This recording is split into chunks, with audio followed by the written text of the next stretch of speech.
I'll now call to order this meeting of the Moore County Board of Education. It is Monday, May 10th, 2021. I will note that all 7 members of the Board of Education are present, along with Dr. Grimacy. We are meeting in the historic Moore County Courthouse in Carthage, North Carolina. At this time, I will entertain a motion to enter closed session. Madam Chair, I make a motion the board will enter closed session to prevent the disclosure of confidential personnel information pursuant to General Statute 143-318.11 A1, A5, and A6, and General Statute 115C-319, and to consult with the board attorney and preserve the attorney-client privilege pursuant to General Statute 143-318.11 A3. Is there a motion by Ms. Thompson, second by Mr. Dennison? All those in favor? Aye. Motion carries 7-0. We will now enter closed session, and we will return no later than 6:30 to begin the open portion of the meeting. Thank you.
I'll now call to order again this meeting of the Moore County Board of Education, Monday, May 10th. We are now into open session. I'd like to just run through the courthouse rules as they pertain to COVID-19. We are following the rules used by our commissioners who are so kindly allowing us to use this facility. According to their rules, social distancing is recommended as far as possible, and masks are required when you are seated within the audience or at a board table. Those speaking for public comment and members of the board when speaking may remove masks. We ask that you immediately replace them in the proper manner to be worn when not speaking. Please also keep in mind that this is a business meeting. It is not a parade. It is not a rally. It is first and foremost a business meeting. To that end, I ask that members of our audience refrain from applauding, cheering, and so on, such that our business at hand is not impeded. Let us all be the role models that have been demanded for our children. Our next meeting is a work session scheduled for Monday, June 7th. That meeting will be held at the Moore County Schools Central Office. I would like to go ahead and note that the item personnel report has been removed from the consent agenda and placed as item 7G on the under board action. At this time, I will entertain a motion to approve the agenda as now presented. Second. Motion by Mr. Levy, seconded by Ms. Thompson. All those in favor? Aye. Opposed? Motion carries 7-0. I believe that we are now going to move to the Pledge of Allegiance. And do we have our student in person or is this online? So we have Ms. Amaya Dowd, a 9th grade student from Northmore High School.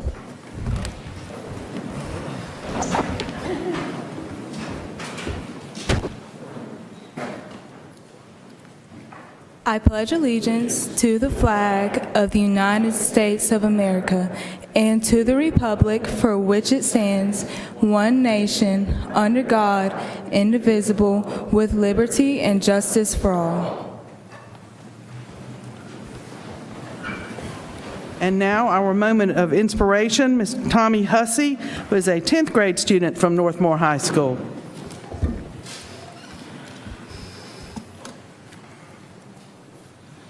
Good evening, Madam Chair and board members. My name is Tommy Hussey, and I am a sophomore at Northmore High School. Over the past 15 months, teachers and students all across the state have faced many obstacles. Moore County Schools teachers have done a great job adapting to the changes. Making lessons and getting students prepared for their final exams or end-of-grade tests this year have been challenging. Students have also had to adjust to this new learning environment. Socially, it has been tough not being able to interact with friends like we normally do. Coming back to school 5 days a week has not only helped students academically, but socially as well. Thank you for making the decision to return to school 5 days a week, and thank you to all the teachers that have kept their heads high and continue doing such an amazing job.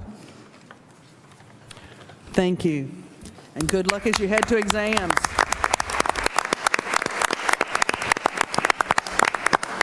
And if Tommy and Anaya could join Vice Chair Thompson at the front for a certificate.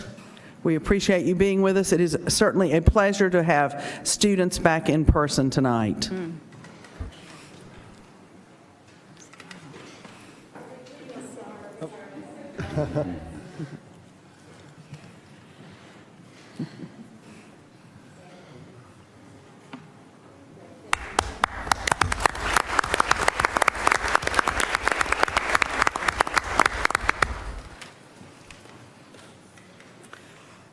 We will next move to a moment of silence, and I'll allow her to get back to her chair. Vice Chair Thompson.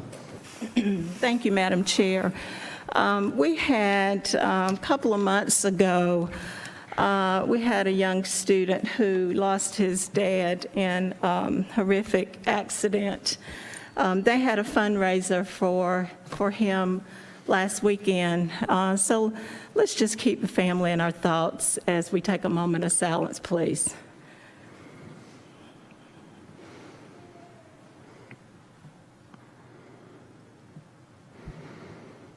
Thank you. Thank you. We'll now proceed with our recognitions for the month of May. We have quite a few this evening, so please bear with me as we go through these. Each one is very deserving, and we are thrilled to have so many people with us for recognition. Ms. Thompson, if you can go back to the front. Our first recipient was not able to be with us tonight. We are recognizing Ms. Jamie Crisco from the Community Learning Center at Pinckney as this month's Engage, Inspire, Succeed Certified Staff Honoree. We are happy to display her picture while I read her recognition. Ms. Crisco is the school counselor at Pinckney with 16 years of experience in mental and behavioral health. She oversees many aspects of the daily operations of the school, including course and bus scheduling, classroom support, general counseling, Chromebook distribution, testing, and the Twilight program. Ms. Crisco is always just a call, email, or text away. Students and staff appreciate her swift response to crisis intervention and her sound decision-making. She promotes a multi-systemic approach to addressing student needs by reducing barriers that prevent students from accessing needed services. Ms. Crisco is known to have a therapeutic and focused approach to helping students achieve their goals. She is fierce in her advocacy for alternative learners. She is a light for the most vulnerable adolescents in our community. Her dedication to student success is matched only by her love for her family and the North Carolina Tar Heels. Congratulations, Ms. Crisco. I don't know that Principal Wilson was able to join us this evening either. Our next honoree is Ashley Asbill. If you will please join Vice Chair Thompson at the front. Ashley is from West End Elementary, and she is this month's Engage, Inspire, Succeed Support Staff Honoree. Ms. Asbill has been with West End Elementary for 5 years. She is one of the go-to people on campus, and this year, with all the changes and on-the-fly adjustments, her dedication, flexibility, and positive attitude have stood out more than ever. She is currently a kindergarten teacher assistant, but this year alone, she has worked as a first-grade teacher assistant, second-grade instructional assistant, a teacher sub for all grade levels, covered the front office, coordinated the morning and afternoon buses, and designed and redesigned the school-wide teacher assistant schedules as needed. She does all this with an enthusiasm that gives everyone a boost when she's around. Ms. Asbill is a huge asset to the school, and West End Elementary is very lucky to have her. Congratulations. If members of the Asbill family and Principal Quinsicki are here, please stand and be recognized.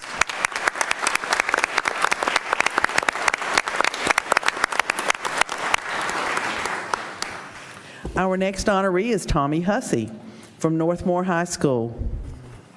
Tommy is this month's Engage, Inspire, Succeed student honoree. Okay, I pre-read this script, and when I read what this young lady is doing, I had to stop and catch my breath.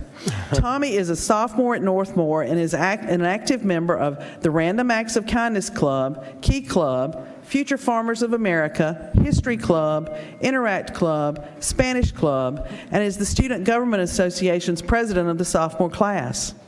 She has a 4.5 weighted GPA and is currently taking her 5th college-level class. Tommy has represented her class on the homecoming court for the last 2 years. She volunteers regularly at the Robbins Area Christian Ministries food pantry.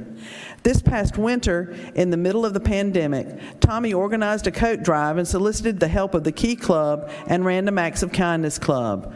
After collecting the coats, an event was held in Robbins to distribute to those who needed them. Tommy is the daughter of Jeremy Hussey and Dawn Gardner. Congratulations, Tommy. Keep up the good work.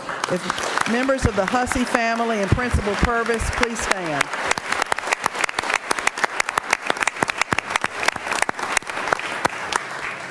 This month, we also have several additional recognitions. We ask now that Stephanie Phillips of Pinecrest High School please join Vice Chair Thompson at the front.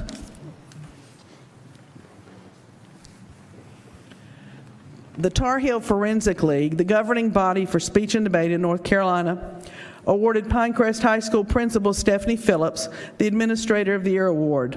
When the Pinecrest speech and debate coach was unsure if the program would continue to be active after a difficult year under a global pandemic, Ms. Phillips simply said, "Whatever the kids need, I will make it happen." That is her superpower as an administrator. She fights for students to ensure they are set up for success. Thanks to her this year, the students of Pinecrest have been able to come to campus on weekends to compete virtually, interact with their teammates, and have some sense of normalcy following all safety protocols.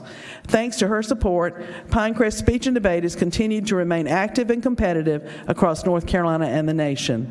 We congratulate Ms. Phillips. If there are members of the Phillips family or the Pinecrest family, please stand and be recognized.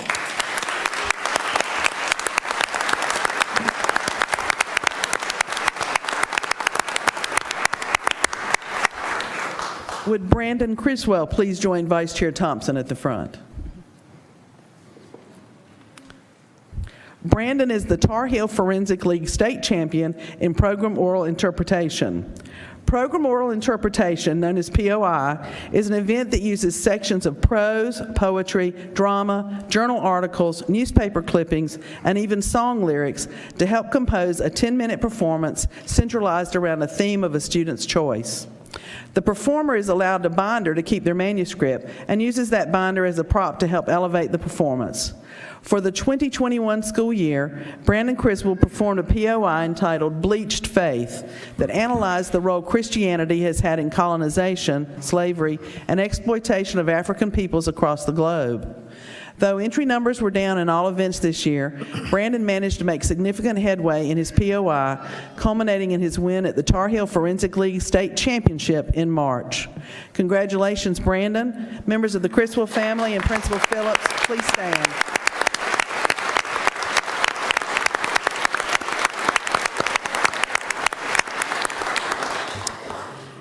Okay, and once again, we have Ms. Carmen Alder back to join us. Carmen, please come to the front. Is it?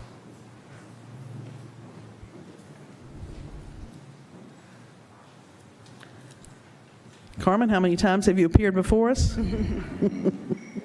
She's a winner. Carmen has been selected as the Gatorade North Carolina Girls Cross Country Player of the Year for the third year in a row. She led the Pinecrest Patriots to their 29th straight Sandhills Athletic Conference title this past season and a 7th place finish at the state meet, where she captured a 3rd consecutive individual championship. This past September, Carmen ran North Carolina's fastest girls 5K time at 16 minutes 58.9 seconds. She holds 11 individual state titles between cross country and track and field. She finished 11th nationally in the final 2020 mile split 50 girls cross country rankings, and her state meet speed is ranked number 10 nationally. In addition to her impressive running career, Carmen has donated her time to multiple community service projects, including the beautification of Weymouth Woods Sandhills Nature Preserve and an equine-assisted therapy program for military veterans. Carmen will continue her academic and running career at Brigham Young University this fall. Once again, congratulations, Carmen. Members of the Alder family and Principal Phillips, please stand and be recognized.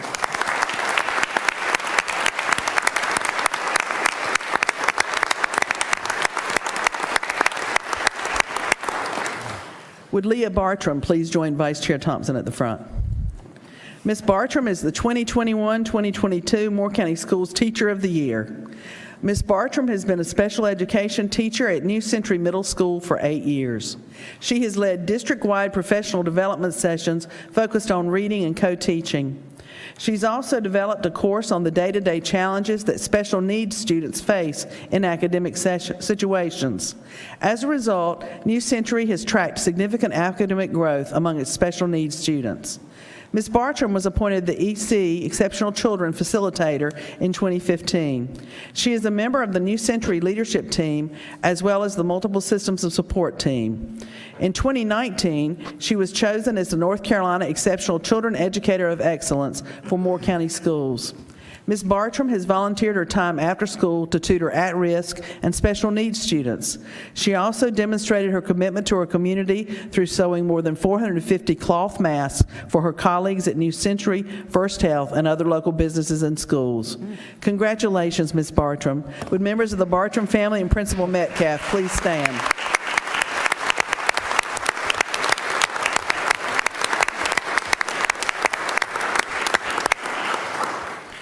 Would Whitney Irwin please join Vice Chair Thompson at the front? Ms. Irwin is the 2021-2022 Moore County Schools Alternate Teacher of the Year. Ms. Irwin serves as a kindergarten teacher at Carthage Elementary School, where she has worked for the past 12 years. She brings a great deal of patience and humor with her to the classroom each day. She takes the time to get to know her students and understand their home environments to help her develop different instructional styles to fit each of her students' needs and ensure that all students leave her classroom feeling loved and successful each day. In her classroom, Ms. Irwin promotes self-discovery and self-awareness while fostering independence when working alone and cooperation among class members when working in groups. Ms. Irwin has volunteered at local flu clinics and adopted families during the holiday season to provide special gifts to those in need. Congratulations, Ms. Irwin. Would members of the Irwin family and Principal Warren please stand and be recognized?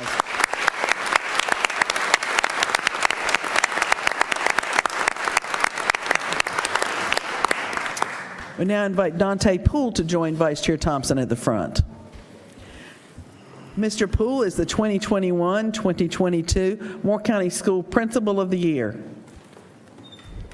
Mr. Poole has been with Moore County Schools since 2007. He served as an assistant principal at Aberdeen Elementary and Pinecrest High School, and an elementary school counselor prior to becoming principal of Aberdeen Elementary in 2016. As principal, Mr. Poole has focused on improving student attendance, establishing community partnerships, and using data to identify achievement gaps. He successfully oversaw the consolidation of Aberdeen Primary and Aberdeen Elementary schools and was able to establish a single cohesive staff with a clear, renewed mission. Mr. Poole is actively involved in the community and serves as a board member for Sandhill Student Assistance, Rebrand NC Education, and as an advisory board member for Educational Innovation Network NC. Congratulations, Mr. Poole. Would members of the Poole family or the Aberdeen Elementary family please stand and be recognized?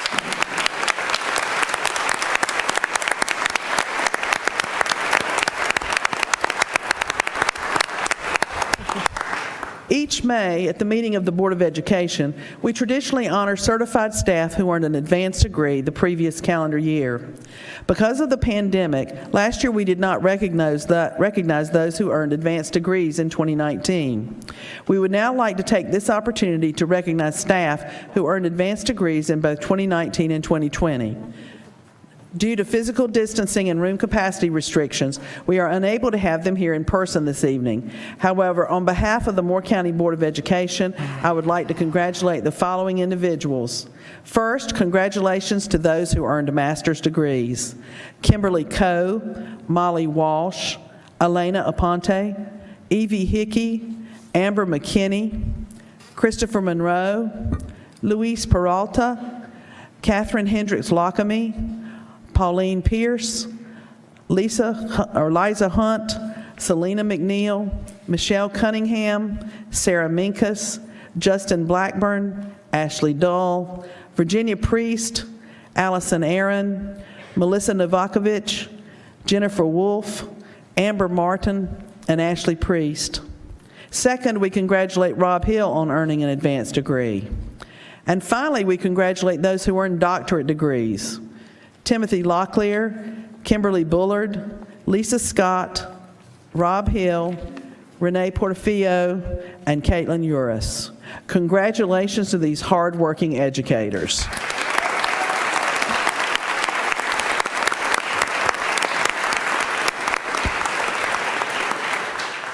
That brings us to the end of recognitions. We're proud of them all. Dr. Grimacy will now move to the program highlight. Madam Chair, one of the highlights of the year is our annual report from the School Superintendent's Student Advisory Council. Throughout the year, this group of students has met to provide the superintendent with a lot of advice, and they're very good at that. And so at the end of the year, the board, as per tradition over the last about 5 years or so, or actually longer than that, I believe we're getting on 7 or 8 years. I believe it predates me. I think it goes back before I arrived. We have the students just talk a little bit about the topics they've discussed throughout the year, the kind of advice they've rendered to the superintendent, and here to introduce them is Dr. Seth Powers, our Director of Student Services. Dr. Powers. Thank you, Dr. Grimacy, Chair Carter, members of the board. It is indeed my pleasure to be able to share information with the board this evening on the work of our Superintendent Student Advisory Council over the course of this school year. As Dr. Grimacy mentioned, the SAC was initiated, and not exactly sure how many, but it has been a number of years ago, and certainly during the time since Dr. Grimacy has been with us and during my time as well. But the SAC is made up of student representatives from all middle and high schools. The purpose of the council is to allow student expression of their feedback and perspectives related to their school experience. 4 quarterly meetings are held annually, and this was my 5th year of having the pleasure of working with our SAC. Every year, I'm amazed at the dedication and capacity that our students demonstrate in informing the work of our school district. In addition to areas of interest that the students may bring forward at the meetings, there's a focus area for the year that the group determines. Last year, a year in which we were unable to have the opportunity for the SAC to present their work to the board due to COVID-19, the SAC played a key role in the year-long process of revising our Moore County Schools Student Code of Conduct, which was a very worthwhile task, but also a very tedious task. It took a while to do that, and our students were certainly very important in that. In 2020-21, it was an obvious choice that this year's work would revolve around the changes to education necessitated by the COVID-19 pandemic. Students have provided updates and feedback related to the district's pandemic response as a part of this year's meeting to include 4 areas: health and safety protocols, our face-to-face learning, our remote learning, and finally, student social-emotional learning surveys. So before introducing our student speakers this evening, I would like to take a moment to recognize all of our 2020-21 Superintendent Student Advisory Council members: Anderson Brady, Corey Burns, Alyssa Gallimore, Josiah Kojo, Brian Loza Gomez, London McInnes, Gabe Nunnery, Mally Purvis, Jakira Spencer, Carson Van Scoit, Jordan Brower, Addie Cadell, Xander Green, Fabian Lazaro Lopez, Diego Martinez Guzman, McKenna Moore, Carolyn O'Connell, Haley Robinson, Emma Thomas, Jacob Williams,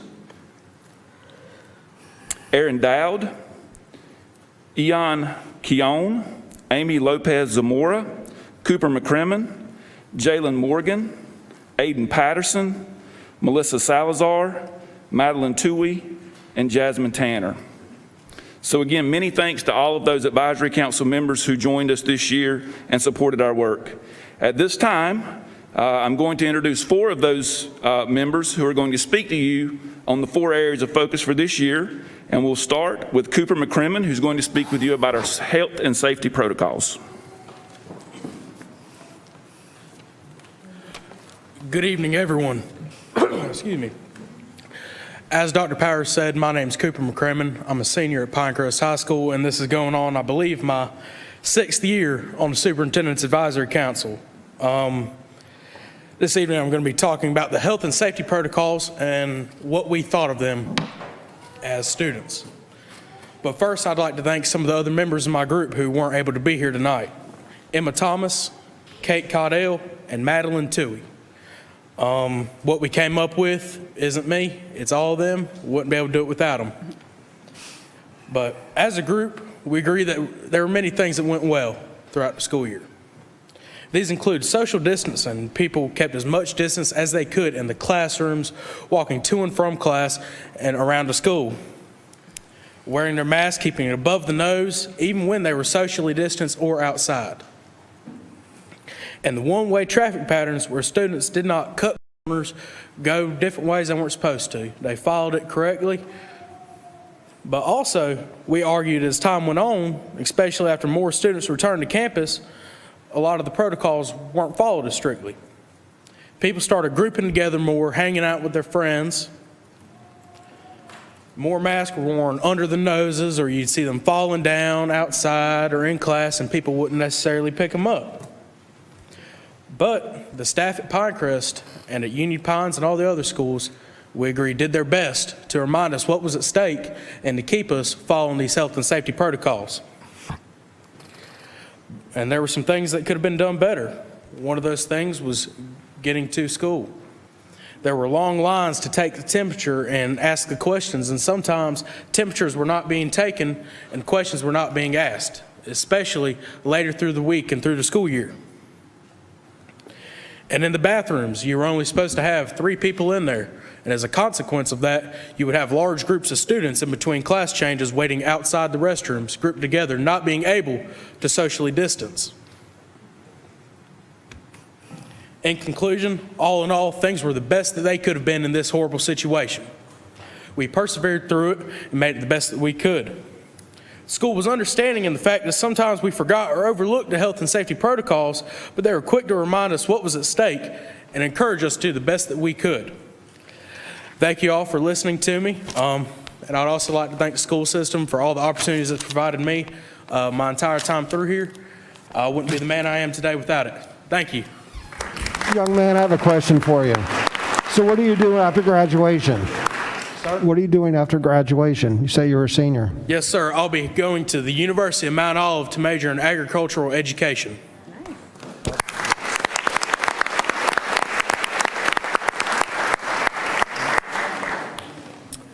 Our next speaker is McKenna Moore from Union Pines High School. She'll be speaking on face-to-face learning. Good evening, everyone. My name is McKenna Moore, and I'm a senior, and it's been an honor to be on the be an SAC representative for Union Pines High School. Tonight, I'll be talking to you about student perspectives related to face-to-face learning and during this very unusual year, and how students have been impacted from Plan A to Plan B. During our discussion on face-to-face learning as a part of our SAC meetings, my fellow students and I have expressed very similar thoughts. We all feel that the opportunity to be at school for face-to-face learning throughout the year has been a lifesaver and has truly helped us all. The fact that middle and high school students have been able to return to full-time face-to-face learning 5 days a week since late March has only helped more. Students' grades have greatly improved because they are now able to have student-to-teacher interactions and don't have to wait hours and possibly days to get a response from their teacher through email. There's also a sense of ease that comes with being back 5 days a week, being that it feels that there's less work to get done. I personally feel that being back 5 days a week is a huge weight off my shoulders because it is much easier to remember what assignments I have when I have my teacher there to tell me that this is due on Friday. But I also have been able to get done when I have Overall, the district has done a good job of working to give students an option of face-to-face learning or staying home virtually the whole year. I would say that Plan A is working perfectly, and as students, we appreciate the opportunity of being able to choose whether we wanted to come back or stay home. Young lady, same question. You're a senior. What are you doing after graduation? I plan on going to Sandhills for 2 years, and then I'm thinking about transferring to Elizabeth City State University. Awesome. Thank you.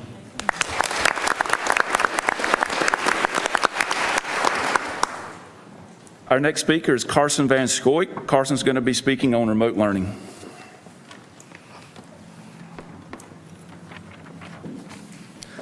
Good evening, everyone. As he said, I am Carson Van Scoik, and I will be speaking on remote learning. I've been a member of the Student Advisory Council since I was in 8th grade, and I am a junior at Pinecrest this year. Remote learning was a new challenge that arose for teachers and administrators everywhere this school year, and our county handled it well despite the difficulties in creating this new system efficiently. Discussions with students showed that they were pleased overall with the way remote learning was approached. While there was a mixture of hybrid versus full online students, teachers handled the balance exceptionally well by either incorporating live streams into their daily classes or offering other times for online students to consult with them virtually. The teachers were very involved in the learning process, as many students struggled with truly understanding new content while not at school 5 days a week, as well as being understanding of students' difficulties with the remote learning system. The system was also beneficial regarding student pacing because it allowed students to move at the speed they needed to in order to learn. While overall our remote learning system succeeded, there are always ways to improve. And from discussions with students, we discovered that some felt excluded from activities and that those going to school could partake in, and others still struggled to learn. Our suggestions were to have online inclusiveness for clubs where that is possible so that students requiring online learning can stay involved. While keeping student apathy to a minimum in online remote learning is quite the challenge, we believe that required live classes and the ability to have one-on-one meetings, whether in virtual or in person, are necessary to help students learn. While there were a few struggles in handling the situation we were given, our county took these challenges in stride and developed a remote learning system that worked well for almost all students involved. Thank you.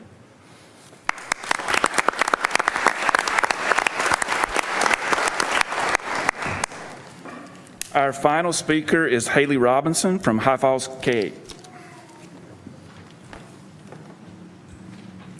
Good evening. My name is Haley Robinson. I am in 8th grade at High Falls.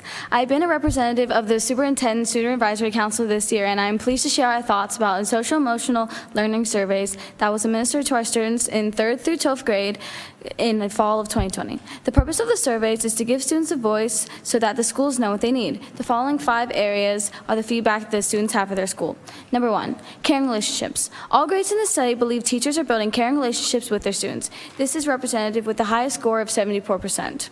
This means teachers understand the struggles students are facing during this pandemic, and they are trying to foster strong relationships to help each individual reach their potential. Number 2, engagement. 66% of 3rd through 5th graders reported that they feel attentive and invested in class. This is possibly due to teachers being more hands-on with their students in elementary school because they have shorter attention spans. In contrast, students in grades 6 through 12 rated engagement as 31%. This is due in part of teachers not realizing that older kids can just get as distracted, if not some more. In addition, we feel that remote learning as a result of the pandemic can certainly contributed to these levels of engagement. Number 3, school safety. School safety was rated positively at 74%. We feel this positive rating reflects the confidence in the health and safety in the process put in place at our schools to allow us to return to our classrooms. The reason we want kids to feel safe at school is we don't know what environment they are going on outside of school. In many classes, fellow students, administrators, and teachers do not know what a student has outside of school. They need the environment where they can feel safe, and we want school to be a safe haven where they can learn and succeed in life. Sense of belonging. Number 3, sense of belonging. Sense of belonging. 3rd through 5th graders rated sense of belonging at 72% positive. Teachers are more prone to ask questions about how they are doing and what is going on in their lives. In contrast, the percentage dropped to 40% among 6th through 12th graders.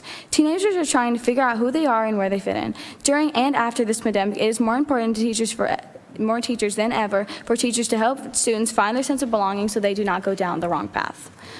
Number 5, teacher and student relationships. For grades 3 through 5, the teacher-student relationship is at 82% positive.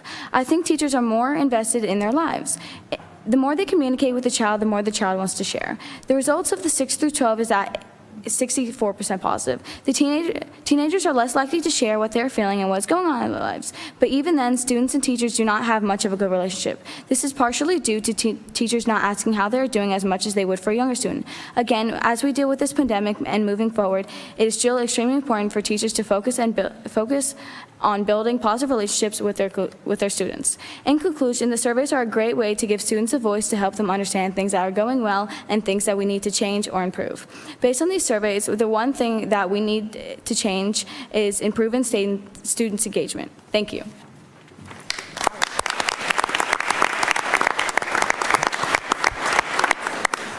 And again, I would like to just say how much I appreciate, how much I know Dr. Grimacy appreciates, and we all appreciate the work of our Student Advisory Council this year. It's an amazing experience to get to work with those students every year. I think I say this every year. It's one of the highlights of what I do all year long. So it's fantastic. So again, thank you. And thanks for the opportunity to be able to share. Thank you very much, Dr. Powers. Thank you to our 4 students who joined us this evening. It's a delight to have you with us and to hear your reports. At this time, we'll move on to the consent agenda. Is there a motion to approve the consent agenda as presented? So, second. Motion by Mr. Levy, second by Ms. Thompson. All those in favor? Aye. All right, the motion carries 7-0. At this time, I'm going to turn it over to Vice Chair Thompson for public address to the board. Thank you, Madam Chair. This evening, we have 54 individuals who have signed up for public address. I would just like to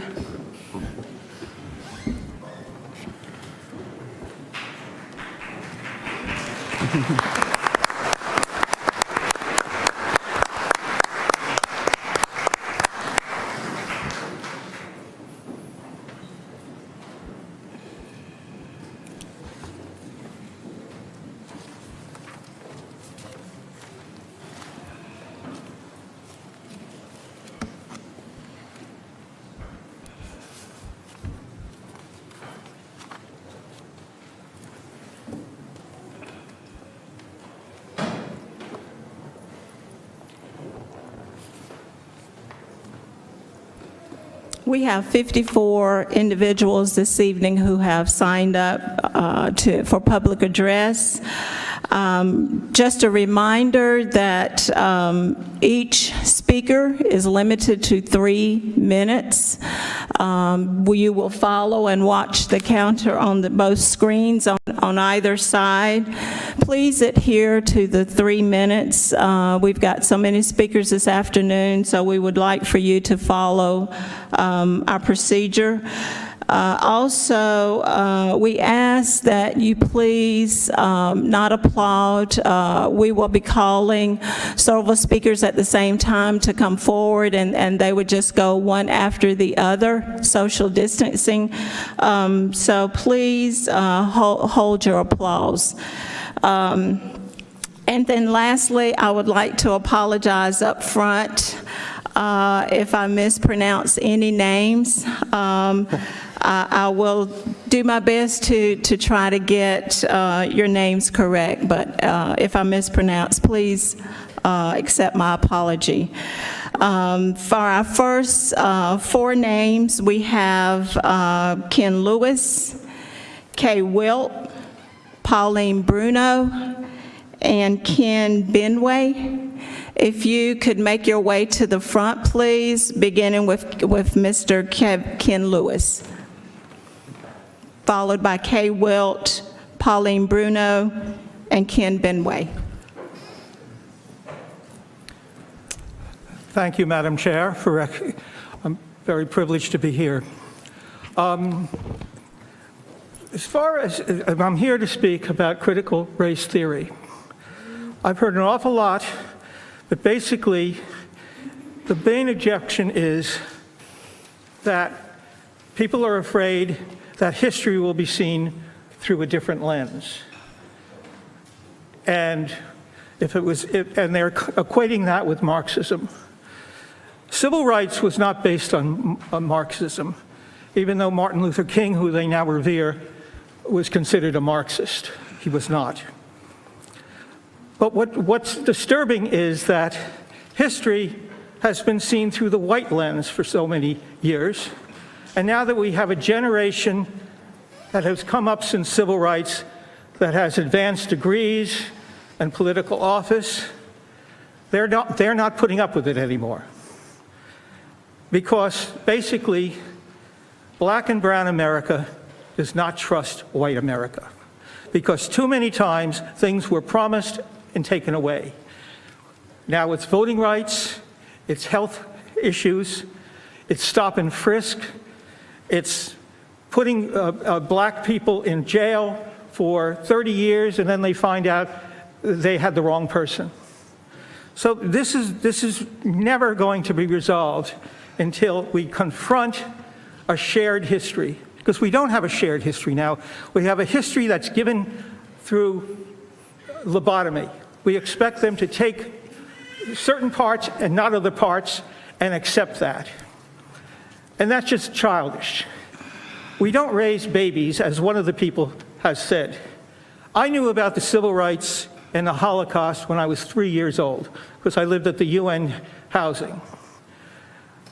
I've seen racism all my life. But I've seen people with passive racism because they'll make excuses when something fits their agenda. Oh, well, you know, he had a record or something like that. But the fact of the matter is, educated Black and brown America is not accepting this anymore. And I don't accept it anymore as a professional historian. And the idea of equating this with left-wing politics is just the same thing as J. Edgar Hoover did in the 50s using the FBI. And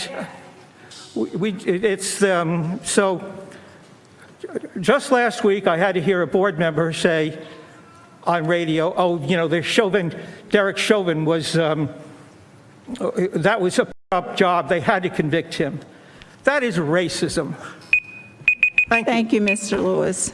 Kay Wilt.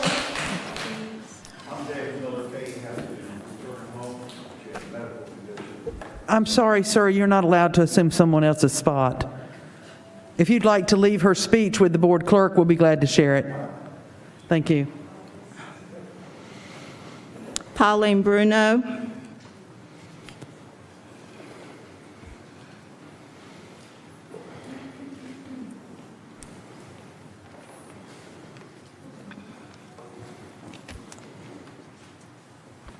Okay. Hi. My name is Pauline. Oh, I'm sorry. Hi, my name is Pauline Bruno, and I live in Pinehurst. Thank you for allowing me to speak. I am here to ask you to support Mr. Levy in his proposal. Integrity is integration coming from what's up here, coming from out of here, and what's in your heart. It is important that you take a really good look at your souls when you make the decision to educate our children. Critical race theory is not education. It will not help our children to learn better. It will not help them to buy groceries, drive a car, read a book, choose a profession. It creates division and chaos. Why can't our children be left alone to be friends and play together? What an insult to our non-white skinned friends. The critical race theory insinuates they are oppressed and can't help themselves without some kind of aid. Are you kidding me? Our Black community is the strongest, proudest, most religious, most family-oriented community. They don't need anybody's help. Ma'am, please be seated. A teacher from Westlake Middle School in Wake County gave out a quiz to her students. The question was, which of these following 4 statements is the clearest example of white privilege? A, in the United States, white students are suspended from school less often than students of color who did the same things. B, on average, the youngest children in families spend more time with their parents than their older siblings. C, in an emergency room, people who have more serious injuries will see a doctor sooner than others. D, a lower income neighborhood receives extra funds from the city to build a swimming pool. The answer, C, people in an emergency room who have more serious injuries will see a doctor sooner than others. How ludicrous is this? If this is an example of CRT teaching, then God have mercy on us. Ms. Thompson, if we might ask that people take down their signs. Madam Chair, point of order. Ma'am, please be seated. We ask that everyone respect our public speakers so that we can hear what they're saying. We would ask also that signs be lowered at this point. Thank you. Next is Mr. Ken Benway.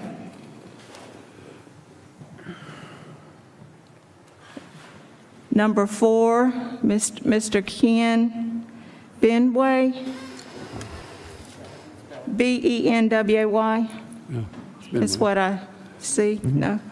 Okay, next we'll have Mr. Lowell Simon, Ms. Narvis Martez would be next, Sarah Slusser, and then Nancy Latham.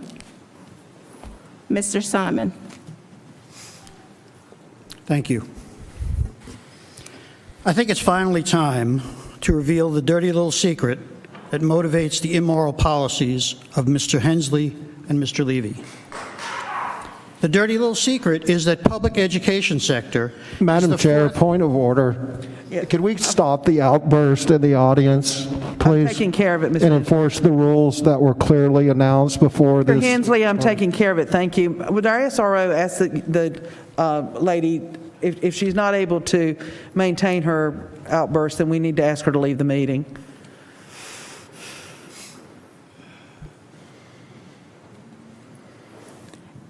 Begin, Mr. Simon. Thank you. The dirty little secret is that the public education sector is the fourth largest industry in the United States. It was worth over $800 billion in 2020. Private schools have only grabbed 10% of that, and they want it all. That's $700 billion of taxpayer money left for the taking. Hensley and Levy want parents to move their children to taxpayer-subsidized schools that are owned or operated by out-of-state corporations and tax-exempt churches. Is there a conflict of interest that the leadership of their political party sit in top positions of the boards of the very charter schools that would benefit financially from their policies? Is it possible that with billions of dollars in play, that dirty little secret is only about greed? Or is it about indoctrination of our children? Mr. Levy and Mr. Hensley like to talk about liberal indoctrination. But what do the most subsidized North Carolina charter and private schools think about that? Bailey's Grove Baptist School in Asheboro, which received $258,000 of taxpayer money in 2020, has its official motto, indoctrinate, separate, educate. Fayetteville Christian Academy, $620,000, teaches that those who are not saved are lost unto the resurrection of damnation. Temple Baptist School in Asheville, $323,000, requires parents to pledge to keep their child from carnal movies and TV programs, rock music, dancing, and worldly literature. Faith Christian Academy in Goldsboro, $245,000, requires students and parents to refrain from listening to rock and roll, country, R&B, rap, hip-hop, or Christian music that violates biblical principles.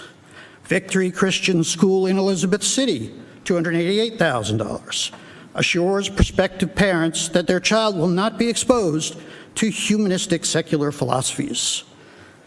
I'm running out of time. Gorman Christian Academy in Durham, $67,000, professes that those who don't agree with them will spend the eternity in hell. This is what Mr. Hensley and Mr. Levy see as the absence of indoctrination. If you're not willing to abide by these critical religious theories, maybe public school is a better choice. Thank you. Thank you. Ms. Martez Norris.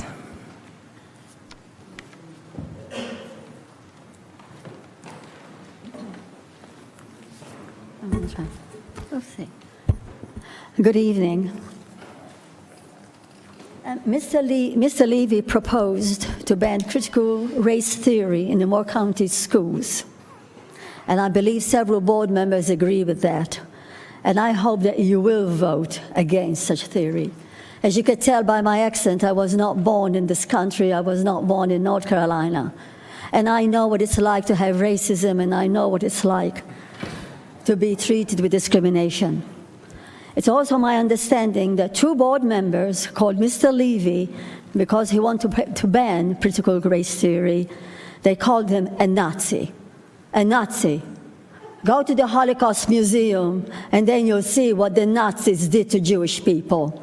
Moreover, go to Dachau and to see what they did when they put them in gas chambers. And they're the same people that actually gassed them, and there's actually people who's going to get gassed as well. They had to be they buried the ones who already were dead, and then they were burned.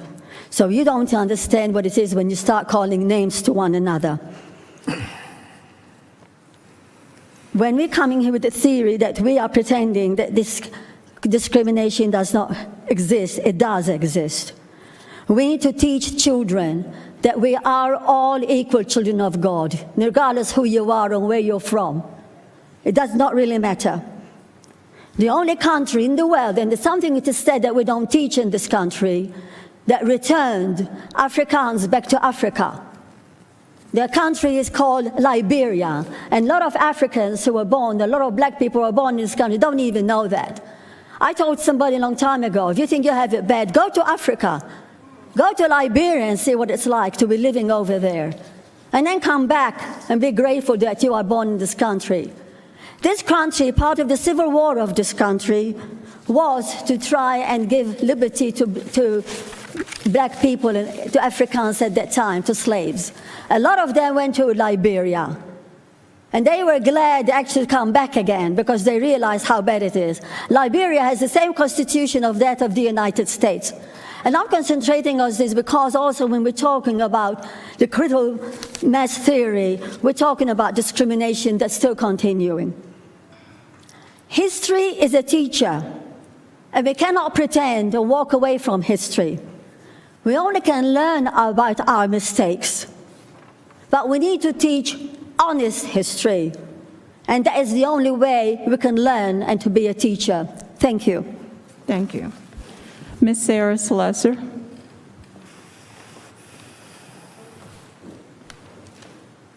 And then next is Nancy Latham.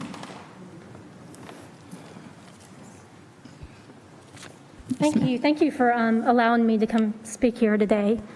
I'm here to urge you to vote for the policy to ban critical race theory from our schools. Actually, the term critical theory was created by a Marxist think tank called the Frankfurt School in the 1920s and 30s. You can actually look that up. Critical race theory is cultural Marxism. The purpose of cultural Marxism is to incite a cultural revolution by co-opting and infiltrating various institutions, including education. Criticize it until it crumbles. Vladimir Lenin often spoke about destroying the foundations of the old. He also said, "Give me 4 years to teach the children, and the seeds that I have sown will never be uprooted." This is very, very serious. Critical race theory intentionally sows division. Children are taught to judge and categorize based on skin color, religion, socioeconomics, and sex. They will be labeled as either the oppressor or the oppressed. Private information is shared, and kids will be publicly shamed. Because of this, critical race theory has been banned from the schools in the United Kingdom. Many of our states have either banned it or they're seeking to ban it. I believe that there is not a single person in this room who wants to see our country more divided. And if they do, then they probably have bad intentions. United we stand, and divided we fall. I can assure you that the enemies of America know this, and they understand this very well. If you think that critical race theory is not already or will be in our schools, in teacher education, in teacher trainings, in curriculum, in textbooks, in test materials, and in child development philosophies, then you aren't paying attention. It will be impossible for the school board to look at every piece of information that goes into our schools. That is why it is essential that you have a proactive ban to keep our kids from being manipulated and controlled by this political ideology. There is definitely an effort underway to rewrite American history and to reshape America's children. My hope is that every single one of you will have the courage to take a stand and ban critical race theory from our schools. Thank you. Thank you. Ms. Latham. Ms. Latham. And then next is Cooper McCrimmon. Thank you, ma'am. Thank you. Ladies and gentlemen, it's indeed an honor to speak to you this evening about educational issues that I have long been passionate about. I'm a retired educator with more than 30 years experience as a kindergarten and fifth grade teacher, a school counselor, a middle school vice principal, an elementary school principal, a district director of special education and special services, and a mentor for new principals. In my various administrative capacities, I've participated in many Board of Education sessions, and I now feel a vested interest in the serious educational issues being made by your board. My first concern comes from past references made by some board members that they are concerned about meeting the expectations of their constituents, who are the voters who sent them to the board. Ladies and gentlemen, I have to clarify that your constituents, the focus of your decision-making, are the students of your district. Of all the students, which include those whose skin color is different from ours, whatever ours is. My second concern addresses the issues expressed about the new social studies standards. I've reviewed these standards and your issues of concern. I can only say that it is indeed time for all citizens of this great country to learn and internalize our history so that we will celebrate our successes and learn from our difficult and uncomfortable mistakes. It is indeed critical that our children are provided educational opportunities to learn the truth, to become authentic leaders, and then perhaps, if we're really fortunate, by our children will be led. Thank you. Thank you, ma'am.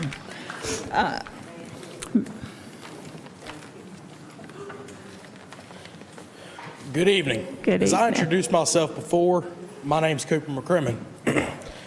As a leader in my school and community, excuse me. Can you put the mic up to you?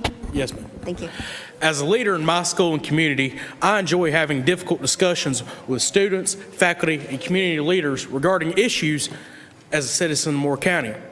I believe that these difficult discussions are the only way that we're going to learn and grow to be a better community.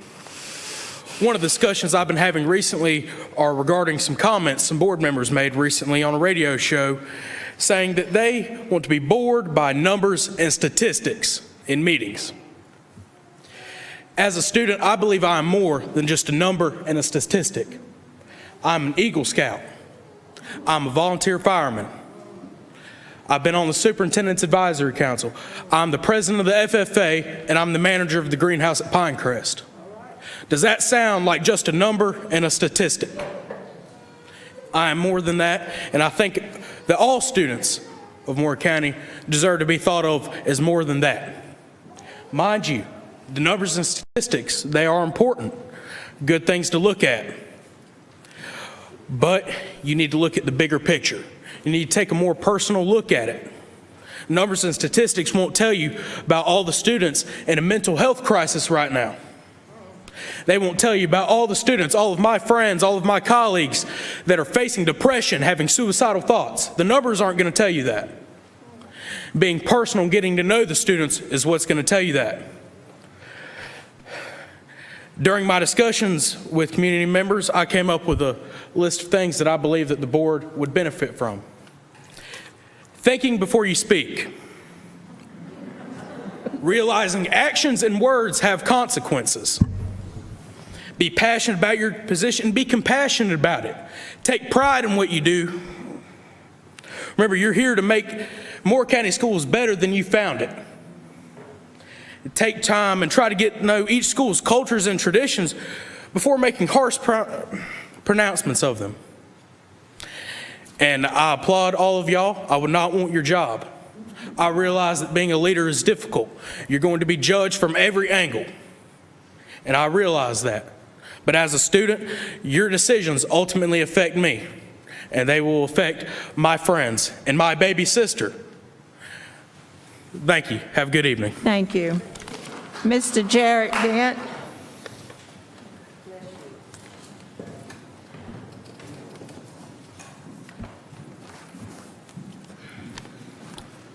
The last time I spoke here, I encouraged the board to study the issue. What's your name? I didn't hear your name. My name's Jared Dant. Okay, thank you. The last time I spoke here, I encouraged the board to study the issue of masks at school. I put forward facts and information regarding the country of Sweden and its lack of lockdowns and masks. I also spoke about the difficulty of both verbal and nonverbal communication when teaching with masks. And lastly, I spoke about how young children need to learn sounds and phonics by visualizing their teacher's mouth. Today, I'm here to report that new research from Israel finds that children up to age 9 have little to do with the spread of the coronavirus. The study published in the Journal of American Medical Association found that young children are not only at low risk for developing COVID-19, but also don't play a significant role in the spread of SARS-CoV-19 while attending school. Quote, "It appears that young children 0 to 9 have shown not only in this study but observationally over the last year of the pandemic that this group has little to do with the spread of COVID," said Theodore Strange, physician, interim chair of medicine at Staten Island University Hospital in New York. Quote, "It appears that younger children do not need to wear masks and social distancing of 3 feet is likely fine," said Strange. Another single-center study from 2020, published in the Journal of American Medical Association, compared the clinical characteristics of children diagnosed with having coronavirus from March 25th to May 15th of 2020 with those diagnosed with influenza from October 1st, 2019 to June 6, 2020 at Children's National Hospital in Washington, D.C. There were no difference in rates of hospitalization, ICU admission, or mechanical ventilation between the two groups. I'm a parent of 2 children. Let me tell the board what I see with my own eyes when I survey the community. I see private schools not requiring masks and having very little issues with COVID. I see groups of children playing together both indoors and outdoors without masks with parent approval. I see sports taking place without masks, including indoor baseball batting cages with 20 to 40 children and parents with no masks. I see Taekwondo dojos with 15 to 20 kids without masks. I see child indoor gymnasiums at full capacity for classes without masks. The parents have decided that based on what they know, they're fine with children not wearing masks. At this point, any teacher or staff member who wants to be vaccinated has been. So what barrier remains to making masks optional in public schools? The only thing I can see is overall public health burden. When the pandemic started, we were told that we needed to flatten the curve so that our hospitals were not overrun. Our hospitals were pushed with regards to capacity, but the dam did not break. Now we have the benefit of knowing that kids have little to do with the spread of coronavirus and that countries like Sweden, who did not require masks at school, did not completely overwhelm their healthcare system. So once again, I would ask the board just to continue to study the issue, and thank you for what you all do. Thank you. Next is Ms. Kia Kornoskivi. And if you don't mind, when you get to the podium, will you just please restate your name? I know I didn't do well.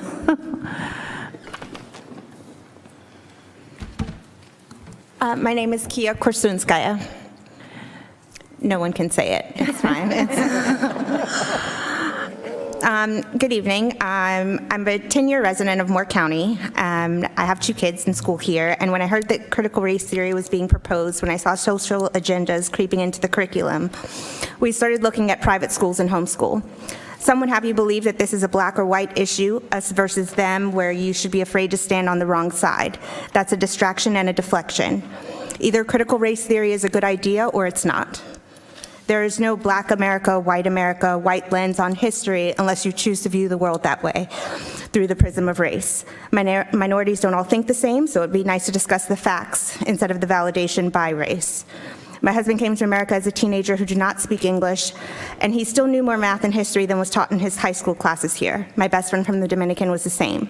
They know more American history than the average natural-born citizen and voter, and they also know more history about various countries and civilizations. Critical race theorists would have you believe that they alone hold the context for history, but opinions are not context. A greater knowledge of history as a whole provides context. Greater knowledge of history might prevent the idiotic behavior of calling someone a Nazi when they disagree with you because you simply don't know what Nazis actually were. Critical race theory is to history what the Urban Dictionary is to the English language. If enough people say it, it's supposed to become the truth that we accept as the new standard. But I will not let my kids be subjected to an ideology that teaches them they should judge everyone in the past, present, and future according to their race, that we should get rid of racism by elevating the importance of race. We do not support bigotry in our household, nor do we classify ourselves as second-class citizens or victims of history. We do not look back in history and hold ourselves captive in those moments instead of moving forward.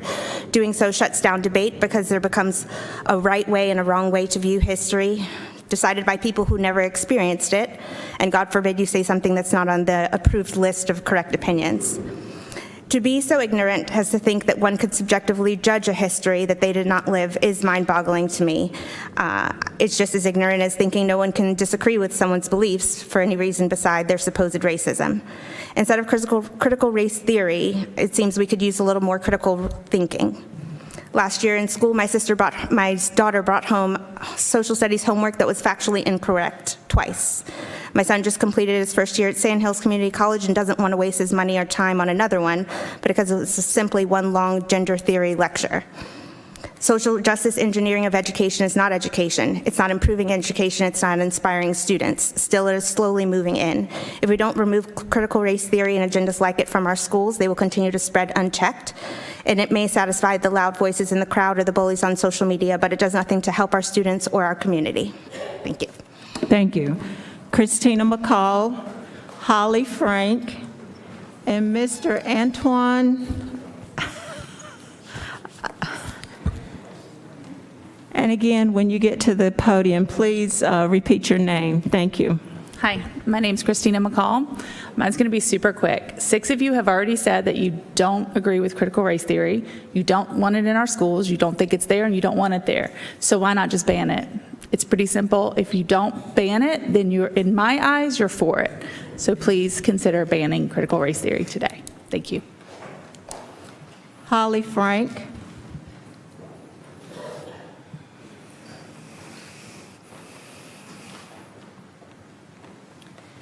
Good evening. My name is Holly Frank, and I feel just a little bit like I'm amongst friends, even though my husband and I just moved here 3 years ago. I've actually spoken to almost every single one of you as you either ran for school board or as I have emailed you. My interest is because I have sat on a school board. So I feel like I'm amongst my peers, if you would not mind me making that assumption. My husband and I moved here 3 years ago, and we really jumped in with both feet. The temperature gauge, the kiosk that's in your foyer, was designed by my husband, who's a design engineer at Meridian Kiosks in Aberdeen.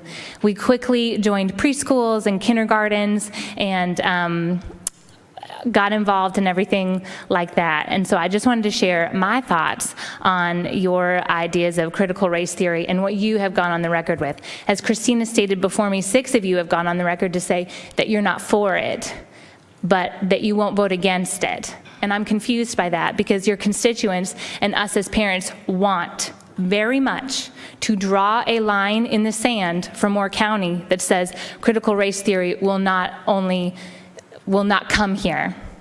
We want our children protected from it. First of all, because they don't have the cognitive ability to process what's going to be taught to them, nor is it factually correct, nor is it healthy. These things are really important as children. You don't want to overload their emotions while you're trying to teach them the basic facts. It's a place, a school is a place for, of course, them to be supported as well as the home.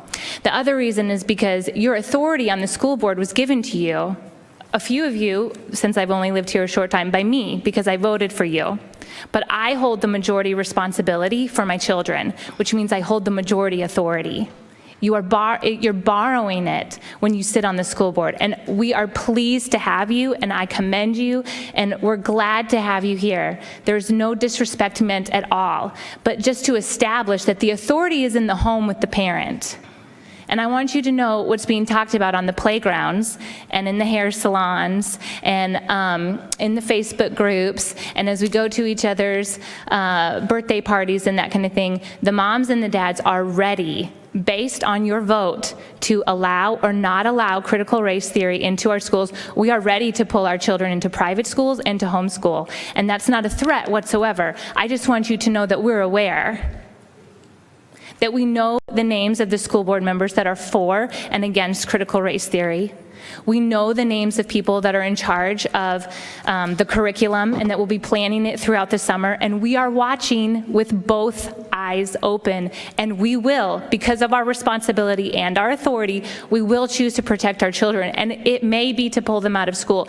And I'll tell you what, the girls on the playground, the mamas, we are not afraid of that, and we're so fully supported as well. Thank you so much. And then next is Mr. Vic Elk. Come on. Yeah, yes, you first. And then following Mr. Vic is Mr. Vincent Gordon. Good evening, ladies and gentlemen. My name is Anton Sadovnikov. I've been in Moore County for nearly a decade. My message is very simple to you. Extremism has no place in our schools. Critical race theory and its rebranded derivatives are exactly that. They are extremism.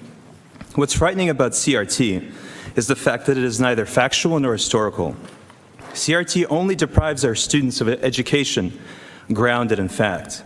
It also narrows their worldview instead of broadening it. Do what many school boards and local governments around the country have done.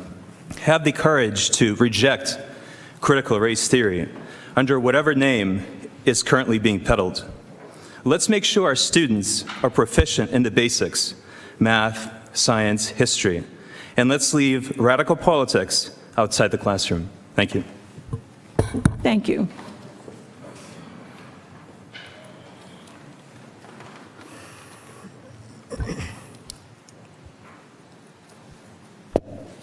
And my name is Vic Allen. I live in Southern Pines. I just want to read something. The preamble to the North Carolina Constitution. We, the people of the state of North Carolina, grateful to Almighty God, the sovereign ruler of nations, for the preservation of the American Union and the existence of our civil, political, and religious liberties, and acknowledging our dependence upon Him for the continuance of these blessings to us and our posterity, for the more certain security thereof, and for the better government of the state. And we do establish this Constitution. You know, I noticed by watching this meeting, y'all have effectively chased God out of this meeting and out of the classroom. Your inspiration, your moment of inspiration was not inspiration. It was just plain words. I had a prepared text, but I listened to the briefings from those kids.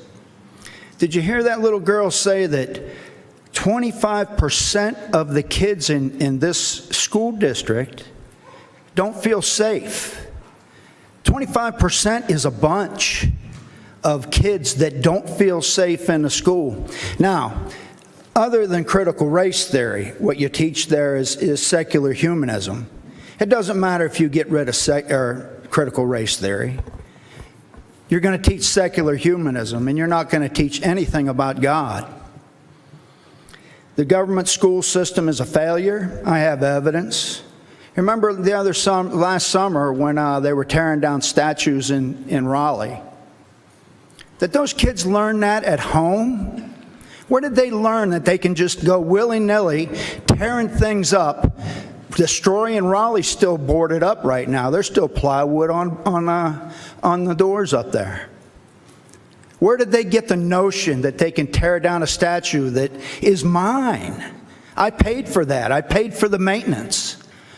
The law just stood back and watched. Another reason that the government school is a failure, when we're arguing about minimum wage, when America is supposed to be the land of the free and the home of the brave, and you can do anything you want in this country, it shouldn't be an argument about minimum wage. It should be striving to be America and to be an American, not a different race, not anything. But this whole briefing, I'd like to get a copy of those kids' speeches, because that was 25% don't feel safe. Thank you. Mr. Gordon. Following Mr. Wilkinson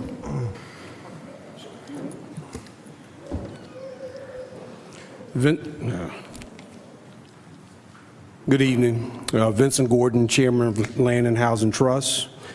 I'm here to update you all, because we haven't done this in quite some time, on the events that have occurred in support of the Land and Housing Trust.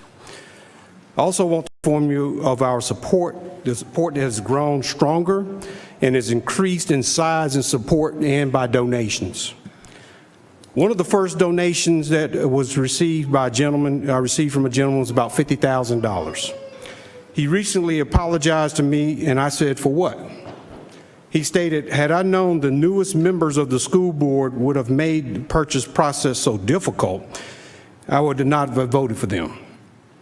That is why we started a petition with the community to date that we have received over about 1,200 signatures from residents across the county of this county, from Robbins over to Adore. And I want to place that in the record, please, for your review. We completed and paid for a feasibility study of the building structure. We have held a virtual school reunion. We have completed and paid for we paid the company for financial feasibility study that is currently ongoing. We received a letter of support from the President and CEO of the Convention and Visitors Bureau, who stresses the financial potential the county can achieve by the benefit from the cultural heritage tourism. He also stated that he's willing to work with USGA to achieve our financial success. Our objective is to create another tourism venue as one of the first African-American townships and in connection with our professional golf neighbors. I would like to submit these letters also, to the board to review for letters from the President and CEO of that board. We held a community march this past Saturday for the purchase of the school. And we have made contact and support with White House HUD and North Carolina State representatives, one who was with us on the march on Saturday. And finally, we are presenting the school board with a new offer, and that the offer move forward for a vote. We are willing to match the cost of the sale of the Aberdeen Primary School and offer all the funds we have as we continue to grow those funds. In addition to a cash offer, we also have an agreement with Habitat for Humanity and Frank Lloyd Wright School of Architecture to create affordable housing for Moore County schools as an incentive for recruiting minority teachers. We also want to take over the Woodlawn Cemetery with the understanding of an encroachment issue you are having with the property. Thank you very much. Thank you. Mr. Wilkinson. My name is Fenton Wilkinson. I'm here to ask the board, before you start to consider the Trust's new offer and the other options available for selling the Southern Pines Primary School, to get clear on several critical issues. How much consideration the law requires the board to receive, and what the board can consider as valuable consideration. It is my understanding a claim has been made that North Carolina law requires the board to receive maximum sale proceeds. Putting on my recovering attorney's hat, I researched this issue and found no authority for this position in the law, regulations, or cases. In fact, Dr. Grimacy, Neil Ramey, and the North Carolina Supreme Court have specifically said otherwise. I have submitted these authorities to each of you by email this afternoon. Therefore, I request the board that the legal authority supporting maximum sale proceeds be provided before making a decision based on it. My research shows that the first time maximum sales proceeds came into the board's consideration was in Mr. Hensley's comment to the December 2020 meeting. In those comments, Mr. Hensley makes clear that one of his personal criteria for school sale is maximizing sales proceeds. That this is only Mr. Hensley's personal preference is supported not only by his saying "my criteria" twice. The next comments note that the North Carolina Constitution requires the school boards to sell for at least fair market value, not maximum sales proceeds. I understand the pressure on the board to maximize sales proceeds back in December when the only source of funds for deferred maintenance was the net sales proceeds from the 4 surplus schools. I want to point out that at this time, the board has an additional $20 million available for deferred maintenance needs that were not in the equation in December. The trust is not suggesting that the board accept less than fair value, but rather be willing to accept an offer that is fair, even though it does not maximize cash proceeds. I want to remind the board of Dr. Grimacey's remarks in December 2019. Also, as to what can be considered valuable consideration in a school sale, the law is clear that valuable consideration is not limited to just money, but that non-cash benefits can also be included. The North Carolina Supreme Court in the Bonney case approves a school board transfer of property without receiving 1 penny of cash. The offer the trust will be making will include both cash and non-cash benefits. I can assure you that it will not only be worthy of your consideration, it'll be worthy of your acceptance. Thank you. Thank you. Next is Miss Emily Stack, Susan Rush.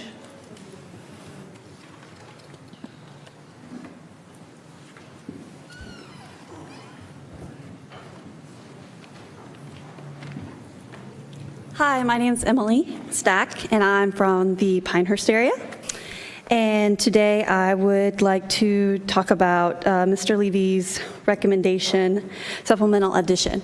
Some of the members have stated that they do not support CRT, but they are not willing to vote against it, which in my opinion, I mean, they say, we're not going to do it, it's not going to happen here, not worried about it. I'm totally against it. That's fine. But to not help put a protection in place means you're for it. So just because you're not for using protection means that you might not end up pregnant. Thank you so much. Miss Susan Rush. Susan Rush.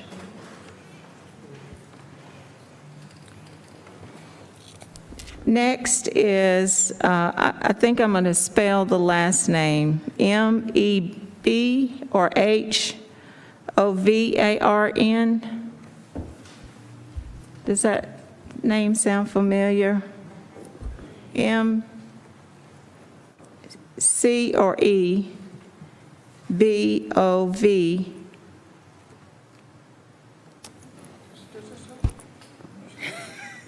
Dr. Bob, help me out here, right here. Debbie Mebovern. Debbie Mebovern, M-E-B-O-V-E-R-N. Okay. That individual may already have been gone. Thank you, Dr. Bob. Okay, next is Dr. Monica Brown, Olinda Watkins McShurley, and Helen Probst Mills. Dr. Monica Brown first, and then Olinda Watkins McShurley and Helen Probst Mills. And again, if you would tell us your name before you speak. Ma'am, if you would speak into the microphone, and if you want to, you can remove your mask while you're speaking. Thank you. Thank you. All right. I am pleased to be here for the very first time in front of the school board, and I represent both myself. My name is Monica Brown, Dr. Monica Brown. I am Professor Emeritus of English and English Education at UNC Pembroke, and I'm proud to have been important to many members of this school district who learned in my graduate teaching of writing and literature classes. So I also speak on behalf of Bob Howell and my husband, Dr. Robert Brown, also retired, and he is the social studies he was social studies curriculum coordinator at Pembroke. He was there for 40 years, and he was chair of the history department. So I speak from people who have some familiarity with North Carolina curricula, what they state, what they do, how they operate. So I would like to, first of all, just say that what I've been hearing today, and this is different from my plan here, but what I've been hearing today does not sound like what the proposed social studies standards actually say. I have a 7-page printout from the documents. There are many standards, there are many specifics. The word critical race does not appear, the word should does not appear, the word right does not appear, the word wrong does not appear. It does not in any way have an indoctrinating quality, so it is not a document that I see as in any way of concern. What is new in this is a kind of seeing more than we have in American history. I think most of the standards you'll recognize from your own educations. What's new is that we understand now that the predominantly Europeans settled in an already populated land, and those in power developed over time political and economic systems to benefit themselves and disadvantage others, including Native Americans and forcibly imported slaves. During the ensuing centuries, many significant groups, not exclusively Americans of color, remained disadvantaged, in contradiction to the principles in the Declaration of Independence. So I propose that you can support this curriculum. It's the product of people who are committed to students' education. It's a product of people who believe in, it's open. It basically states that the local group will make the decisions, and that the best use of our time, sorry. Thank you, ma'am. Thank you. I don't think I got my whole time, frankly. Ms. Olinda.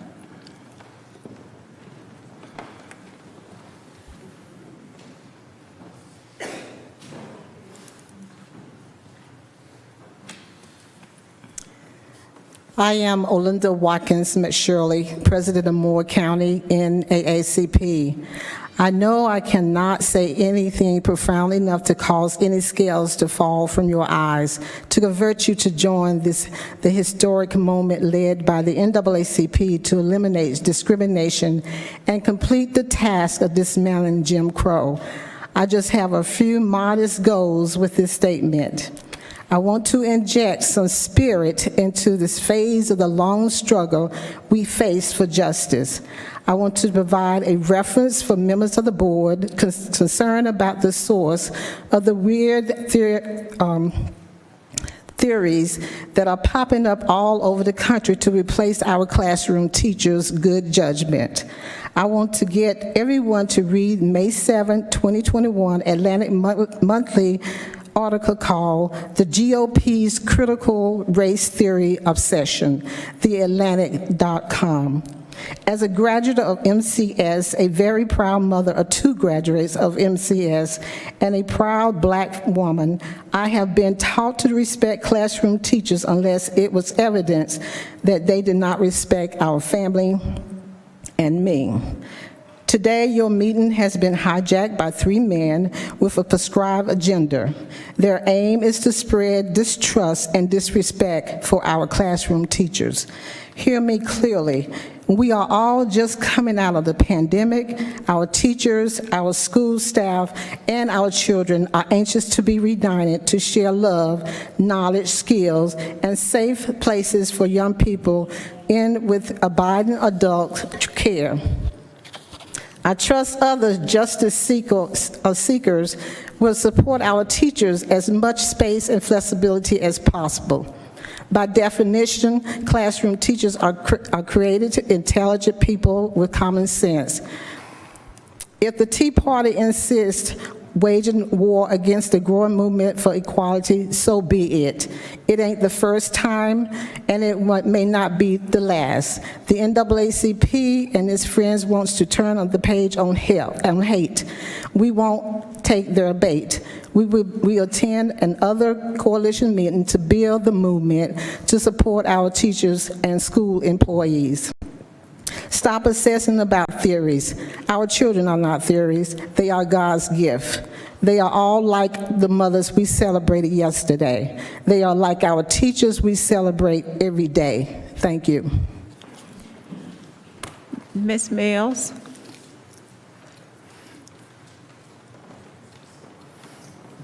Good evening. Chair Carter, Dr. Grimacy, board members and staff, my name is Helen Probst Mills, and I'm a resident of Pinehurst. And I wanted to just speak with you for a few moments today. Firstly, thank you so much for your service to Moore County Schools. It's a hard role that you have, and we all deeply appreciate the time and the effort that you put into it.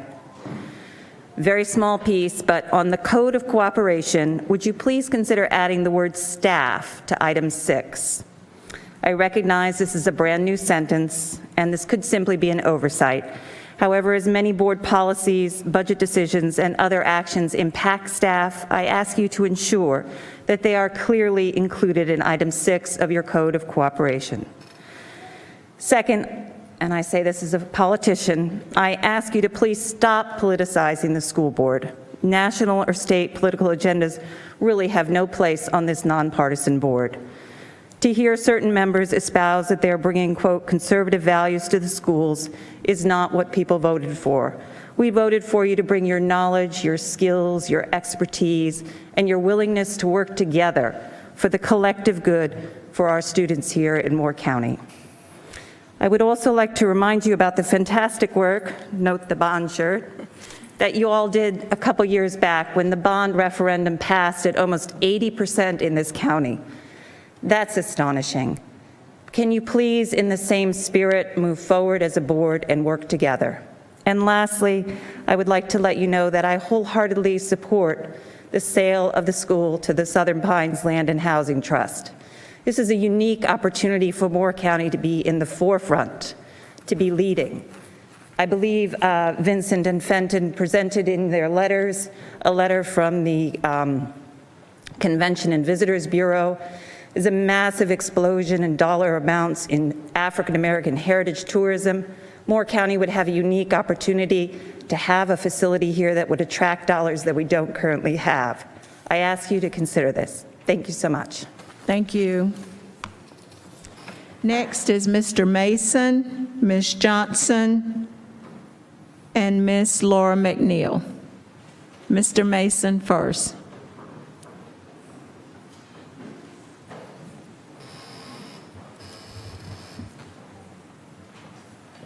Mr. Arthur Mason. Okay, Ms. Johnson.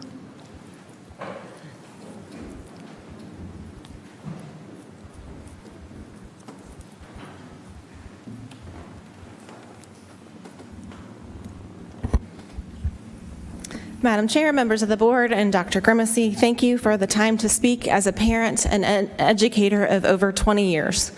My name is Bridget Johnson. I'm a parent of 3 Moore County Schools students who attend Pinehurst Elementary, West Pine Middle School, and Pinecrest High School. I don't know why I'm nervous, but I am. I'm here tonight to address concerns about the proposed policies that went before the Policy Committee a few weeks ago. I am most concerned about the social studies curriculum and the critical race theory policies that have been discussed in recent weeks. Prior to my current position, I proudly served from 2017 to 2020 as the Curriculum and Instruction Director for Moore County Schools.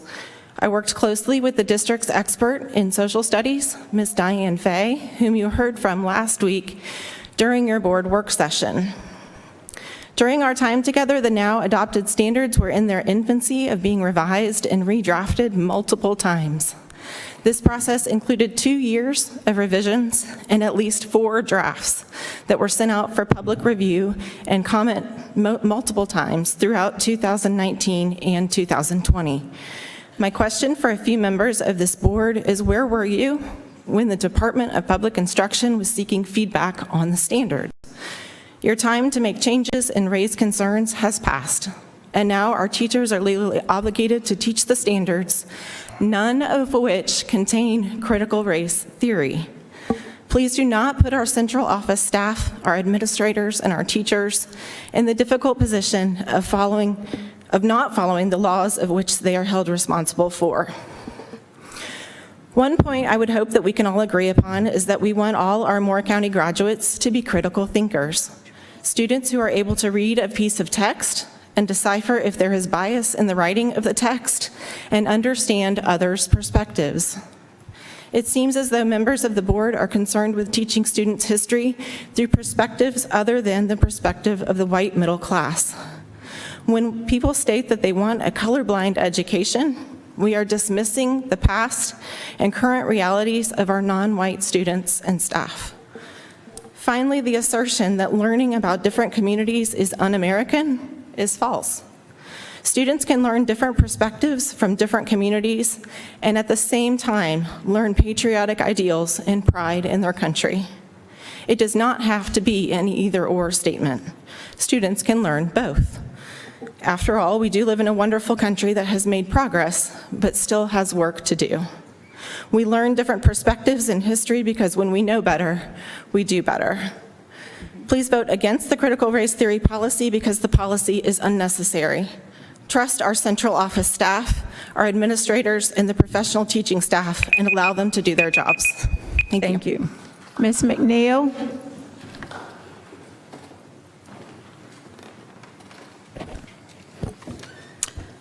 Hi, my name is Laura McNeil. I'm a resident of Pinehurst and the mother of 3 Moore County students.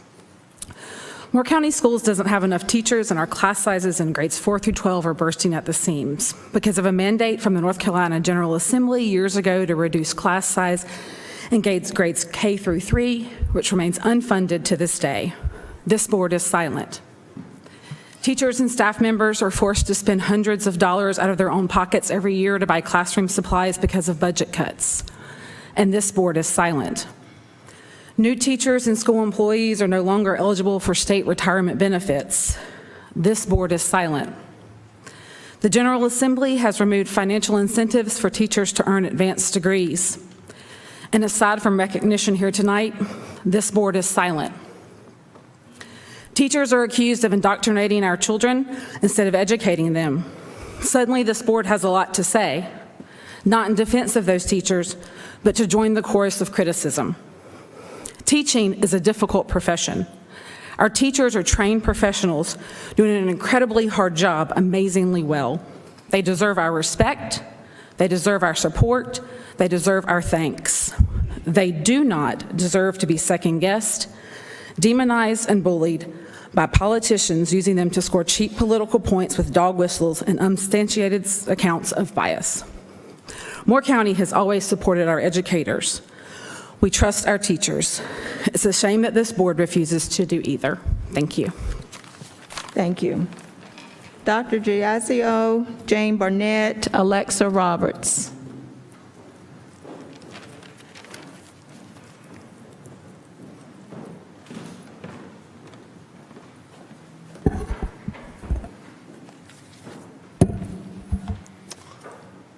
Hi, good evening. I'm Christoph Diazio. I'm a pediatrician and speak tonight as a medical expert who's been taking care of children in this community for the last 20 years. I'm also heavily involved in state and national and pediatrics and have a particular interest in infectious disease and vaccines. I'm speaking tonight on several issues. First of all, the masking. There is really no debate. Our children do still need to be wearing masks in school. And the reason for that is because the virus is changing and shifting. The gentleman who spoke earlier about the study from Israel, that was a long time ago. The virus has shifted and mutated. And if you look at the data coming out of Michigan, we've seen increasing numbers of children ill in Michigan. We've seen more hospitalization. It's not totally clear if it's a more pathogenic virus, but there's definitely a shift happening. Having masks on kids at school means that if a child is tests positive, is asymptomatically positive, fewer children in that room need to be excluded from school the next day. And in point of fact, this past week, we've had a record number of children have to be excluded for that reason. So science is difficult and hard, okay? Things change, and so when we learn more, things shift and change, and the general public, I think, has a reasonable frustration with that, right? Why do things change? Why can't you just tell me the rules? Why can't I do it this way? I am so stinking sick of these stupid masks after 15 months. I totally get that, hear that, am living that, experience that. I don't like it either. But not liking it doesn't change the reality. Okay, so it's still important that we do that and that we follow the science so that we keep our children as safe as possible. The second issue is vaccines. The vaccines at the school that was done in conjunction with the health department was a good idea and something that I encouraged as a pediatrician in this community, because I know epidemiologically more children who get protected faster leaves less room for the virus to circulate, which makes fewer people sick. That's how we win against this virus. We're getting ready. FDA just announced that they approved the vaccine down to 12 ACIP votes Wednesday afternoon. We're going to have opportunities to really win against this virus, to get the moments back that this disease has taken from us. The baptisms, the weddings, the funerals. This has been horrible. And we have a real opportunity here that we need to seize with both hands. And as this community, so we can win against this virus. Getting our children vaccinated means summer camp works a lot better. It means kids don't have to get excluded. It just brings so many moments back that we've been losing. So I understand that this is hard and difficult and that we've all had just a brutal year. So it's critically important that we get as many people protected as quickly as possible. So I'll be brief. Thank you very much. I appreciate all your hard work. Thank you.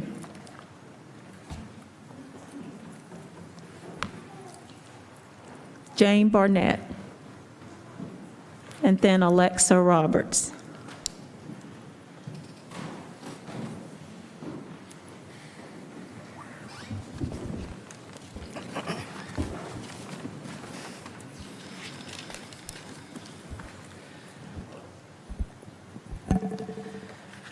Thank you, Dr. Grimsley, Ms. Carter, and members of the board for allowing me to speak.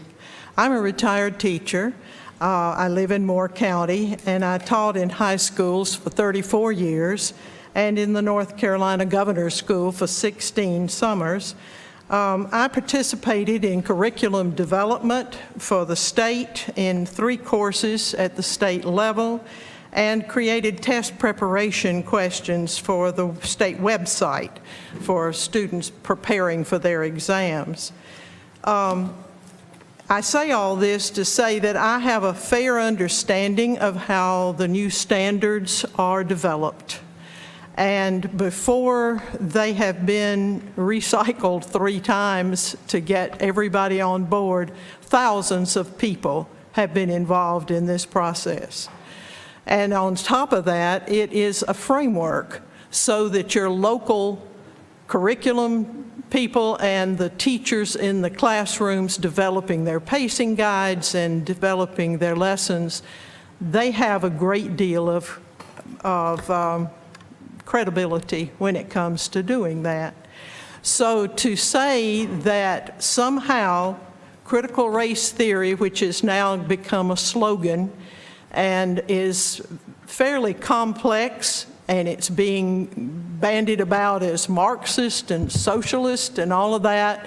It has a lot of history for decades, and some of it's probably good and some of it's gotten too far in one direction or another.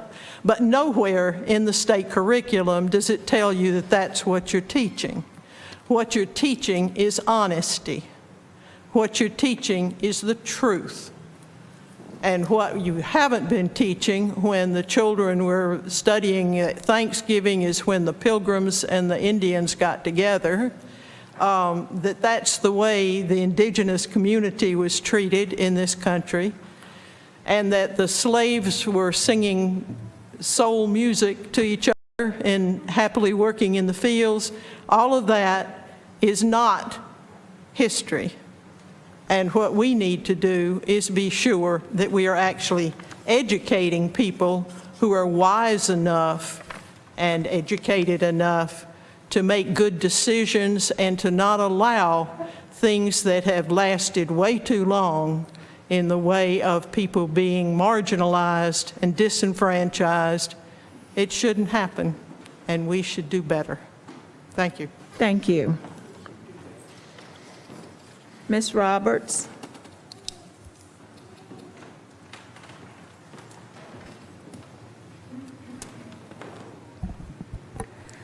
Thank you all for allowing me to speak tonight, and thank you for allowing me to take off my mask while I do so. And I would just like to point out that none of our teachers have that privilege of being able to do so when they're standing in front of their overcrowded classrooms teaching their students.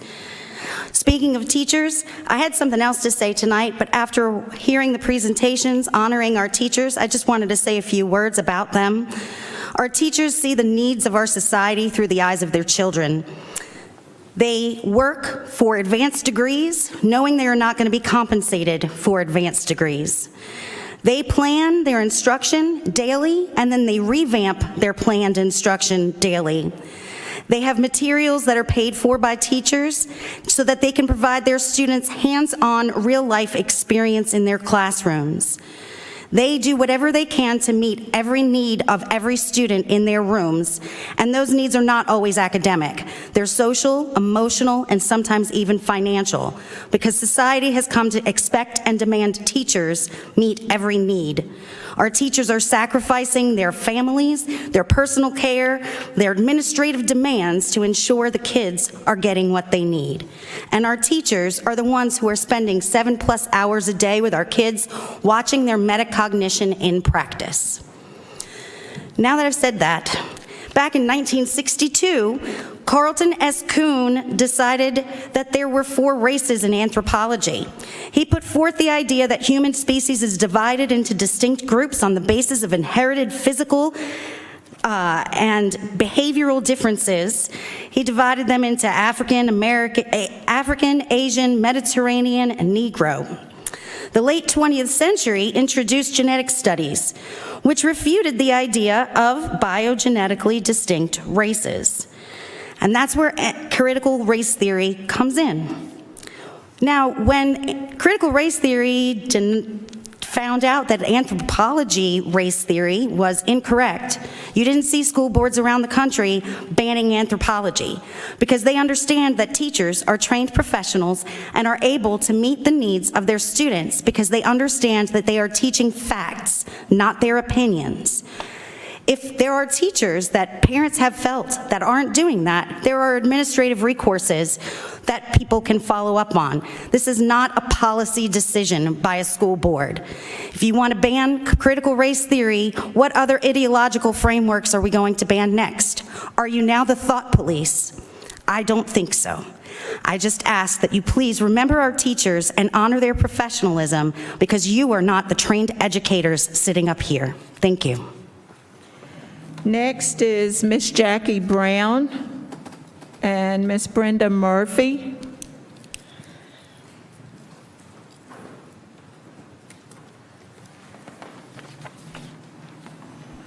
Hi, my name is Jackie Sharp Brown. I live in Aberdeen. Thank you for allowing me to speak tonight. It is the job of the Moore County School Board to serve and protect all students in our public schools. But some members of the current board seem more interested in furthering disturbing political and personal agendas than they are in advocating for our public schools. Our teachers are being used as pawns in a political tug-of-war. School employees are being harassed and called out by name on the radio.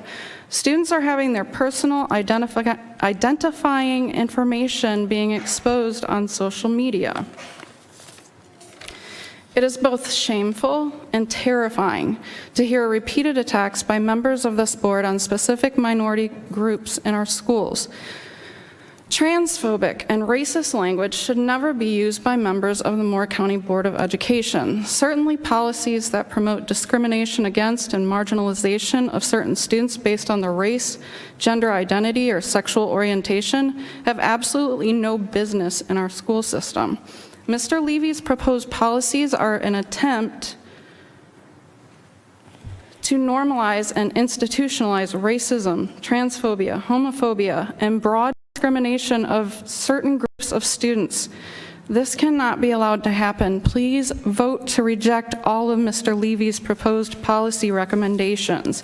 Each of you has been elected to the Board of Education to advocate for and improve our public schools. That should be your focus and your only focus. Please endeavor to carry out your sworn duty with some modicum of dignity and professionalism. It is time for you to put your personal political ambitions aside and work to improve our public schools for our students, teachers, staff, and the community. Thank you, and sell to the Land Trust. Next is Ms. Brenda Murphy, Christy Tucker, and Vanessa Marzillo.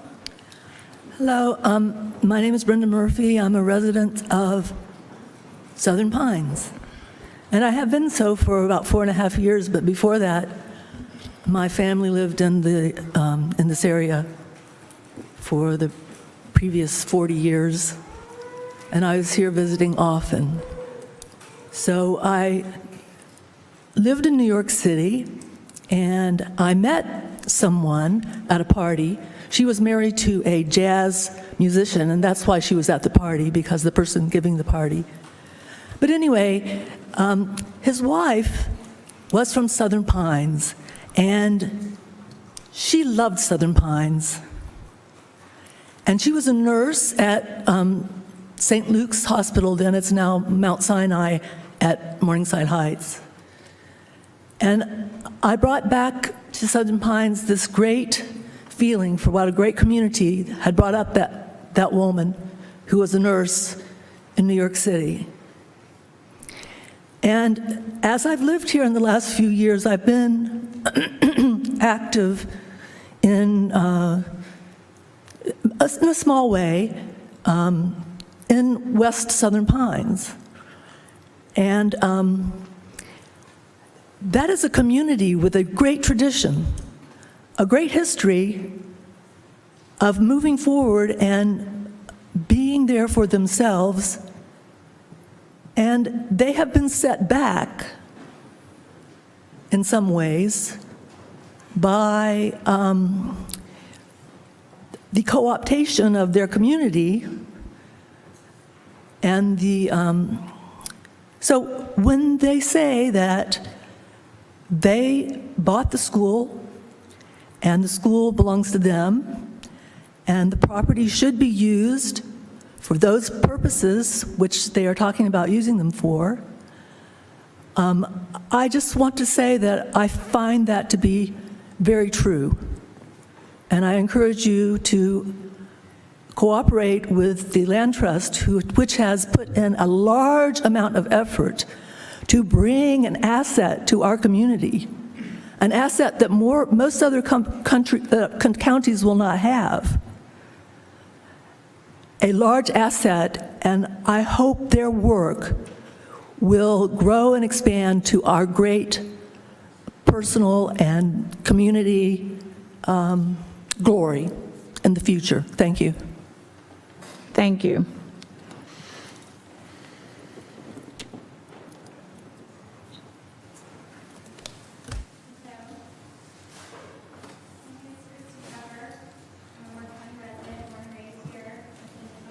Ma'am, can you speak just directly into the microphone a bit louder? Thank you. I don't think it's working. I'm sorry. Okay. I'm Christy Tucker. I'm a Moore County resident, born and raised here. I attended the public school systems here, and now I have 3 children in the public school system in elementary school. I'm here tonight to ask the board to take a stand against critical race theory and ban it from ever infiltrating our schools. My understanding of critical race theory in my research is that it holds that your race and your skin color is the important thing about you. That if you are a part of a minority group, you are a victim in the system, and that if you're part of a more privileged group, you are considered an exploiter, whether you think you are or not. I disagree with this idea. We define ourselves by many things: our environments, our families, our experiences, our abilities, our behaviors, our values, our religious beliefs, our character, and so on. Many children of all races already feel rejected or neglected when they arrive to school in the morning. The thought that they would then have to come to school only to be treated like they are a victim or a villain based on their skin color, and that they will never succeed in a system that's against them, or that they are a villain and are somehow responsible for the division and disunity amongst their peers, is abusive. This is political ideology. Don't let these extreme beliefs into our classrooms and ultimately resegregate us. I have seen some of the training materials created for teachers where this has been implemented, where teachers are instructed to censor from their teaching sources any social norms such as two-parent home, U.S. citizenship, heterosexuality, gender as only male or female, Christianity, etc., that these traits are somehow oppressive. These are traits that should be celebrated. It would be harmful to censor them from our kids' learning tools. I've also seen where children are being surveyed on their socioeconomic level and asked to identify their gender, their race, their sexual preference. And sixth grade students in Charlotte have been asked about their gender, transgender, and sexual orientation without parental consent, as well as being asked to identify areas of privilege. Teachers are also being trained to customize their teaching based on the races in their class. This is discrimination. I heard a statistic recently indicating that one more thing. Per the First Amendment, our government must show neutrality towards religion. Public schools cannot promote or inhibit this. Some of the ideology behind critical race theory opposes my religious beliefs as a Christian and would cause confusion and chaos in the minds of my Christian children who are taught that their identity is in Christ and that their purpose is ordained by God. Not that their identity is their skin color and that they are any way better or worse than their peers of a different race. Recently,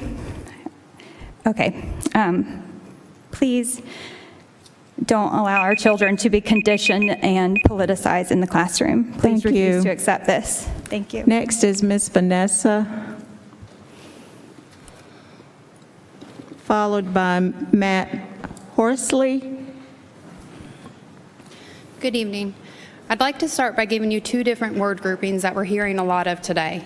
In one group, critical race theory, systemic racism, oppression, intersectionality, race-based system, white supremacy, equity, culturally responsive teaching, social, emotional learning, division, Marxism. Then in the other group, you have freedom, liberty, individual responsibility, love, exceptionalism, the Bill of Rights, the Declaration of Independence, the state constitution, the federal constitution, unalienable rights, divine creator, laws of nature and nature's God, Americanism. Which two word groups sounds more appealing? Let me answer for you. It is the latter. Today I'm here to tell you to vote no for implementing critical race theory into Moore County schools. It is a curriculum that teaches hate, it teaches groupthink and segregation, and it is rooted in Marxism. Marxism, an ideology that has killed over 100 million people worldwide. Critical race theory threatens our freedom and the foundation of our country. Not only is critical race theory a form of indoctrination, it is age inappropriate, immoral, it promotes segregation, racial incitement, and it is counter to the American Revolution. I will not stand for this, we will not stand for it, and you should not stand for it either. I refuse to have my children bullied into thinking they are racist when they are not. I do not raise my children to be racist at home, and I will not allow them to be taught differently in school. Why would we push these harmful and racist theories from Europe onto our children? It has never been successful in other countries, and it will surely fail here. Our founding fathers said, "We hold these truths to be self-evident, that all men are created equal, that they are endowed by their Creator with certain unalienable rights, that among these are life, liberty, and the pursuit of happiness." Nowhere did they say that we should judge others by the color of their skin and see only skin color. By starting in Moore County today, let us put our focus and energy into science, math, American history, and English. Let us propel our education system into greatness, transparency, and trust. Let us teach our children about the greatness of our country and the lives lost defending it. Let us focus on student achievement and moral development. Let us teach the truth, historical fact, and American exceptionalism. And let us be the first to add to our license plates, first in freedom and first in education. Please vote no to critical race theory. Thank you. Thank you. Mr. Matt Good evening, ladies and gentlemen. I'm Matt Horsley.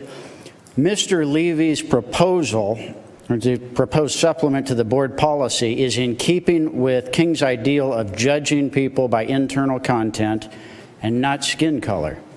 It prohibits the teaching of critical race theory, but contrary to one of our articulate and passionate speakers here, explicitly, if you've read it, does not ban age-appropriate discussion and debate of CRT ideas by students in the classroom.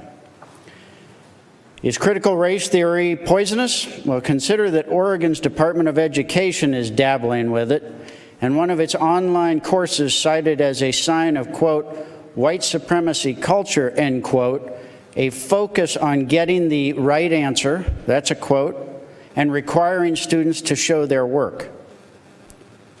That is asinine on its face and sets students up for failure, both in school and later on in real life. I submit this is known as the soft bigotry of low expectations.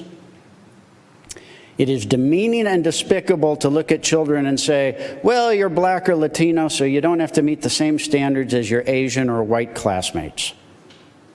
This bigotry was displayed on February 16 when President Biden said, quote, not everybody in the community, in the Hispanic and African American community, particularly in rural areas that are distant and inner city districts, know how to get online and determine how to get in line for a vaccination. It's the same thing with suggesting that IDs are somehow racist. That blacks and other minorities don't know how to get a photo ID. CRT is part of a larger political agenda by the same party that fought the war to defend slavery, imposed Jim Crow laws, opposed women having the right to vote, and ran the dogs and fire hoses during the civil rights era. It is discriminatory, inflammatory, and divisive. CRT is, in fact, already in North Carolina. This policy supplement is a vaccination to keep it out of Moore County, hopefully. And if it is unnecessary, then nothing is lost. But there's been a lot of effort to oppose what opponents claim is an irrelevancy. Thank you. Thank you. Next is Ms. Marge Serez, Margaret Smetana, and Mary D. Martina. And again, please state your name. Hi, it's Marge Swears. Swears. You were close. No Thank problem. you. No problem. Thank you for allowing me to speak here tonight. Again, my name is Marge Swears, and I'm a resident of Pinehurst here. And I have been an educator in these schools, 3 schools in North Carolina, in the nursing field. And many times in the month of July, we would have to take time to remediate students in reading, in basic math. This is getting into college programs or associate degree programs. The faculty would have to spend time helping some of the students that were fine on a transcript, but didn't have the recall and were needing a calculator and whatever. So we would spend time remediating. And I want to force you all to, or strongly consider banning the critical race theory based on what I've observed in the last 10, 12 years teaching in college programs, and that is not everyone is graduating with the appropriate skills to read, to do basic math. Now, I'm sure you all know about statistics. I looked up the NCES, which is the National Center for Educational Statistics. Again, this is just for the state of North Carolina, not Moore County per se. But the reading performances in North Carolina among 8th graders has remained flat since 1998. So it's been on a low level and flat.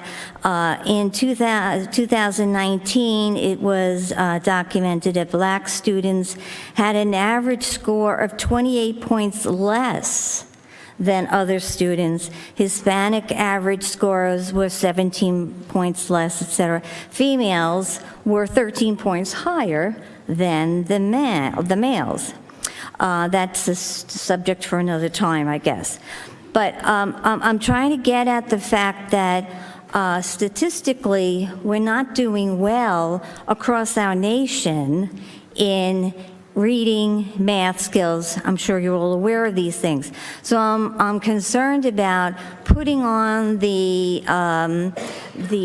the role of the teacher in the classroom to now have to envision editing and changing their course curriculum, and not being able to really encourage reading. I think that's a real abuse of our students, and I want to remind you to be respectful to all children. Thank you.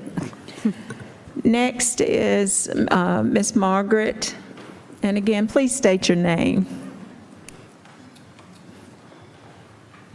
My name is Is this on? My name is Margaret Smetana. I live in Pinehurst, and I'm here to ask you to vote for the policy to ban critical race theory. I had heard that many of you on the board were against it, and so I think you should have no problem voting for the ban on critical race theory. When I was in school, there was never enough time for the teacher to cover all the course material in the book, especially history. I think history and social studies should not focus on racial divisiveness, but you focus on increases. True history must be taught, it must teach facts, and there should be balances in various viewpoints. Contributions of people of various ethnicities should be taught, but within the context of history, not to stir up hatred and divisiveness and revenge. I read a book to my children when they were young about Charles Drew, who was a medical doctor of color, and his contributions to the development, processing, storage of plasma, which saved countless lives of our military in World War II. My children and I were greatly saddened when the book told of his death in 1950 in an auto accident because the nearby hospital refused to admit him and administer the life-saving plasma which he had developed. But I can see how the new standards can be formed to overemphasize racial discrimination and create hatred rather than illustrating the stupidity of racial discrimination. I would rather be in a country where students of all ethnic backgrounds have been inspired by the past and seek to achieve, rather than a world where racial divisiveness and strife prevail. Thank you. Thank you. Next is Mary DiMartino, Phil Vandercook.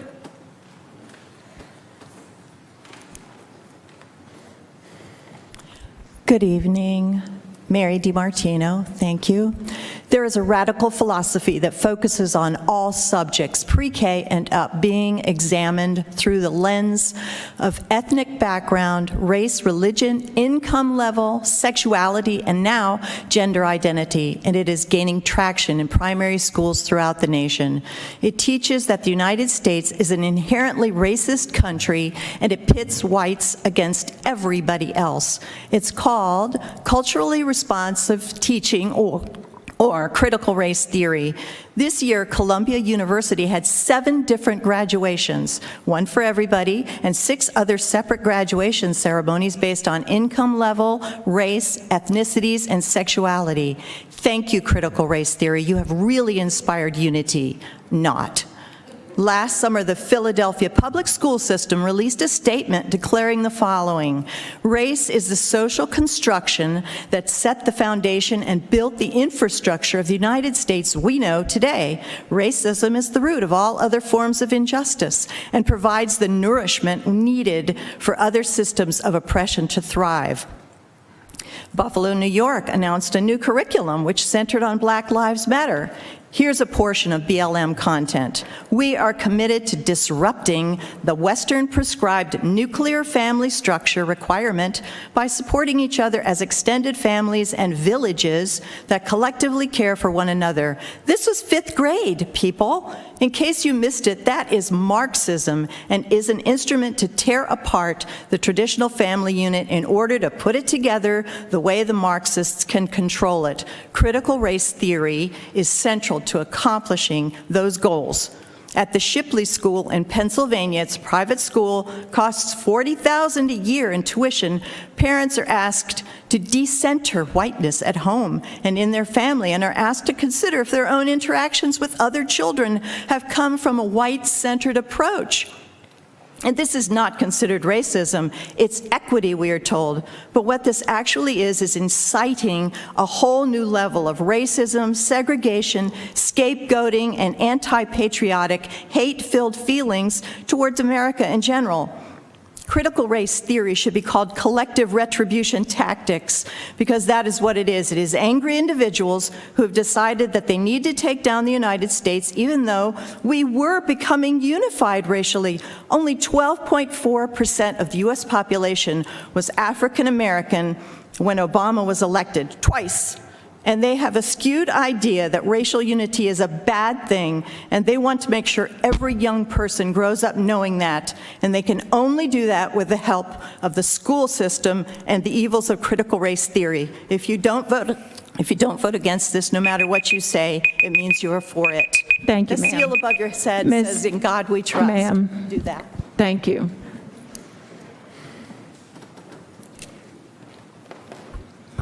Hello, my name is Phil Vandercook. I live in Whispering Pines. Currently, I'm active duty military. I have 32 years of service in, and this is my 3rd time being stationed at Fort Bragg. And I know there's a lot of division right now, but I would say there's no place I'd rather be than in Moore County. Right? I've been all over the world. I've lived all across the United States, and reality this is the place to be. Currently, for myself, I'm against critical race theory, and for many reasons. I think a lot of people covered things, but I think it divides us more than it unites us. Obviously, you can tell right now how much we're kind of at each other already. Within my profession, for the majority of my time in the military, I've been in the Special Forces, and our primary mission within the Special Forces is unconventional warfare. So it's not so much kinetic, it is how to do things in another way. So the big thing in unconventional warfare is social movement theory. That is, how can I put this? That is the new weapon on how I can change an environment, a nation, and a way of thinking, and to pit people against each other.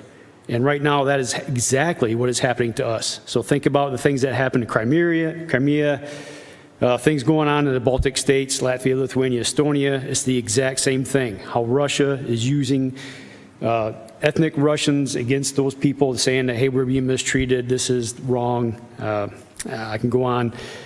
But I would say that critical race theory does not belong in the classroom, and I oppose it strongly. Thank you. Thank you.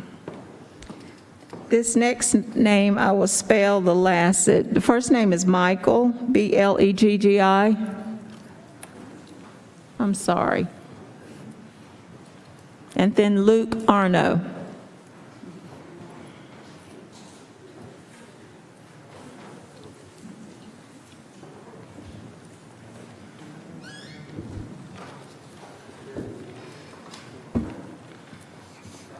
Hello, it's Michael Bledgy. Okay.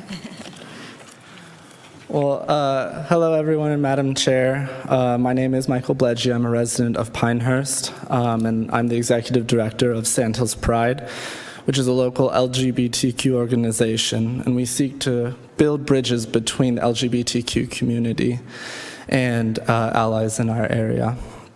I'm here to speak mostly on thinking about the words that we use. Many of the things that have been said recently and by other individuals here have impact on our students. As we've heard one of our students before, they are eloquent, they are powerful in the words they have, they think beautifully, and they are able to really be agents of change. What we say influences them, and influences the power that they have on this world. One of the big items that I'd like to address is how we talk to our students, not only in terms of our Black and our brown students, but also our trans students, our lesbian, our gay and bisexual students, and our queer students as well. These students need to see visible affirmation. One of the studies that was done in Canada specifically showed that visibly affirming policies, those that explicitly state out the students that we protect, whether lesbian or gay, or Black or brown or people of color, this reduces suicidal ideations. As a student who was formerly part of Moore County Schools and then was a very proud graduate of it, it is something that we do pay attention to our policies. The study showed that if we have an explicitly defending our students, it actually improves other students as well. In this study, it was specifically for LGBT students, having explicit protections for those students actually reduced suicidal ideations of the heterosexual male students as well. The things that we do have waves. Our students listen. One of the things that we do in our trainings for Safe Zone is we specifically state that visible allyship is the most powerful thing. You don't have to be an expert. I know that all of you are very busy. We've been here for quite some time and we'll probably be here for a little bit more time afterward. But being visible in how you support your students is so important. It can save lives. It does save lives. So this is something based on prior comments that we've heard today. I strongly, strongly urge you, think about our students, our Black and brown students, our lesbian, gay, bisexual, and trans students who have been impacted by comments, because words do have power. And believe me, these are kids who are worth protecting. Thank you for your time. Thank you. Mr. Arnott.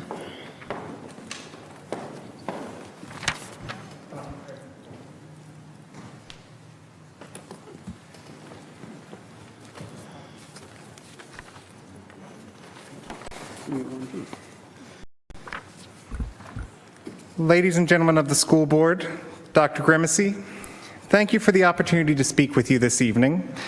I am Luke Arno. I am the president of the Moore County Association of Educators.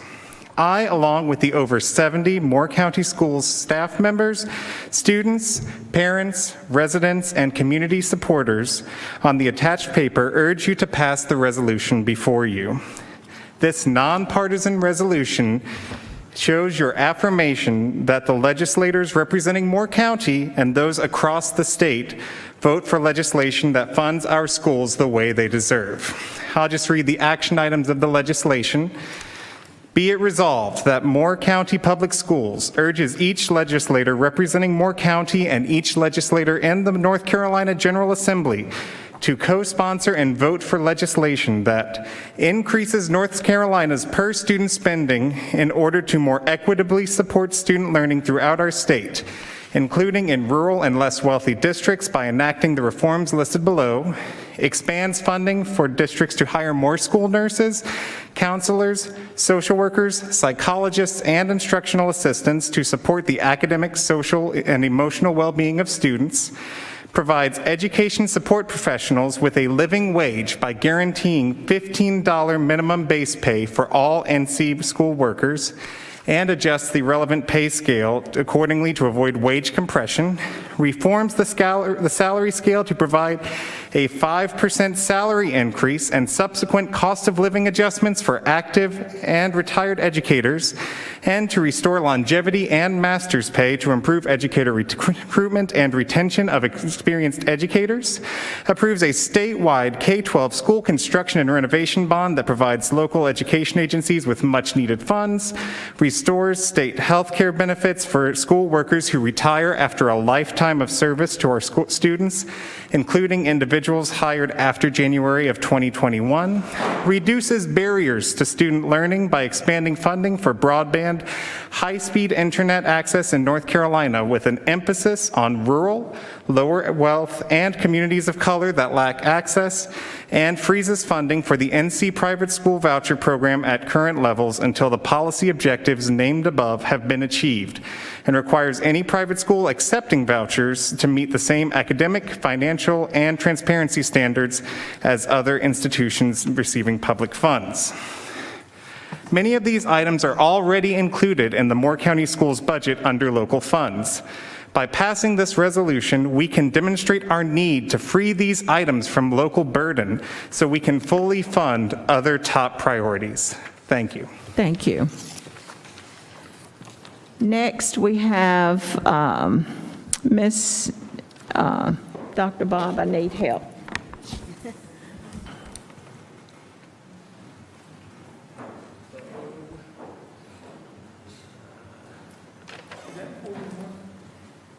It appears as though it's Bo, and then last name starts with a Z, perhaps, and it's on CRT.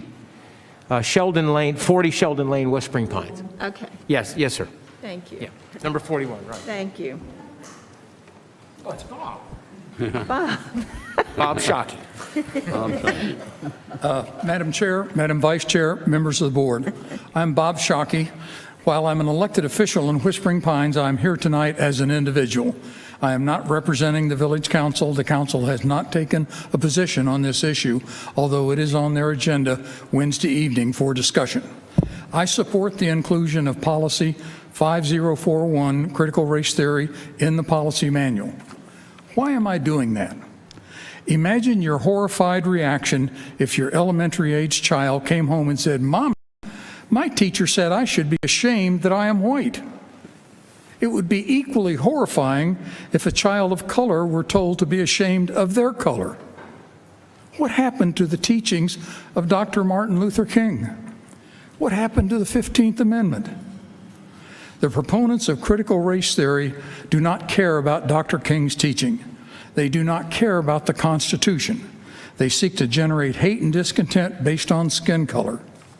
Merit, equal opportunity, out the window. Do not kid yourself that CRT is benign. The proponents of it are coming for your kids, and they're coming for you. CRT began as an academic exercise at the college level. Students there can analyze, debate, and decide what to think. Are elementary age kids ready to do that? Like many academic exercises, CRT crept its way into the education bureaucracy, first at the federal level, then at the state level, as recently critiqued by Lieutenant Governor Robinson. Noted neurosurgeon Ben Carson recently wrote, "CRT is a deliberate means to sow division and cripple our nation from within." One example, a central office staffer in the Rockwood School District, Eureka, Missouri, in response to an uproar about CRT curriculum, sent a memo to teachers saying, "Post the material so the kids can see it, but not the parents." I do not believe we have that sort of staff in Moore County, but that's an example of what CRT proponents believe they should do. We have great teachers in Moore County. They deserve to be given good guidance. Critical race theory is a looming problem throughout the country. Please do not let it happen in Moore County. Thank you. Thank you. And God bless you for listening to all this. Next is Mr. James Longacre, Katria Franklin, and Ms. Catherine Chow. And again, please state your name as you come to the podium. Name's James Longacre. I have 2 kids in Moore County, and thank you for letting me speak tonight. I believe in solving issues with open dialogue, not perpetuating them. Teaching children that they are different from one another based solely on the color of their skin is wrong, and those doing so should be ashamed at the least. Critical race theory flies counter to the civil rights movement fueled by the likes of Martin Luther King and Malcolm X. They sought to achieve change by nonviolent means. Whatever racism you hope to cure with CRT can't be accomplished by brainwashing children and others with critical race theory garbage developed and or pushed by race grifters like the likes of Nicole Hannah-Jones, author of the 1619 Project, Robin DiAngelo, author of the book White Fragility, and Abram X. Kendi, author of How to Be an Anti-Racist. In closing, I'd like to give 8 quick bullet points from the critical race theory. Critical race theory believes racism is present in every aspect of life, every relationship, every interaction, and therefore it advocates to look for it everywhere. Critical race theory relies upon interest convergence. White people only give black people opportunities and freedoms when it benefits their own interest, and therefore doesn't trust any attempt to make racism better. Critical race theory is against free societies and wants to dismantle them and replace them with something it advocates to control. Critical race theory only treats race issues as socially constructed groups, so there are no individuals in critical race theory. Critical race theory believes science, reason, and evidence are white way of knowing, and that storytelling and lived experience are quote-unquote black alternative, which hurts everyone, especially black people. Critical race theory rejects all potential alternatives like color blindness as forms of racism, making itself the only allowable game in town, which is totalitarian. Critical race theory acts like anyone who disagrees with it must do so for racist and white supremacy reasons, even if those people are darker-skinned Americans, which is also totalitarian. Critical race theory cannot be satisfied, so it becomes a kind of activist black hole that threatens and destroys everything it is introduced to. And this is why I do not support critical race theory and hope you do the same. Thank you. Ms. Franklin, and then Ms. Chow. Katrin Franklin. I didn't realize the bathroom was in the basement. Sorry. I'm going to go off script a little bit. I think what's happening here is this is all about trust. 4 of you completely lost our trust in 2018, 19, and September of 2020 when you let the following questions hit the desks of our elementary school students, middle school and high school students. How many times a week do you have sex? Do you have vaginal sex? How many times a week do you do cocaine? How many times a week do you think of killing yourself? When 4 of you let those questions hit the desks of our children, you prove to me your complete ineptitude to represent them. We don't need to discuss how I feel about critical race theory. I need you to do your jobs. If 6 of you have gone publicly and said that you do not agree with it, and you're just going to trust the state, or that you don't think it's going to happen, or that it doesn't matter, then I need you to go find another job, because I don't think Board of Education is the right job for you. I'm not talking to the state. I'm talking to Moore County representatives for our children. We humbly request that you do your job, or you get out of our way. Thank you.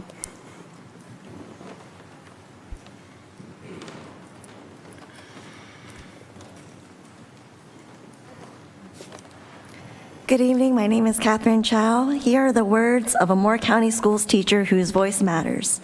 Dear Moore County Board of Education, I know that the people of this board have polar opposite opinions on most things, while different opinions, different views, and different perspectives may sometimes be a good thing.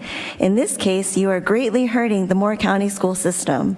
The citizens of Moore County voted in new members, but I do not believe that this is what they wanted. Moore County was the system that people moved to just to have their kids in those schools. Now, the Board of Education has made the system the laughingstock of the state.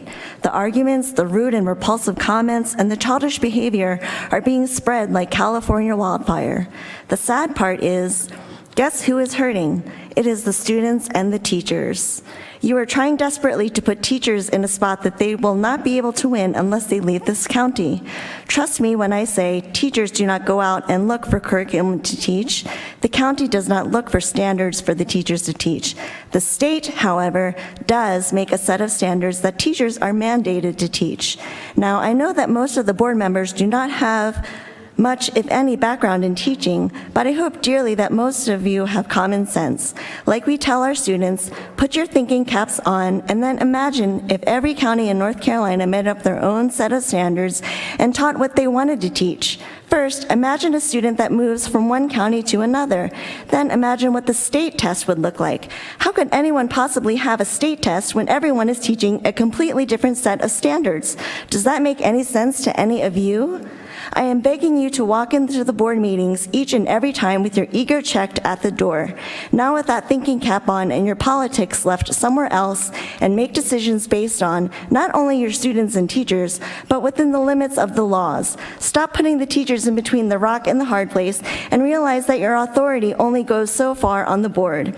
If you want to change the curriculum, you ran for the wrong board. You should be in Raleigh helping to make those decisions there. From this teacher and the benefit of all Moore County school teachers, put your politics aside and do what is right. Do not lose focus on your responsibility to promote the Moore County Public Schools. Thank you for your time. Thank you.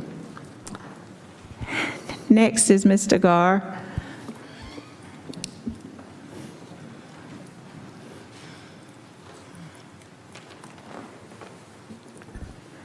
Good evening, Chair Carter, Dr. Grimacy, board and staff.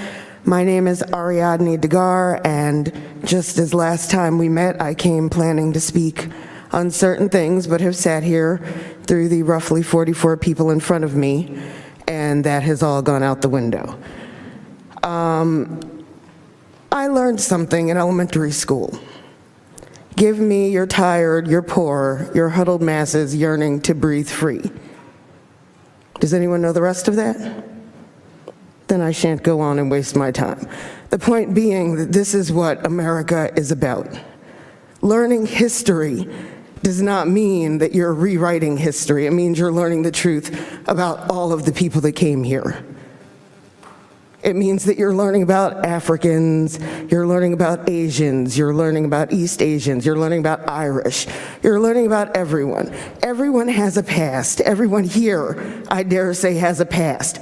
And if we search back far enough in your Facebook histories, we might find it. America has a past. It's not about being ashamed of it, it's about learning from it and learning to do better. But in order to learn to do better, you have to know better. In order to know, it has to be taught. I'm very confused about all of the talk about critical race theory and it seeming to be synonymous with the talk about the curriculum that's going to be implemented. To my understanding, and from what I've seen, the curriculum is not including critical race theory.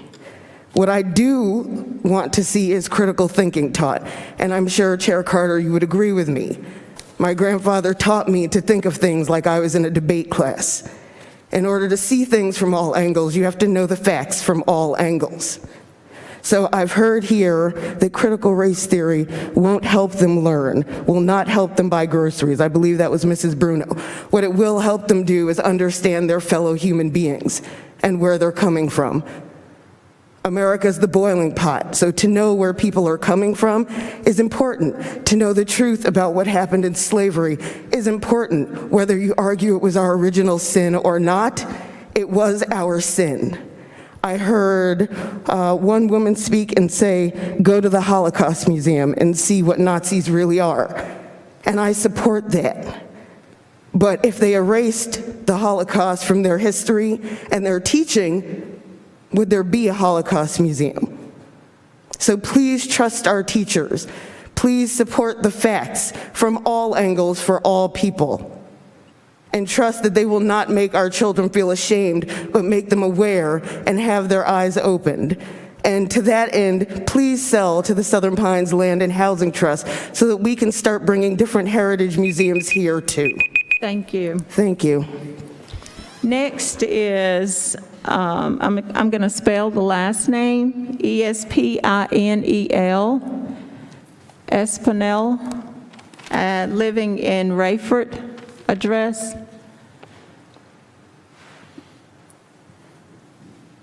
Espinel. What number is it? It's number 46. Okay. All right. Then we have Hernandez, Hernavo, number 47, living in Rayford as well. Anyone here from Rayford? Okay. Next is Miss Lynn Until, followed by Alice Casey, and then Ashley Perkins. All right, so bullying's become a big problem at Moore County schools, and I feel like it needs to be addressed. The intimidation, name-calling, and smear campaigns have got to stop. My name is Lynn Antill. I've been a very involved Moore County Schools parent for 9 years. I currently have 2 kids at the schools, and next year we'll switch my oldest from private back into public. If I had more than 3 minutes, I would love to share with you all the good things that we see happening in Moore County schools and why we choose to send our kids there, but I'll have to save that for another time. I'm here because I recently spoke with a friend who works in one of our high schools who's upset by the politicization that has occurred and feels that some on the board and the community are trying to make an issue out of things that really aren't an issue. And I suggested that she come here to speak because I think it's important that our school board hears from professionals working in our schools and not just from community members who may be upset with what they see in their news feeds or who may not actually have direct experience with Moore County schools. Her response was, "Oh gosh, no, I don't want them talking about me on WEEB and smearing my name." Let that sink in. A professional in our schools who's working with students, including trans students, working during this pandemic, someone who has reviewed the revised social studies standards, is too afraid to share her perspective for fear that school board members will bash her on the radio. I shared that story with a couple of other friends who are teachers, and they validated those feelings. One said she wouldn't speak to the board because they'd probably label her as a leftist, because that's what some members are quick to do when they disagree with someone. Or worse yet, they could try to get her fired. Some of you on the board are business owners, and however, you don't need to own a business to know that a business's success depends on its employees. What happens when employees don't feel valued? When they don't think their thoughts or ideas matter?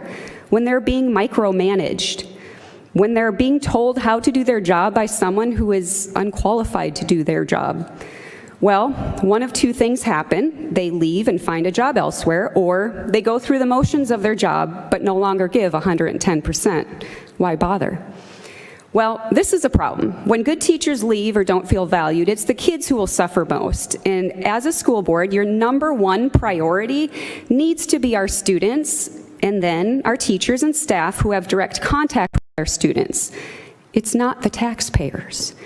Step up and be the leaders and role models you promised to be while campaigning. Show us that you support public education as well as our Moore County Schools students and educators.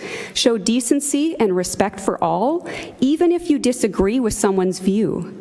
Moore County didn't elect you to be controversial radio pundits, so please get off the radio. Stop the name calling and intimidation. We want leaders in our schools, not bullies. Our community's future depends on it. Thank you, ma'am. Ms. Casey, and then Ms. Perkins. Let me just add that we would have let you go on first because of that little baby. I didn't know you were speaking. That's okay. Thank you there. Thank you for your time. My name is Alice Casey. I'm an Aberdeen resident, military spouse, and I am here to ask you to vote to ban critical race theory here in Moore County. I offer my apologies if my daughter has caused any distractions tonight, but this was too important for me to stay home. First, I want to speak directly to those of you on the board with conservative values.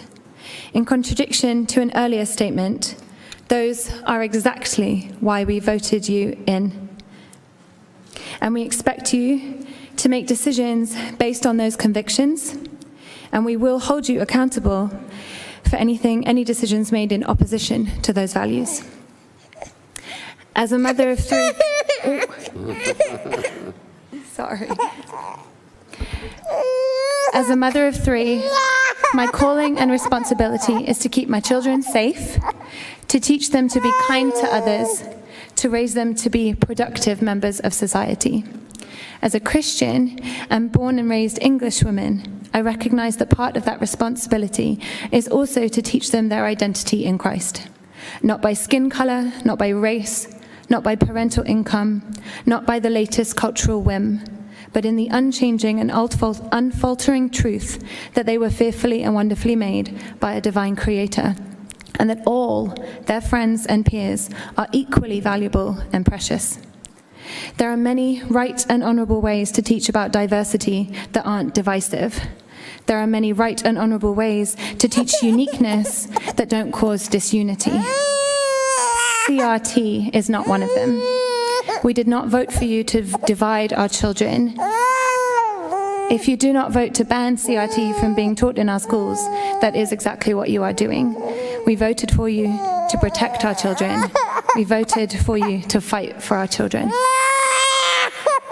It's okay. Thank you. Thank you. Ms. Perkins.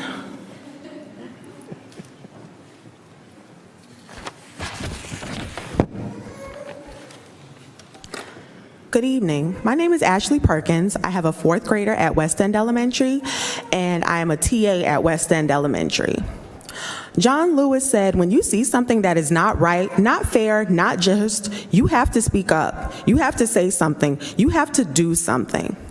I don't know what everybody else has been reading, but when I look over the standards as a member of the African American Parent Association and the Parent Association of Moore County, which if all these other parents feel some type of way, why don't you join and do something? I don't see critical race theory. Opening up a textbook and ensuring that all children are reflected in that textbook is not critical race theory. It is called equality. Making sure that an African American child can open up and see the truth is equality. Making sure that an Hispanic American child can open up a textbook and see that truth is equality. Same thing for an Asian Island Pacific child. All children should see themselves reflected in history. Just because you're not comfortable doesn't mean you get to erase it, doesn't negate the fact that these children need to know the truth. If you think that systemic racism does not exist, go to a neighborhood in this county, cross over the tracks, and see the difference from one road to the next, from one business to the next, from one house to the next. It must be nice to not live in a shell that maybe you're not judged by. Enjoy it. That is called white privilege, and it is a very real thing. You don't live like the rest of us live every single day. I heard one man have the audacity to say that people were tearing down statues. Yeah, you're right. Because last year we had a man held down with a knee on his neck for 9 minutes and 29 seconds. You tell me the last time that that has occurred with someone that is a person of color. You can't. The fact remains that history needs to be told in its entirety. The truth. You don't get to pick out the parts that you don't like. I did not elect anyone based off of their political association, and I don't want it in this. Tell the truth. Put the truth to these children. They need to know. They are going to take care of us in our old age, and they need to know. They want to brand Dr. G as being the troublemaker. You are not a troublemaker, Dr. G. You are amazing. You're making sure that our children are treated properly. You are dealing with the inequality in every section of this school district. You're making good trouble. And as long as you're making good trouble, I'll make good trouble right along with you. Thank you. Next is, this individual lives at 31 Village in the Woods in Southern Pines.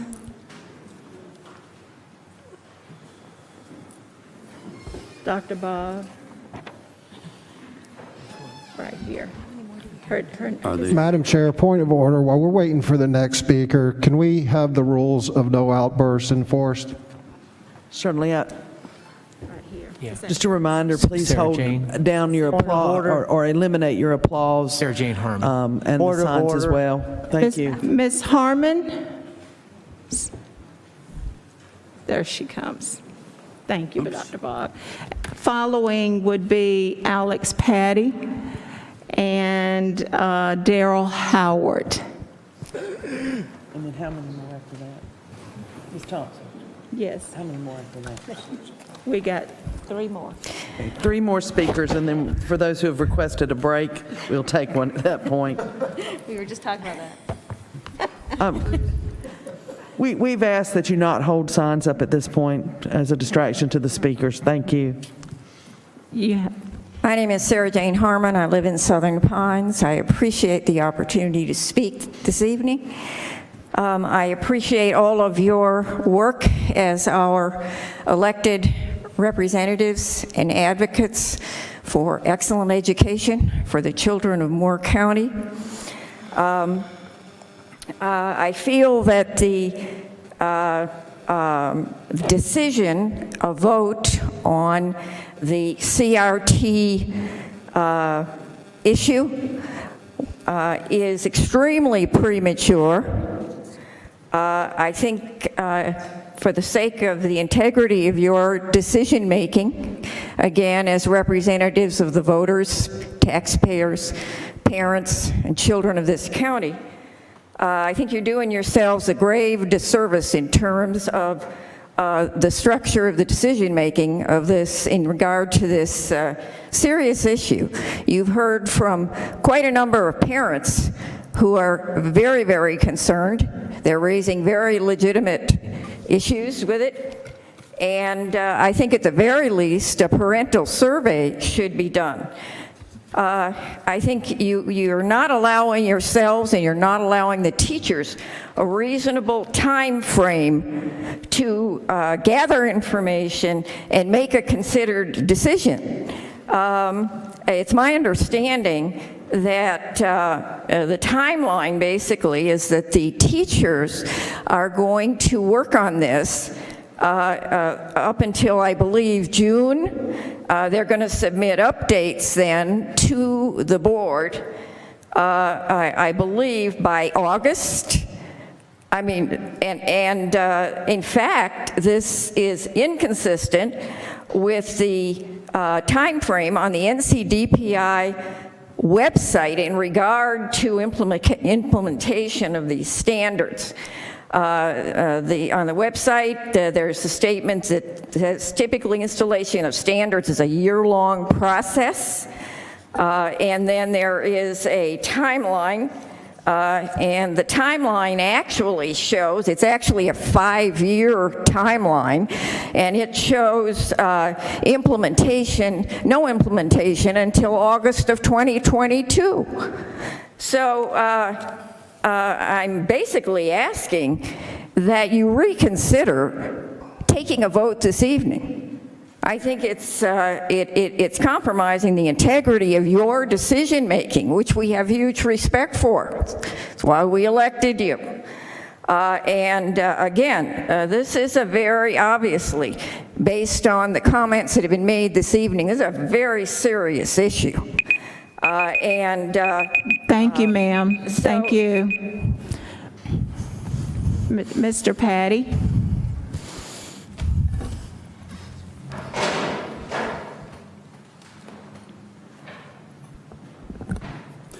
Good evening, Chairwoman Carter, Dr. Grimacy, and members of the board. My name is Alex Patty. I'm a Southern Pines resident.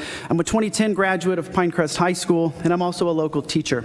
And every semester for the past 3 years, I've had the privilege of teaching dozens of Moore County School students. I teach dozens more MCS graduates. This past year has been unlike anything that any of us could have ever imagined. Practically everyone in our local education systems have been overworked, overburdened, and just darn right stressed out. But I want to take some time this evening to give the staff, teachers, and students of Moore County the praise that they deserve.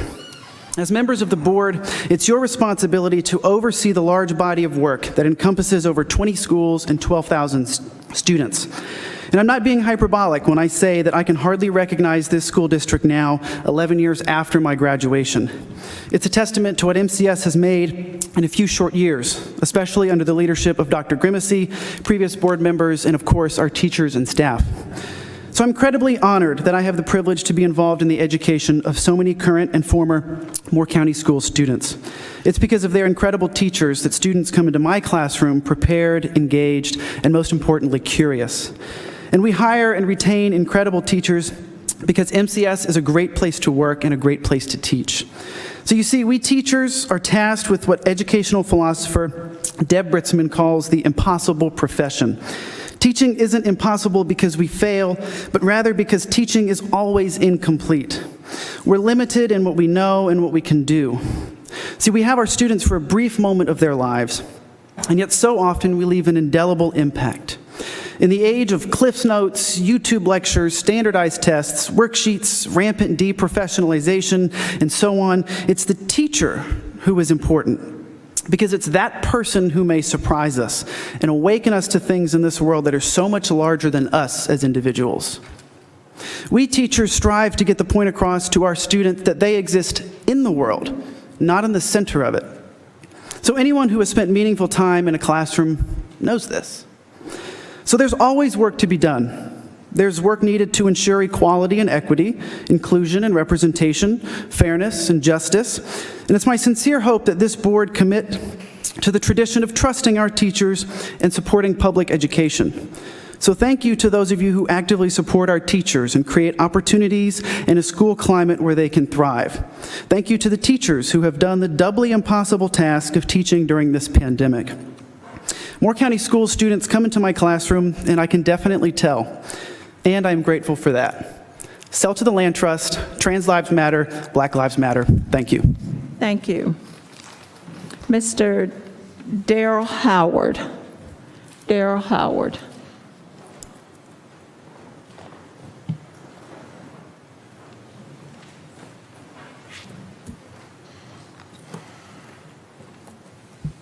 We've all been here long enough and heard all the different aspects of this story. And let me just mention my little aspect of it. Unlike most people here, I was born in Moore County, and I went all my school years in Moore County in Southern Pines. And nice place to grow up, a little bit like Mayberry in those days. But in the 60s, we had integration that jumped onto us, and it was kind of scary to begin with, but actually, when it happened, it didn't seem to bother many people. It just kind of went on, and as we got everybody in the same school, realized it wasn't really very scary, and people were just the same one way or the other. And when you have people different from you in your classroom, you get used to it, and you become friends, and there's nothing different about them. It's like the military or police. It's a great equalizer for everybody's background. They come together. And that was actually, in the long run, it was a very good thing because we all got together, and this was in 1967, 66. So the point I'm trying to make with you is that it's important to do things to bring us all together, to make us all the same, not divide us back again like we did before. Because we made a lot of progress since the 60s, and we don't want to see that to end. We don't want to divide people up again. And even though the people in Raleigh came out with this curriculum, the people that pay for it are still the people that have been in this room. These are the ratepayers that pay the salaries that goes to the schools and such like that. That the money doesn't come from Raleigh. Raleigh comes from Moore County. The money comes from Moore County that goes to these schools. And we vote for you guys to guide this whole situation. And we want you to do it fairly and equally, but don't divide us. Bring us all together. Thank you. And our last speaker is, first name is Doug. Thank you.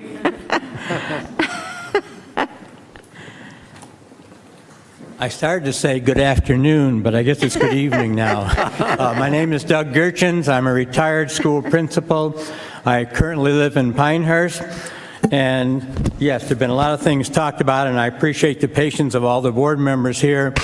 I am going to address this whole concept of the social studies revised curriculums. I have a couple of articles that I've in doing my research that I'm going to cite at the end if there's time. If not, I'll leave copies for the board eventually at the board office. The bulk of my time in education was spent working with elementary school children. I've also worked with children all levels K through 12, but I feel that the younger children should be considered one of our most treasured resources. And I was glad to see Mr. Poole get the award this evening. It should be considered to have those children, when they come to your school, knowing that they were an empty vessel when they were born. They gained some material before they came to school, but once they got to school, they were ready to learn. They were equipped by God to think. Much to put into that vessel early on was the school of the job. Now, God created pupils with the ability to think, and I look up there and it said, "In God we trust." And I'll digress for a moment and say that when our country was founded, the Creator, God, Providence, was the one that was there to help the founding fathers think through and put together the documents that have guided us through many difficult times. And I hope that all of you, your trust in God, will help you in this decision-making process as you go through these proposed changes. Just the other day, I was listening to a recent interview with Nikki Haley, former U.S. ambassador to the UN. She commented that when she was first enrolled in a school, she was feeling very different from the other students, as she was from Indian background and the other students were not. Her mother told her, focus on what she has that is like them. Focus on what they have in common, not the differences. She now knows the value of that as she works with the world stage. I think it's a real travesty to be now stressing differences with our young children and not commonalities. Using our most vulnerable population as the breeding ground for this ideology is something that I and all of you who are gatekeepers of the Moore County school system should soundly reject. Sadly, what I am seeing all around the country and now here in Moore County is the movement of seeking out more differences in people. Not a day goes by, and I'm sure you're agreeing with this, that I don't read what I think are horror stories about what is being presented in various schools throughout our country. Thankfully, I'm also reading about pushback to this very harmful change, because once in place, I feel that the harm done to our children's mind will be repairable. I, as someone who have invested most of my life in helping nurture the lives and oh my goodness. I'll pass those on to you. Thank you. Madam Chair, that's the end of our speakers. Okay, thank you very much. Thank you to all the speakers who have suffered along with us tonight. And when I say suffered, I mean simply having to sit in those hard chairs out there. It is now 9:33 by my watch. We are going to take a 10-minute recess. We will be back in session at 9:53. No, 10 minutes, yeah, 9:43. God, it has been, I taught English, not math.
But, you know, I had to come to this damn board.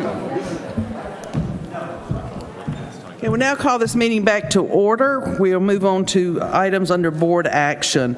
The first one being class size waivers. Dr. Grimacy. Madam Chairman, thank you, and we appreciate the board's indulgence on this one item. Hopefully, board members received the preliminary draft of the executive summary for this item several days ago, prior to the final deadline. And as I stated in the executive summary, or as working with Dr. Locklear, we had a bit of an oversight on this process, and that's the reason why we want to get it to you in advance. So I'm going to defer to Dr. Locklear for a brief introduction, and trust us, we'll be very patient with any questions that you have. Hopefully you'll see this as one of those procedural things that are necessary. So Dr. Locklear, I'll turn it over to you. Thank you, Dr. Grimacy. Thank you, board, for your consideration of this item this evening.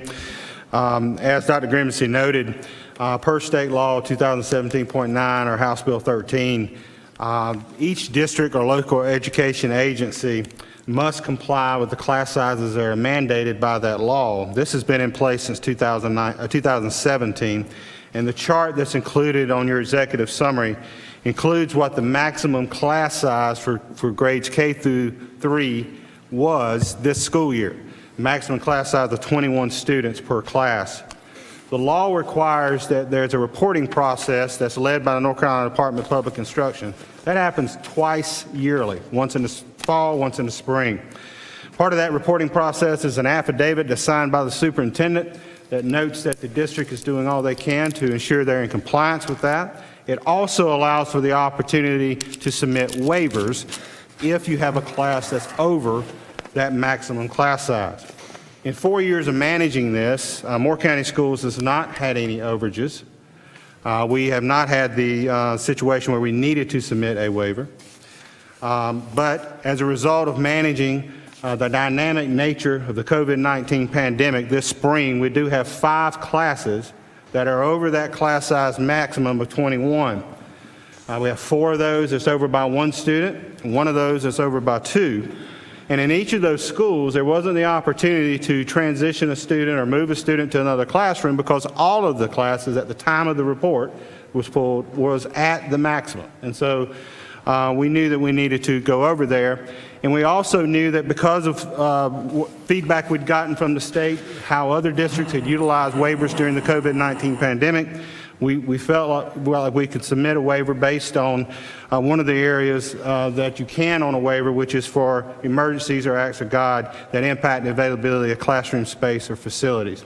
And so the staff would like to submit these waivers for your consideration and approval tonight so we can then move forward with submitting those to the Department of Public Instruction. And myself and Ms. Kate Fall, Director of Planning, Accountability, and Research, are certainly available for any questions you might have. Okay, we received some information on this earlier, so if you have other questions, now would be the time. My applauding to the Curriculum and Instruction Department, our Planning and Accountability Department, for being able to accommodate the children who needed to switch back and forth from virtual to in-person learning. That's very difficult to anticipate, so we appreciate the fact that you were able to accommodate those children. Madam Chair? Yes, sir. Seeing there are no questions, I move that the board approve the submission of the spring 2021 K-3 class size waiver request. Second. A motion by Mr. Dennison, second by Mr. Levy. All those in favor? Aye. Aye. The motion carries 7-0.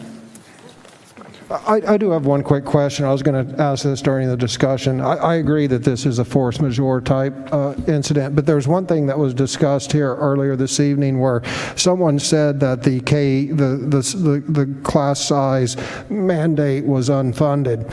And I just want to correct that, I think, because it's my understanding when the K through 3rd grade mandate came down from the state, it was initially unfunded, but they funded it over time, and this is the first year it's fully funded, or next year it's fully funded, correct? You are more correct than the speaker was, but both of you are a little bit short, as with so many of these It's not things. fully funded, but it's getting close? I would say that we had to be grateful for the General Assembly in stepping back and correcting most of the issue. What lingers, and what the speaker was referencing, was that the state assumes that all of the students are in a single big building and that they can easily be organized in groups.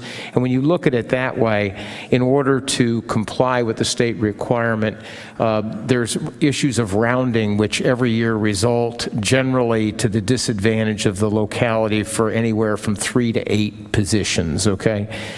Without us getting into too much detail, I'll compliment you, Mr. Hensley, on noticing, and we do need to make sure we were very grateful to our legislatures for coming back later and correcting most of the issue. But there is an ongoing challenge that has to do with an imbalance between that. So I hope that helps. Yeah, so I think it does stand to reason we can correct the record on that one. All right, thank you. All right, thank you. We'll move on. Item 7B, revision to the Code of Cooperation. And Madam Chair, I'm going to let you and Mr. Levy keep that one. All right, thank you. We're looking at just the top section of papers that were handed out last week. We're not looking at board operating procedures, but only the top Code of Cooperation. Ms. Thompson asked that it be pulled from the consent agenda earlier last week and placed back on the board action agenda. Are there questions or considerations?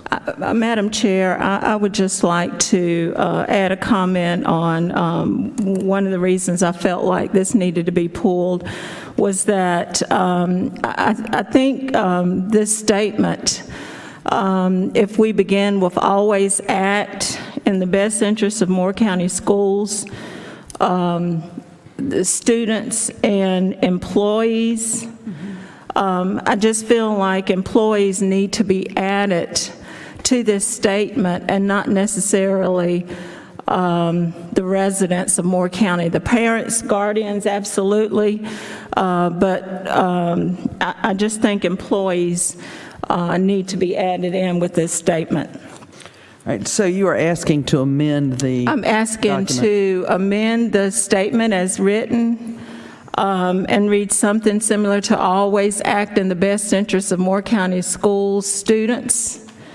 employees, and the parents and guardians of Moore County. So your motion would then be just to delete the to endeavor? Yes. Yeah, and then add in after students, employees.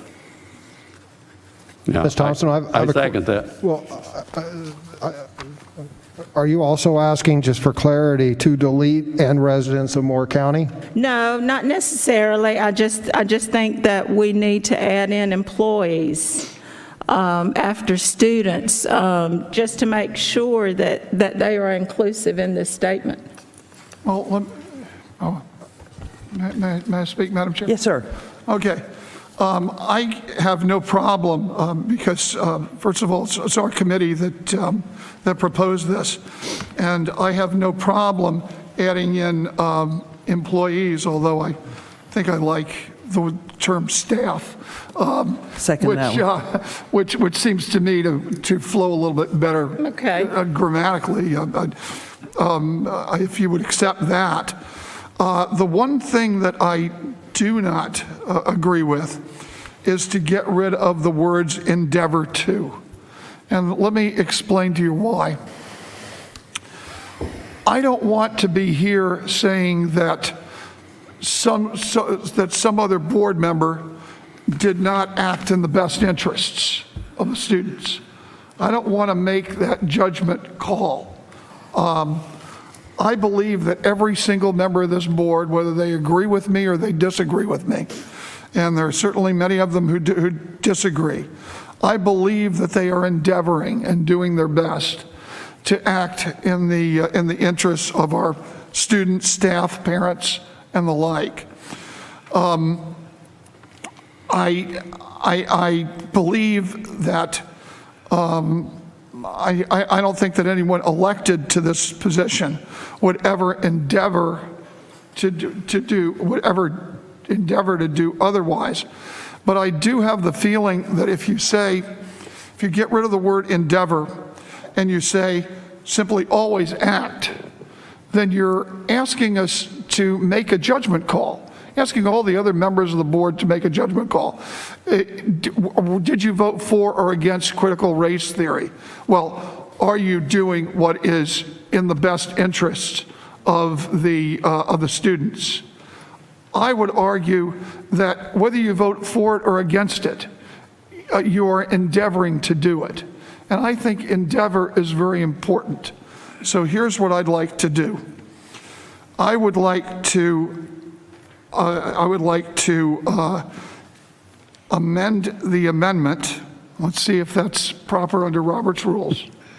Actually, Madam Chair, the question, the motion hasn't been stated by the chair. And actually, I was going to chime in anyway to say I'm not sure. I think Ms. Thompson was formulating a suggestion, and Mr. Dennison seconded, but I didn't really hear a clear motion with specific language. So I think there has not been one, and there was not a motion on the floor at this time. Okay, well, there is the policy is from the committee. So let me do this. Let me, on behalf of the committee, let me formally move the change proposed to the Code of Cooperation. I understand that does not require a second since it comes from committee. Okay, and then let me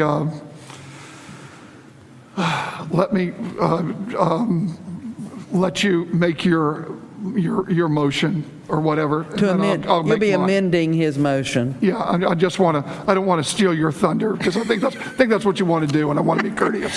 Mr. Levy, every how you feel, I just wanted to assure that students and staff are clearly added in this section because that our students and staff are the ones that we need to be serving and with our best interests.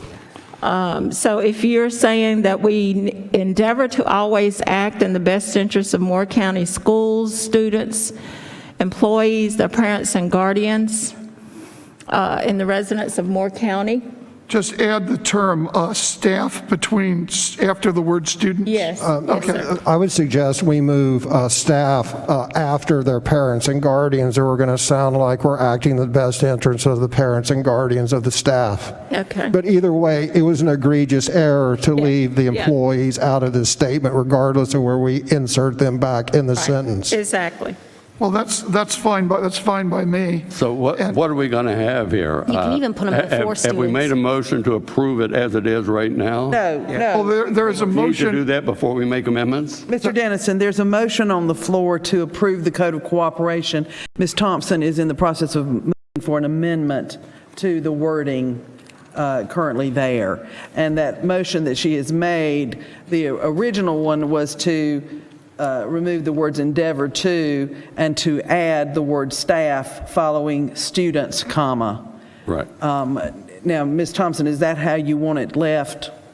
So let's endeavor to always act in the best interests of Moore County schools, students, their parents and guardians, and employees or staff. I think I'm with Mr. Levy. It needs to be students, staff. You're going to have a comma in. What about staff and you and take out the word there. Delete there. You take out the word there. Yeah. Something. It can be staff, students, and their parents. That's fine. No, the students have got to be first. Yeah.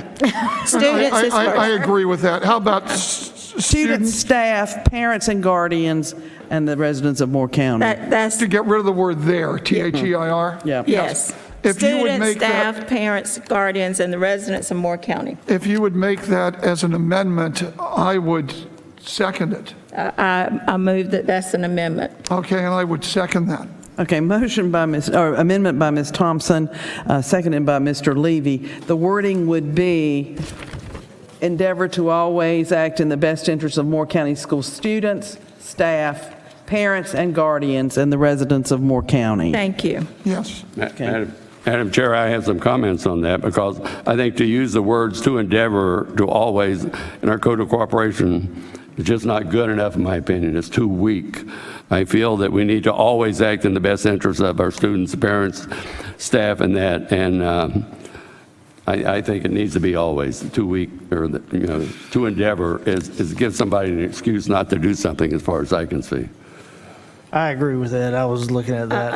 and I agree. That was my original start. Right. So is that in this amendment, the staff thing, and to endeavor, or to delete to endeavor? Her current motion includes endeavor to Endeavor. always act. So it's my understanding of point of order that it did not, that the word endeavor is still in there. Yes, sir. Yes, Yes. yes. So are there other comments or questions?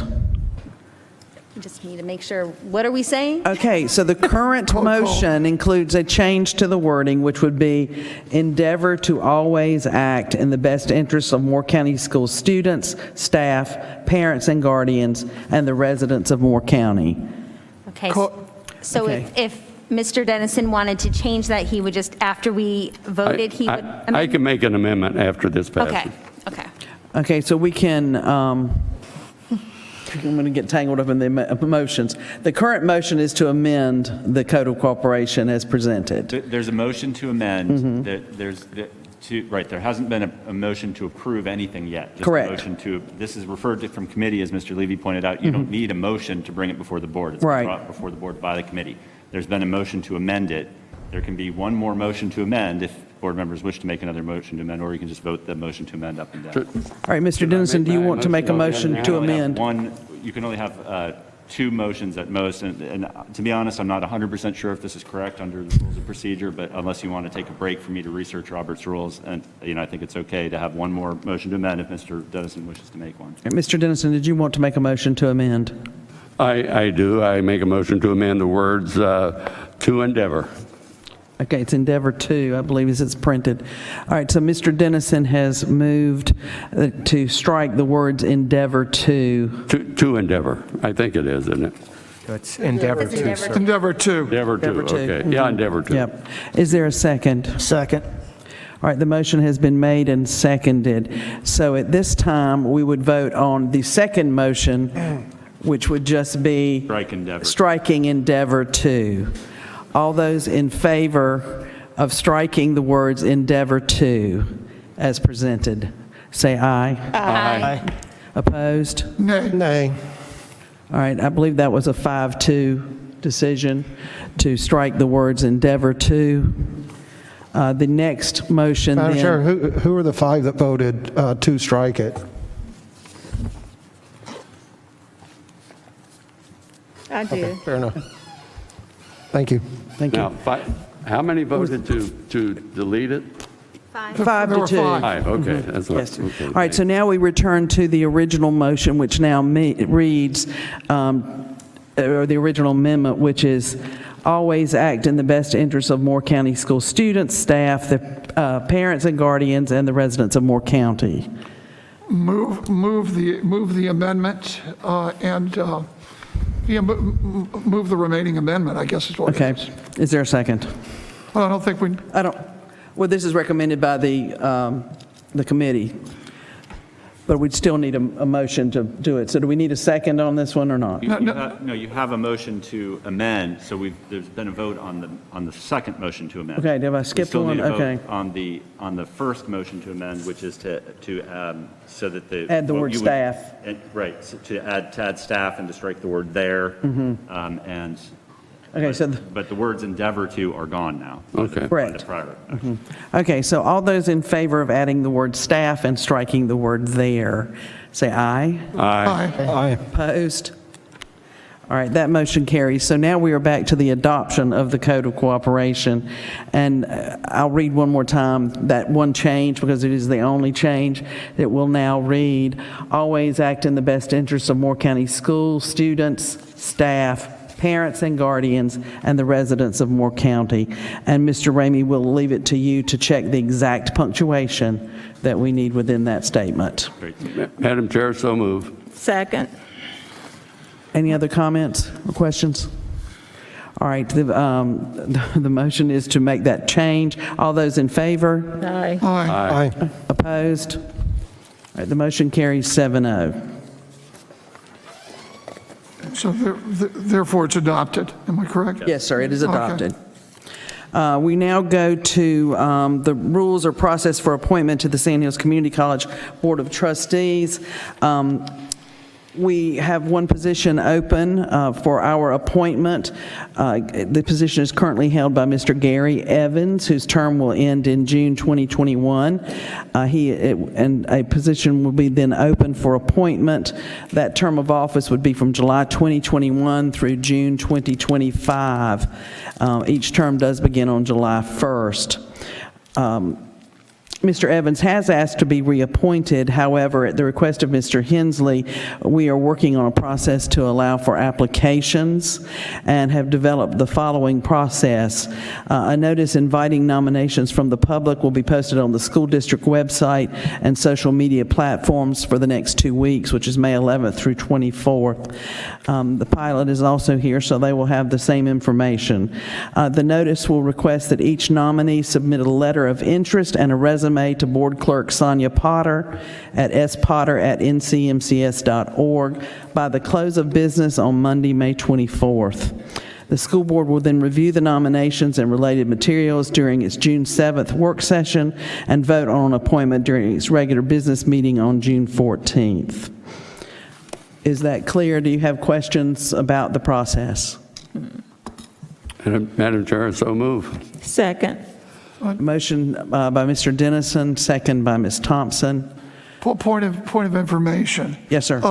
Will we be questioning the people at the work session, or how is that going to work?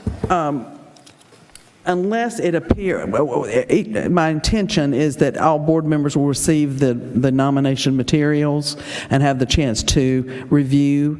If there's someone that you particularly want to talk to, we'll talk about the procedure to do that. And then we will come together and see if we need to carry out interviews. Does the chair think that a committee to review these things before the board hears them would be a good idea, an ad hoc committee? It probably depends on how many applications we get.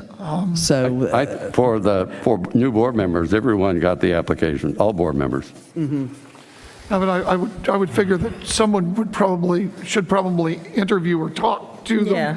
You know, I mean, I could get an application, but if I haven't met them and I haven't talked to them, or someone hasn't talked to them on my behalf, you know, Right. which by committee, then I probably wouldn't know who to vote for. That's just Since we will have these in on May 24th, and the board does not meet until June 7th, I think we'll have the time to determine whether interviews are necessary based upon the number of applications we actually get. And so if I might reserve the right to appoint a committee once applications are all in. That'll be fine. All right, all those in favor of the process as outlined? Aye. Aye. Opposed? All right, the motion carries 7-0. All right. We are now moving on to the supplemental addition to school board policy. And Mr. Levy, I believe that one would come back to you. Yes, let me get this in front of me. This is the new policy banning critical race theory. I don't want to belabor it too much because we've had, I think it's been 3 hours worth of debate here by the public, and that has certainly gone over almost every aspect of this whole idea. My belief is, however, that this is absolutely necessary for us to pass. Critical race theory is, I believe, a cancer on education. It is not something we want to get involved with here in Moore County. Now, it's been suggested that we don't need a policy on it, but the problem goes something like this. Our curriculum, at least according to our policies, is primarily the responsibility of the superintendent, although we do have oversight. It is important that we not abdicate our duty to take a look at things such as critical race theory. It is important that we not just say, well, we're going to leave it to the administrators to do what they will. And I know that they have the best interests of the Moore County students at heart. But I also believe that our power comes from the people of Moore County. And the people of Moore County have said loud and clear that they do not want critical race theory in our schools.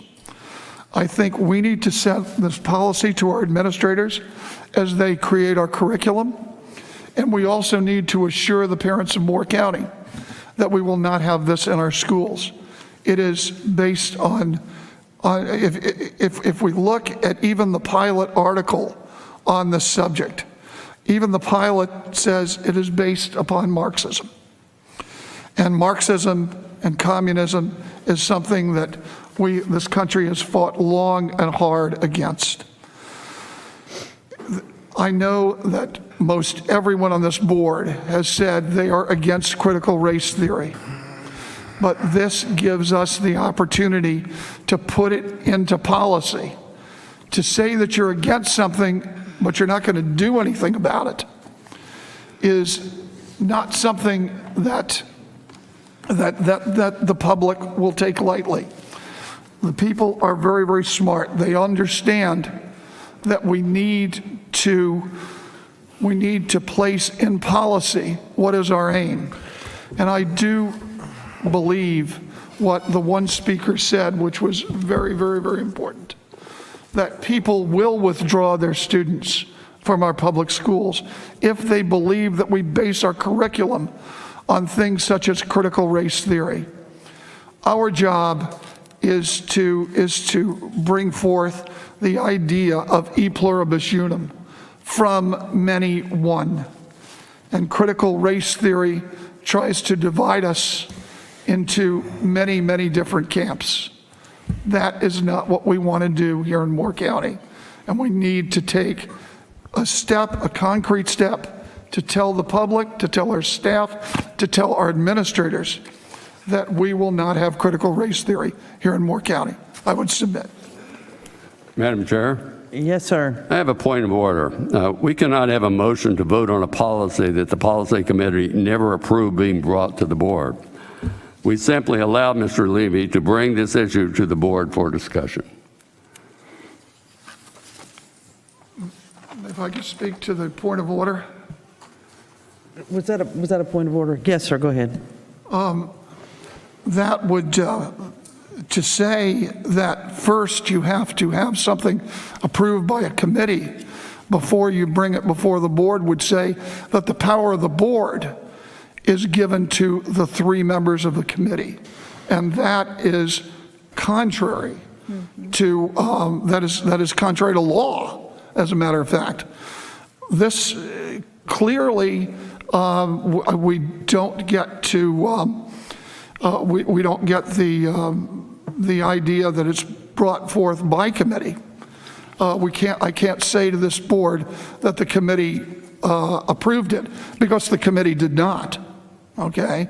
The members of the committee said they did not want to ban critical race theory by rejecting this. I bring it before the board because this board is the penultimate body which adjudicates policy. And any member of this board, regardless of our committee, can bring a policy before this board. I correct you. The policy committee approves policies to be brought to the board. The policy committee did not approve this one, but we are allowing you to make it as a discussion item because I know you're interested in this. But we cannot break the practice we've been using forever. The policies have to come through the policy committee. If there's some other way you can handle it, but I don't think just propose a policy that the board policy committee hasn't approved is you can't do it, period. Mr. Hensley. My question is for Mr. Dennison. Does Mr. Dennison can he cite a policy or a reference or something in Robert's rules that supports his assertion that the board can't consider a policy if it hasn't gone through the committee? I didn't spend time looking at it, but we have a firm practice and we have procedure that we've been using for years, and to me, that's the same as that. If sometime in the future we want to change that policy, we can discuss it, but we don't change the policy when we're trying to vote on a policy that should not be voted on because it was not approved by the policy committee. So just if I could clarify, there's not a policy, there's an alleged practice or a tradition that maybe is alleged, but no policy. Correct. Just like in the legal terms, there's a precedent established. We've established a precedent, and unless we decide to change that precedent, what I say stands. You can't bring the policy up for a vote when the committee didn't recommend it. Madam Chair, I would submit that if there is no basis for what Mr. Dennison says under Robert's Rule of Order, and if there is no policy as to what Mr. Dennison says, then we need to move forward. We've already had the first appearance of this policy, of this proposed policy. This is the second reading. Perhaps Mr. Dennison should have tried to do this on the first reading or something like that. When do we have the first reading? At our work session. As a matter of fact, those were the words used by the chair. We had first reading on the policies. I asked whether we should vote on it, and the chair ruled that this was the first reading. We had a vote on the policies that we were submitting that we approved, not on this policy. Which we did on both. Okay. No, we did not. Sir, I'm sorry. So I guess the board will have to make a decision. I was going to say, let us go to legal counsel over here to Mr. Ramey to see if you might weigh in on this. Mr. Dennison has suggested that because this did not come from the policy committee, that it should not be treated as a policy recommendation. Right, and as I've followed the discussion, I think Mr. Dennison has clarified he's speaking to established practice. He doesn't think the board should deviate from the practice. I can't think of any other instances of a policy that was not referred by the committee being brought to the board, but I'm not aware of any law or policy or Robert's rule that prevents a member from bringing a policy to the board. I believe this was placed on the agenda properly per the board's agenda setting policy, and I think it would be lawful for anyone to make a motion in support of the policy. All right. So what does that mean? Could you? It basically means that Mr. Levy is within his right to put this out as a policy, and that any board member would have the right to recommend a policy if they follow procedure with the first and second readings. I'm not addressing Mr. Dennison's question about what's the better approach. I'm simply saying that I'm not aware of any legal prohibition on the board taking action on this policy as it's presented. All right, are there other comments or questions? Madam Chair, I have some comments I would like to make. Yes, sir. So we are discussing critical race theory as a discussion item, not as a policy, because it was never agreed to by the policy committee to be proposed as a policy. We do not have a racial or gender problem in Moore County schools. Most of the emails I receive requesting I vote against the critical race theory referred to how poorly Moore County school students were performing. So I have some comments regarding that. Why would we think we have a problem between races or gender when the graduation rates for our blacks, Hispanic, American Indian, whites, males, and females are all above 90% and well above the graduation rate for all the graduates in the state of North Carolina? And they are all treated equally, and we have no division. You may hear some of our board members claim without any proof that we are pushing students through graduation just to improve our graduation rate, and that we are graduating students who cannot read. Now, why do you think they're doing this? Why do they refuse to acknowledge that Moore County Schools is one of the best public school districts in North Carolina? Many of the emails I received regarding the critical race theory included an email from a grandfather with 3 children attending school in Georgia. His email includes misleading information regarding high school reading proficiency, school scores, and other areas critical of the performance of our high schools, and includes a 3.5-page letter from a parent whose children attend Beerley School, an all-girls school in the Upper East Side of Manhattan, New York, whose yearly tuition is $53,990, where the father complains about cancel culture at that school. And I don't know how to compare Beerley against Moore County schools. Now for the true story of Moore County schools.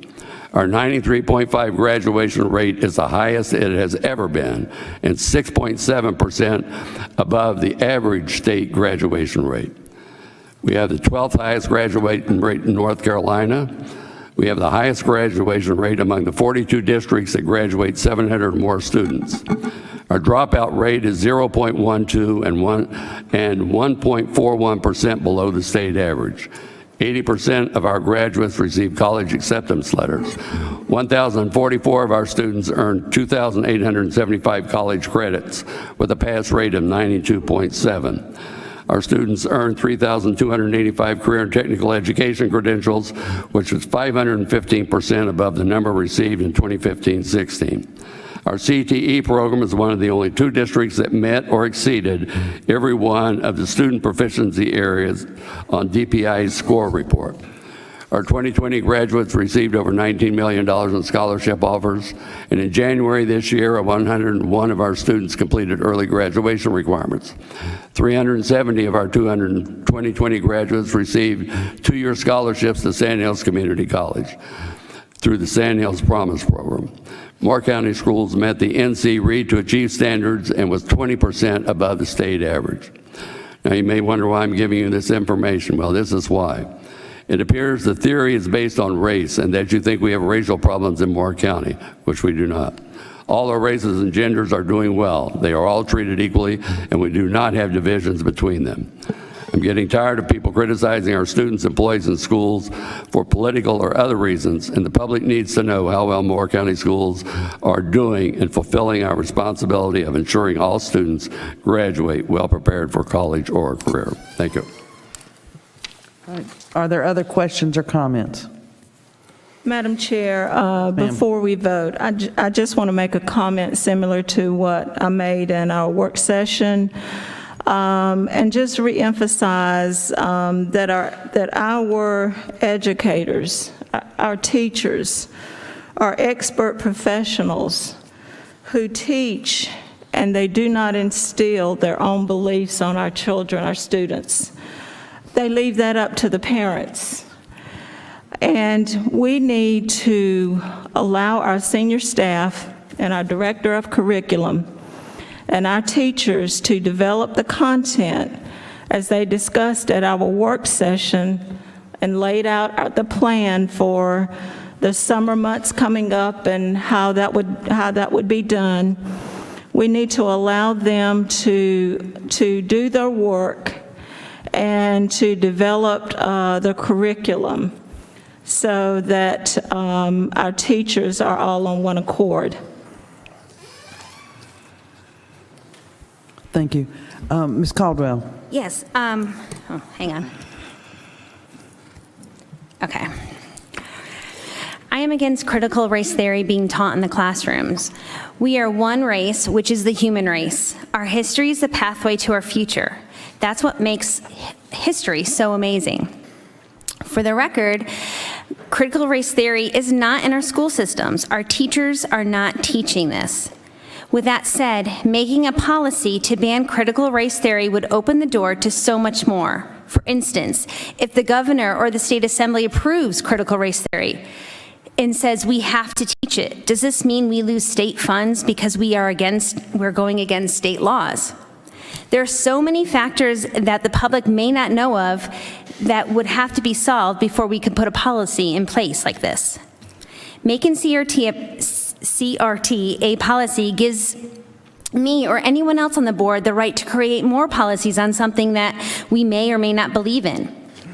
We need to trust our teachers and let them do their jobs. This is their profession. We hired them to teach and inspire our children so they can reach their full potential, not to micromanage them. As a teacher, we never bring our views or political agenda to the classroom. We are there to teach the facts and challenge our students to think outside the box. So my vote would be no on making this a policy until there is further discussion or a plan in place of how we are going to do that. I will add that if this does get approved tonight, I believe the committee would need to get together to rewrite the statement as it states that the curriculum is not based upon or inspired by critical race theory, but it doesn't prohibit talking about it in the classroom, so as long as there's a balanced discussion. To me, that contradicts what the policy was about, which is to ban the teaching of critical race theory. So I guess more clarity for me would be needed. Thank you. Thank you. And Madam Chair, I'll just make another comment, and I know I put this in my emails, and I put this when I've responded to emails. I am against the critical race theory, but you don't stop something because of a policy. You stop something because you monitor it to see what happens all the time. And we do this all the time with all their other policies. So I'm against the critical race theory, but I am also against having any policy that has anything to do with it, because I think it'll do more harm than good right now. Thanks. Mr. Holmes, did you want to comment at all? I can't see you down there very well, so I don't want to overlook you. I've got a great view. An hour and a half, David, about half the Hold on one comments. moment, Mr. Hensley. We might be offline, hang on. Yeah, I just saw there, it's come back, it might have been something with the internet. Okay. I'm sorry to have interrupted you. Do you mind starting over? That's fine. So obviously, we discussed this at great length at our work session, and members of the public on both sides made many good points. I just want to go through a couple points, actually a handful of points that were made both this evening and in the work session. First of all, I keep seeing this hashtag, trust our teachers. This has nothing to do with not trusting our teachers. Of course we trust our teachers, and of course they're professionals, but like anyone else in any other profession, they deserve our guidance, and they deserve our left and right lateral limits. As someone said tonight, this is the line in the sand. So it is not micromanaging, it is not trusting our teachers, it's providing guidance, and failure to provide guidance, in fact, puts the burden on the teachers, where we should relieve them on that burden by just saying critical race theory has no place in Moore County schools. It's been pointed out that board members have said they're against it, but they they oppose critical race theory, but they want to vote against the policy for several reasons. As Mr. Vic Allen, who's always entertaining to listen to in the comments, said, consider it a vaccination against the virus of critical race theory. That's a great analogy. The policy does not prevent discussion. On the face of it, it prohibits it being the basis of a curriculum. It actually addresses that age-appropriate conversations could be made about the theory of critical race theory. It was pointed out that people will vote with their feet, parents will vote with their feet, and it will drive people to competing educational institutions, whether it's home schools, charter school, free public charter schools, or private schools. So the best way to defend Moore County schools and private schools is to ban critical race theory. It was mentioned, there's a possibility that we may lose funding. I personally put principles over finances, so, we'll see what the state does. If they mandate it, then that's a decision that we'll have to make at that time. So that's it. Thank you, Madam Chair. Any other comments or questions? If I could just close it out. Certainly, Mr. Levy. Sure. Critical race theory is the enemy of critical thinking. The idea of critical race theory is that everything must be viewed through race. Years ago, the communists used to say everything has to be viewed by way of class. Some people say, years ago, I keep saying it's not the truth about chiropractic now. Chiropractic is much different now. But in the beginning of chiropractic, we would say everything has to be done by the manipulation of the spine. What we have to look at is critical thinking. That's what we're trying to make sure that Moore County Schools is all about. If you start with looking at everything through racial eyes, then you are harming critical thinking. There are many things to look at history with regard to. I oftentimes like to use the term, look at World War I. If you think that World War I can be explained by one thing or another, or how it occurred, you don't know anything about World War I. We have to allow our students the broadest way to think about issues. We have to let them research. We have to let them think. And by putting everything in terms of race, to say that everything must first be determined by race, that we have to think of our country as a country determined by race, that totally obscures what history is all about. Critical race theory is, as the Encyclopedia Britannica points out, is a rejection of liberal thought. And liberal thought is to allow people to think in different ways about many different things. It is about canceling those people who think differently from others, and it puts shackles on independent thinking and free speech. We in Moore County must look at what's going on around us. And what is going on around us is critical race theory on steroids. We have to communicate to our staff. We have to communicate to our teachers. We have to communicate to the public that we will not allow critical race theory to invade our schools. And that is why many of us are here, because the public has spoken. And the public, I believe, wants to make sure that critical race theory stays out of Moore County schools. I believe that if other board members should not be saying, I'm against critical race theory, if they're not going to do anything about it. I've heard that my proposal here is inadequate, or it is this, it is that. I haven't heard any competing proposal. Quite frankly, this is a good proposal. It is something where we can make a start. And those of us who are going to vote against this proposal are telling everyone in Moore County that they will not enact a policy against critical race theory, and will, I believe, are allowing that to come into our teachings here in Moore County. This is perhaps one of the most important proposals that I think have ever come before this board. I would tell Mr. Dennison, yes, we have a great graduation rate. Yes, we have great students. Yes, we have a great school system.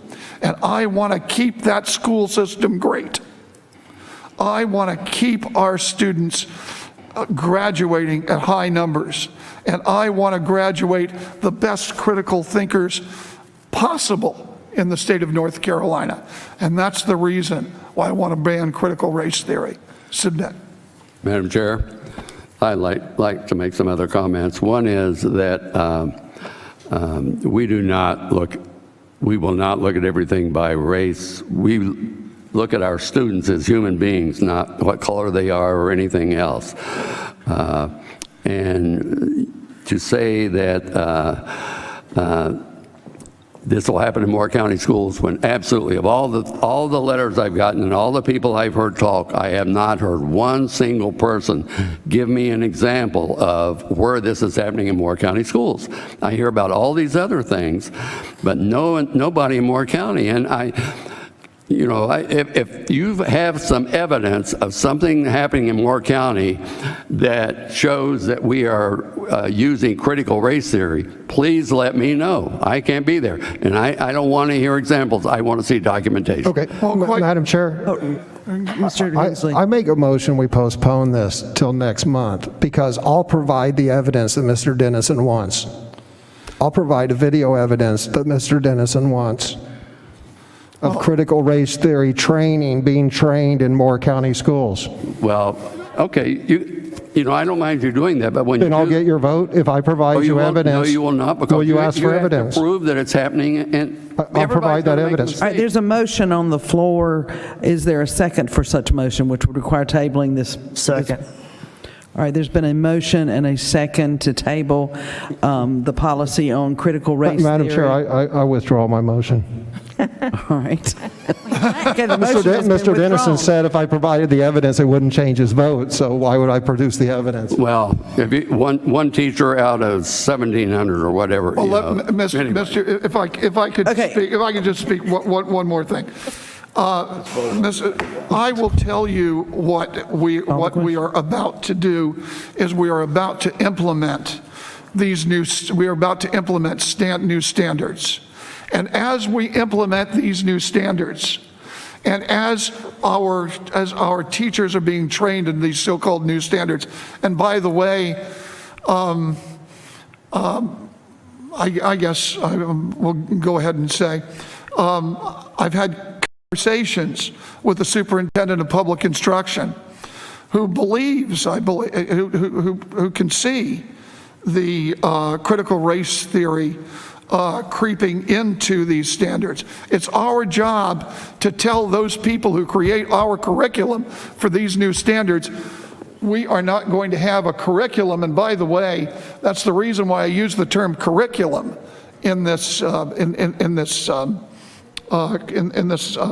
policy, that we will not have a curriculum based upon critical race theory. Madam Chair, I call the question. I don't believe there's actually a motion I thought there was. to approve the policy yet. Okay. There has There not was a been a motion motion to yet. table that was rescinded. Correct. If I understand correct. So There's been no this one, motion yet. There's no motion. on it. Then I'll make a motion that we approve the policy. I thought it was made and seconded. I thought. I don't believe so. No, I think he rescinded it. All right, so the motion has been made. Is there a second? Second. Is that you, Mr. Holmes? Yes. Down there in the den. All right, the motion has been made by Mr. Levy, seconded by Mr. Holmes. Are there further comments or questions before we vote? I just want to say, David, I actually liked your us to postpone it, just because I think there are so many other factors that need to take place or us to figure out as a team. And that's why I'm not voting for it to be a policy, because I don't believe it belongs in a policy right now. So I liked your idea, but that's pretty much all I have to say. I agree, critical theory should not be, critical race theory should not be in our school system. Then vote for the policy, and But I we'll don't make agree. sure that It it's should out. be a policy. Well, then you know, Because I'm there's so many against it. factors. I'm out of order. We're both out of order. There's a vote, and there's a vote. There's a motion, yes. That's okay. No, we're That's good. all right. There's a vote, and a Before debate we is not allowed to proceed to vote, I'd like to just add a couple comments to this. Madam Chair, I just have one comment. It is absolutely, it's crazy for a school district that has a policy against chewing gum at the prom to say, I'm offended that we might be over-policing things. Education, sort of, by definition, kind of over-policies everything. Do we have a policy against chewing gum at the prom? Yes, we do, because my daughter showed it to me. I don't believe that's a policy, though. That might be a school decision, but I doubt that that's in our policy Madam manual. Chair, But that's neither here nor point there. of order. I believe we're in the middle of a vote. I would call for a roll call vote. I had asked to speak before Mr. Hensley interrupted me, if I might continue before we do, and then I'll call for division of the House.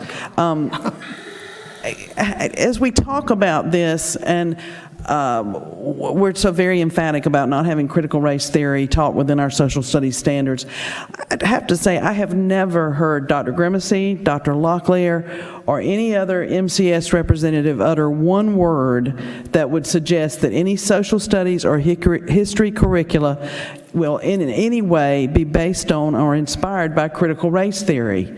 The new social studies standards do not require teaching CRT, and MCS does not currently do so or plan to do so in the future. It is wrong to brainwash our children on any theory, which brings the question, how many policies would we need if we were to outlaw every academic theory that now exists? This policy is unnecessary. It is a Trojan horse that will open the door to further limitations on teacher and staff autonomy. Will we ban the theory of evolution next, or Einstein's theory of relativity, or the study of ancient civilizations? How would such a ban impact the teachings of how America treated the Japanese during World War II, or the Vietnam War, or how Hawaii became a state, or the colonization of the Native Americans? All these past historical times were wrought with complex history and lessons for the future, and good teachers have the ability to navigate those conversations with facts and inquiry-based learning. This policy would open the door to limitations and micromanagement of the classroom, and we do not want to do this. We, a board, our community, will be watching as our curriculum is developed. You will be watching as well, those at home. Together we can ensure that this theory does not become a part of our social studies curriculum. But we have to have faith in our curriculum developers, in the teachers who greet our children every day, and in the community that values a public education. For these reasons, I don't think this is an appropriate item for a policy. Now, unless there are further comments, I'll call for division of the House. To those not familiar with that term, that means that we will vote by voice vote. Mr. Holmes, how do you vote? Aye. Ms. Caldwell? Nay. Mr. Levy? Aye. Ms. Thompson? No. Mr. Dennison? No. Mr. Hensley? Yes. And the chair also votes no. The motion fails 4-3.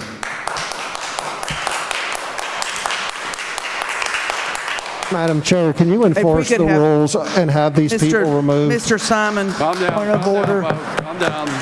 As we have asked earlier I think we've in the been more than evening, we would- patient. Mr. I think Hensley, these- I can't talk if you talk over me. We have asked that the audience cooperate. Remember, this is a business meeting, and outbursts are not appreciated. We will now move on to the revised method for sale of old Aberdeen Elementary School property. That one is back to you, Dr. Grimacy. All right, Madam Chairman, Mr. Barath is positioning himself with a very big binder as though he's settling in for the next hour. I'm going to make it clear to him. He's going to keep his hands on that binder. Madam Chair, I believe this is a matter on which the board came very close to consensus during its work session last week, and it was a matter of the staff working with legal counsel to come back with an appropriate recommendation based on what we understood the board's interest to be. So if the staff has not satisfied the board, it's because it wasn't for lack of trying. The question at hand was the town of Aberdeen's expression of interest in entering into private negotiations on the possible sale of the Aberdeen Elementary School property to the town. Staff understood that the board is, all board members are interested in pursuing that. The town of Aberdeen sent a letter in which they expressed a willingness to submit a bid on the property as, quote unquote, as early as July, with no clear indication as to what the terminal date would be.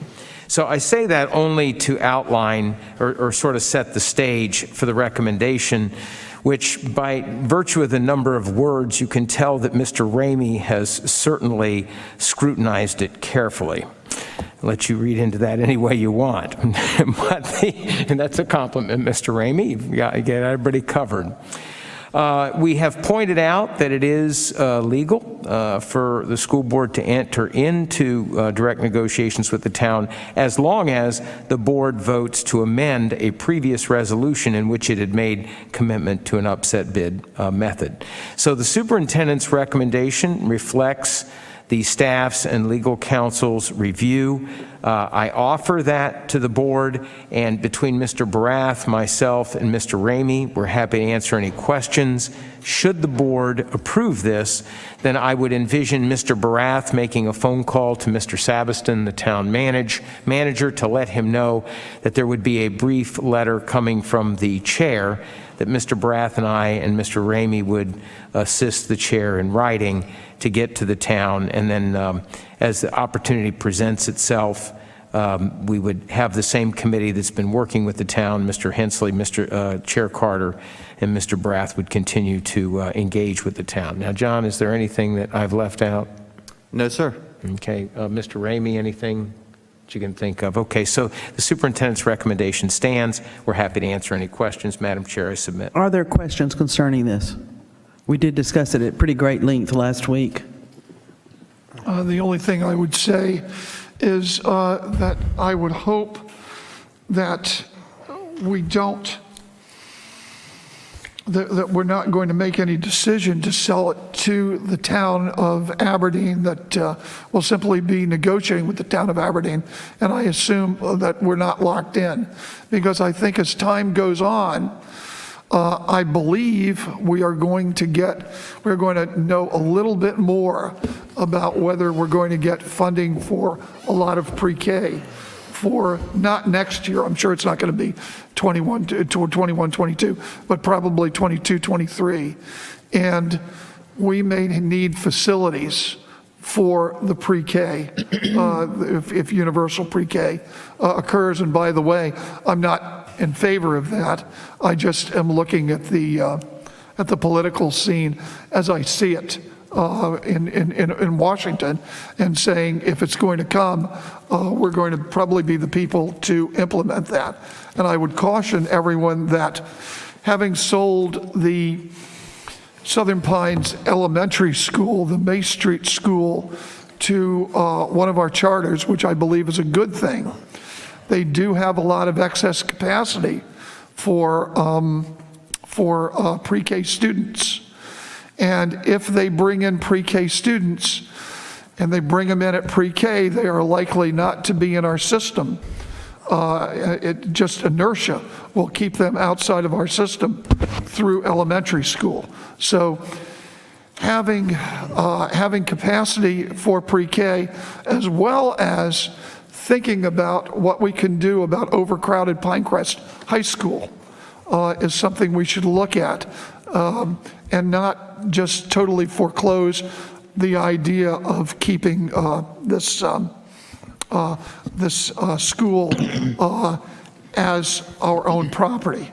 But otherwise, I have no objection to the And the board will entertain a motion to amend its February 2020 resolution by temporarily suspending efforts to sell the site via the upset bid method and giving the town of Aberdeen until Friday, August 20th, 2021 to submit a formal offer for the site. So move. Second. I have a discussion point before the vote. All right. The motion has been made by Mr. Dennison and seconded by Ms. Thompson.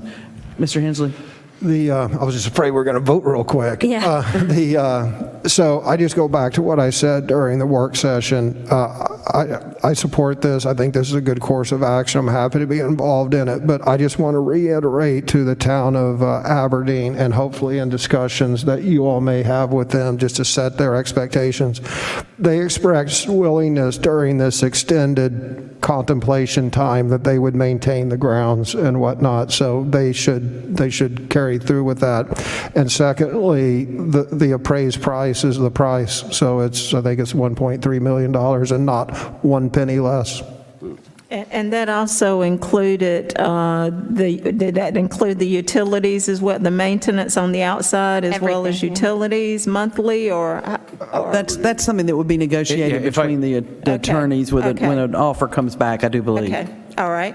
If All right, the could, motion Madam has been Chair. made and properly seconded. I have a question. Oh, I'm Ms. sorry. Caldwell. So it's stating that they'll formally give us an offer in July.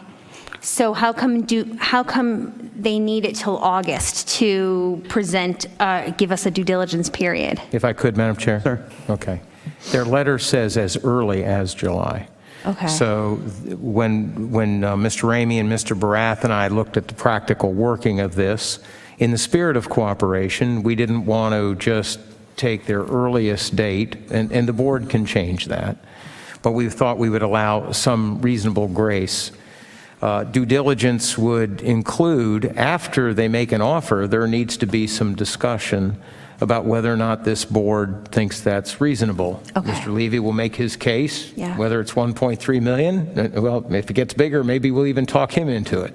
But, Well, but if it's, you might talk me into a new appraisal because I think land prices are going up. yes, sir. But so there needs to be, this board, it needs to be afforded the opportunity to evaluate what that offer is, and perhaps there needs to be some back and forth. Okay. And so we thought that in order to bring this to the board, we would set the deadline on them that we have on senior staff to try to get all their materials ready for the next board work session. So we're going to put that same deadline on the town of Aberdeen.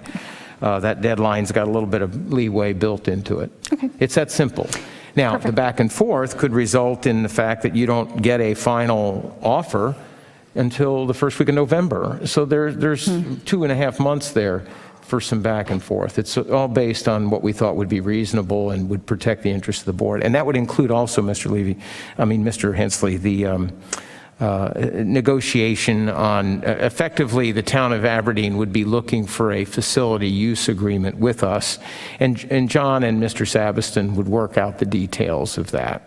And, that's going to take a few weeks, and it's not like they're going to start mowing the grass tomorrow.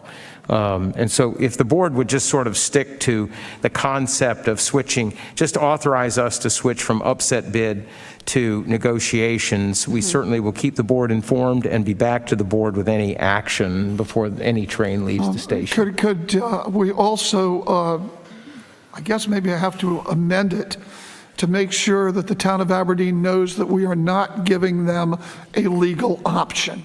This does not constitute an option. And I'm talking to council about this. I want to just make sure. Yes, I think it's on. clear in the executive summary, and I've communicated also with the town of Aberdeen's attorney, and will continue to do so. I don't think there can be any misunderstanding. This is not an option. It's not irrevocable. This is simply the board is simply suspending its efforts temporarily to sell the site by upset bid, pending an offer from the town, which the board considers at its discretion, is not required to accept the offer. All right, the motion's been made and seconded. Unless there's further questions, all those in favor say aye. Aye. Opposed? All right, the motion carries 7-0. Now we move to item F, implementation of North Carolina Social Studies Standard Course of Study. Madam Chairman, the staff, on behalf of the staff, I want to express my gratitude to the board for your generosity in allowing us to present as detailed a plan as we could concerning what the staff would do, assuming we had the board's authorization to proceed with planning for what we believe is the requirement that we align our curriculum with the new North Carolina Standard Course of Study in Social Studies. The superintendent and staff recognize that the board has very distinct perspectives on this. We're trying to be as sensitive to that as we can be. So we've been very cautious to restrict our recommendation to merely a request that you endorse the plan for developing the local curriculum that satisfies the state's requirement that it be aligned with the new North Carolina Standard Course of Study in Social Studies. And you'll recall that from our presentation, we've attempted to take what we believe are pains to ensure not only board transparency to the board, but transparency to the public by getting ahead. Right now, there's a bill in the General Assembly that would require all local school districts to outward face their curriculum. We won't wait for that. We'll just do it. And it may take a little bit of time, but it's going to become a priority, and we're going to work on that. So with that's my best summary statement. Dr. Locklear is here to answer any questions about that plan. But given the gravity of passion that's involved with this, I think that this recommendation just sticks to requesting the board's endorsement that we proceed with the planning. I'll submit to you, Madam Chair. All right, so the request is a motion to endorse the school district plan for developing local curriculum. Are there questions or comments at this point? We did have a lot of lengthy discussion last week on this one as well. Just a quickie, Chair Carter. This is just to endorse them developing a plan. This is not approving a plan. This is for them to develop one. We have taken great pains to try not to put the board in that position. Right. One thing that we've heard the board discuss is they'd like to see the curriculum, but the state isn't going to give us a curriculum. There will be crosswalks, there'll be curriculum resource materials, but the actual curriculum is still put together by our own local teachers. And so not only will we present the board with all of the state documents as we receive them, we'll also present the board with the curriculum as we develop it. Well, it will certainly give us a better understanding of exactly what's going on, and so, we'll know what the plans are. So it'll give us more information to make a decision later on. Point of order, Madam Chair. Yes, sir. Because I want to move this along because I have an amendment. I think the chair should probably ask if there is a motion to approve the superintendent's recommendation. I so move if there's not one. Is there a second? Second. Okay. All right, so Mr. Dennison has made the motion to endorse the school district plan for developing local curriculum, and Ms. Thompson has seconded. Okay, Madam Chair. Yes, sir. I would move to amend the recommendation as follows. I believe I've given all of the board members a copy of my amendment. I am sorry that the amendment is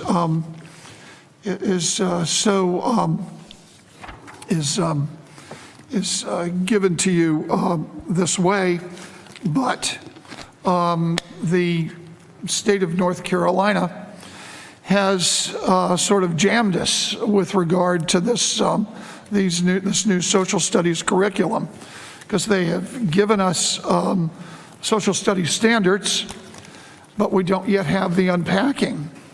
And without the unpacking, we don't have the curriculum. And we don't have and so we've got standards which I believe were inspired by critical race theory. And in my discussions with the superintendent of public instruction, I believe she also believes that they're inspired by critical race theory. So what I would like to do is offer an amendment so that we would have at least some control over this curriculum. I think that's what the superintendent is saying he's going to do, but I'm just not sure. So just to read it, because whereas the new excuse me, my glasses are fogging and I've got to take this off. And I'll try to do this as quickly as I can because I know that the hour is late. Whereas the new social studies standards passed by North Carolina Board of Education radically changes the way social studies is taught. Whereas these standards were passed in the year not allowing for their full unpacking and curricular development by local school districts. In fact, many of the tools and support promised by the NCDPI to aid in the teaching of the new standards will not even be available in full until a year after the required implementation date. Whereas it is essential that any proposed curriculum be scrutinized by the Moore County Board of Education to assure, among other things, that implementing the curriculum is free of critical race theory. Whereas the state legislature passed and the governor signed legislation requiring summer school, and teachers and support staff have just finished a full year working under arduous conditions, and there is a need for a break. And whereas the necessity for post-pandemic remedial education should be the primary and central focus of our summer programming, therefore the Board of Education of Moore County urges our elected representatives to pass legislation to delay the implementation of the new social studies standards for at least 1 year and give our local boards of education the authority to accept or reject some or all of the standards to the extent that, in the opinion of the local board, any and all such standards are not congruent with the standards or expectations of the local communities. It is also resolved and ordered that any new curriculum designed to implement the new social studies standards be presented to the Board of Education of Moore County in special session if necessary for approval at least 15 days prior to implementation. I would submit that as an amendment.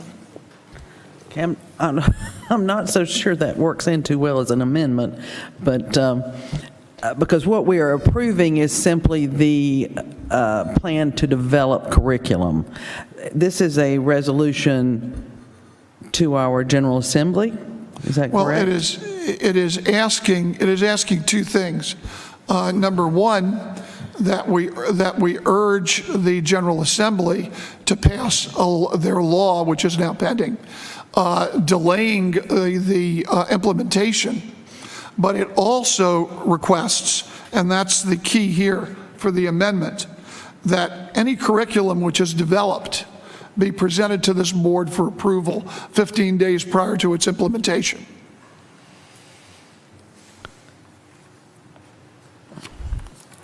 So how are you trying to make an, I mean, what is your amendment? This whole thing? The whole thing, and if it's and certainly the number 2 or number 7, excuse me, that we receive the curriculum at least 15 days prior to implementation. I think that would have been forthcoming anyway. I have to defer to Dr. Locklear or Dr. Grimacy, since the understanding is that this will be totally transparent and that we will be kept informed as the curriculum is developed throughout the process. And I would encourage the chair to refer to legal counsel with respect to what is or isn't an amendment. But in the spirit of that, I think Mr. Levy is correct. It has not been made clear that the staff, like Mr. Levy, my voice is cracking. It's getting late. It's never been made clear to the staff that there was a time where we had to have the curriculum finished and packaged and polished, present to the board for an up or down momentous decision. As Mr. Levy points out, the state views this as a process. I heard a recording of the state superintendent speaking to our local Republican Party, in which he wasn't quite as definitive as what she said there. She sounded very forceful that she herself had guaranteed that there was no critical race theory in the curriculum. And so I got to also sort out, when the state superintendent speaks, which time do I believe her? And that wasn't anybody that interpreted that for me. I heard her voice, and I heard her say that to a room full of local people. So so I've got to sort that out as well. Our teachers are going to begin to build the curriculum, and there's going to be substantial work that's done We don't know how much of that work is going to be done because it will be restricted by what resources are available at the time that our teachers need to begin the work. We can show the state that we are acting with fidelity in respect to the mandate, that we align our curriculum with the standards.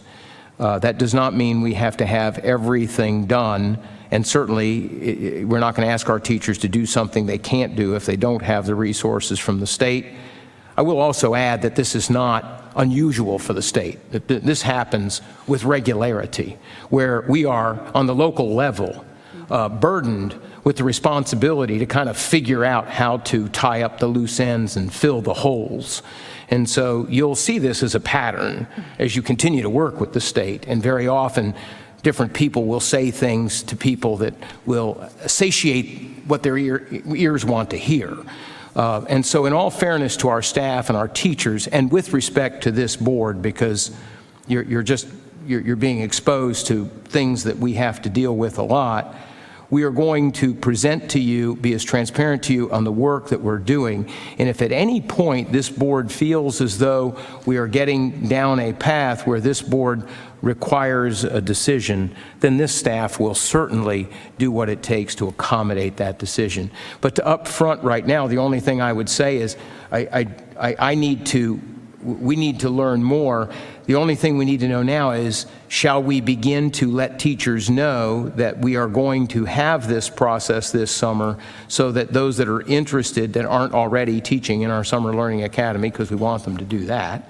And so if they're available for curriculum work, we need to get that organized and set up so that they can do that work, so I have something to show this board, because if they don't do that work, I have nothing to show this board. Well, let me say that it was my original intent, and to delay the entirety of this for at least 1 year. It is my understanding, and I guess council can tell me if I'm wrong, that we don't have the ability to do that. Do we have the ability to delay this entire process for 1 year? No, the state board has legal authority to promulgate the standards. It's done so. They are in effect at the beginning of the forthcoming school year. So you don't have the option to ignore that, in the sense that the state board has mandated it. So because of that, let me boil down my amendment to just one thing, okay? So perhaps, and by the way, the Superintendent of Public Instruction, I believe, agrees with that. So I would ask that before any of the standards are implemented, that I would just go with this last statement, that it is ordered that any new curriculum designed to implement the new social studies standards be presented to the Board of Education in special session if necessary, for approval at least 15 days prior to its implementation. That would be my motion, just that. Madam Chair, I can weigh in at this time. I think that clarified motion, that is germane. Motion to amend the principal motion, I think that's a procedurally proper motion. My only question is if any further clarification is needed as to what is intended by curriculum.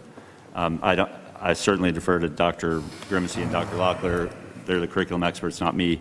But I know there's pacing guides or kind of primary district-wide documents that drive a lot of curriculum. I assume the board's not interested in seeing every teacher's lesson plans throughout the district, or that, I don't think that would be feasible, but it may be helpful to have a little clearer sense of, if the board is interested in this amendment, what curriculum would be brought to the board for approval. If Dr. I could, Dr. Locklear, Madam Chair, with your permission. Well, let me add to Mr. Ramey's comment there. I think what would help us all is, what could we be expecting to see by the time these curriculum workshops are over? What will the board be presented with to evaluate? May I begin, Madam Yes, sir. Chairman, and then defer to Dr. Locklear? On slide 38 of the presentation last week, Dr. Locklear presented MCS summer curriculum process. He talked about the work happening in July, and it was our intention to bring a draft based on that work by the board's July meeting. So we would have a product to present to the board in July, and it would be appropriate at that time for the staff to report, and the board would otherwise, the staff without direction, would otherwise have reported to the board on what the status is of what the curriculum looks like at that time. And it would involve pacing guides, the status of pacing guides at that time, which are really foundational. That's the document that really teachers are looking for to do their work. So you'd have the pacing guides, and you would begin to have an accumulation of resources, resource guide. And so there would be a product, and at that point, I would say that we're trying to get that ready for teachers to come back in August, and we would not expect that we would add much more to it before teachers return. Is that an accurate depiction? I think it is, yes, sir. And part of what we also plan to do as we're building that and sharing that with the board is to offer the opportunity for folks to ask questions. When I say folks, the public, through some type of portal when we're sharing that information in July, and to use those questions and feedbacks to build a frequently asked questions document that can help inform the public as well as around some of the common questions that we get from that process. But yes, sir, that is what we plan to bring back to the school board in July.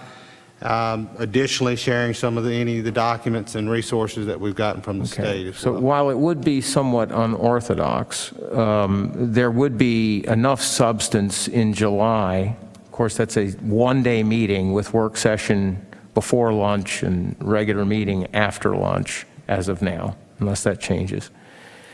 So we would present this in the morning, and presumably under the current model, there would be action by the board absent a special meeting thereafter that would essentially require a second meeting in July, which takes us back to a work session, regular meeting model. Madam Chair, it's just a matter of working out the details. There would be a product that the board could consider if given the appropriate time and take action on at that time. But the chair would have to work with the staff to make a determination. The reason for the single meeting in July is that is a time of month when board members and staff members are rotating through a lot of vacations, and it's very difficult to get a quorum of the board, let alone having the staff availability. And that's the reason why I suggested, because I know that summer is a very difficult time sometimes. I said 15 days before its implementation, so essentially that would be up to 15 days before school starts, which would be in late August. Yeah, you don't want to think in terms of school starting because teachers need to receive it. Or call it August 1st. Yeah, so you'd have to back that up to the teacher work days before school starts, and we're getting into a lot of details that we could kind of come back to and give you something. Getting on to about midnight, I'm not prepared to get into that kind of detailed planning, but there would be a product in July.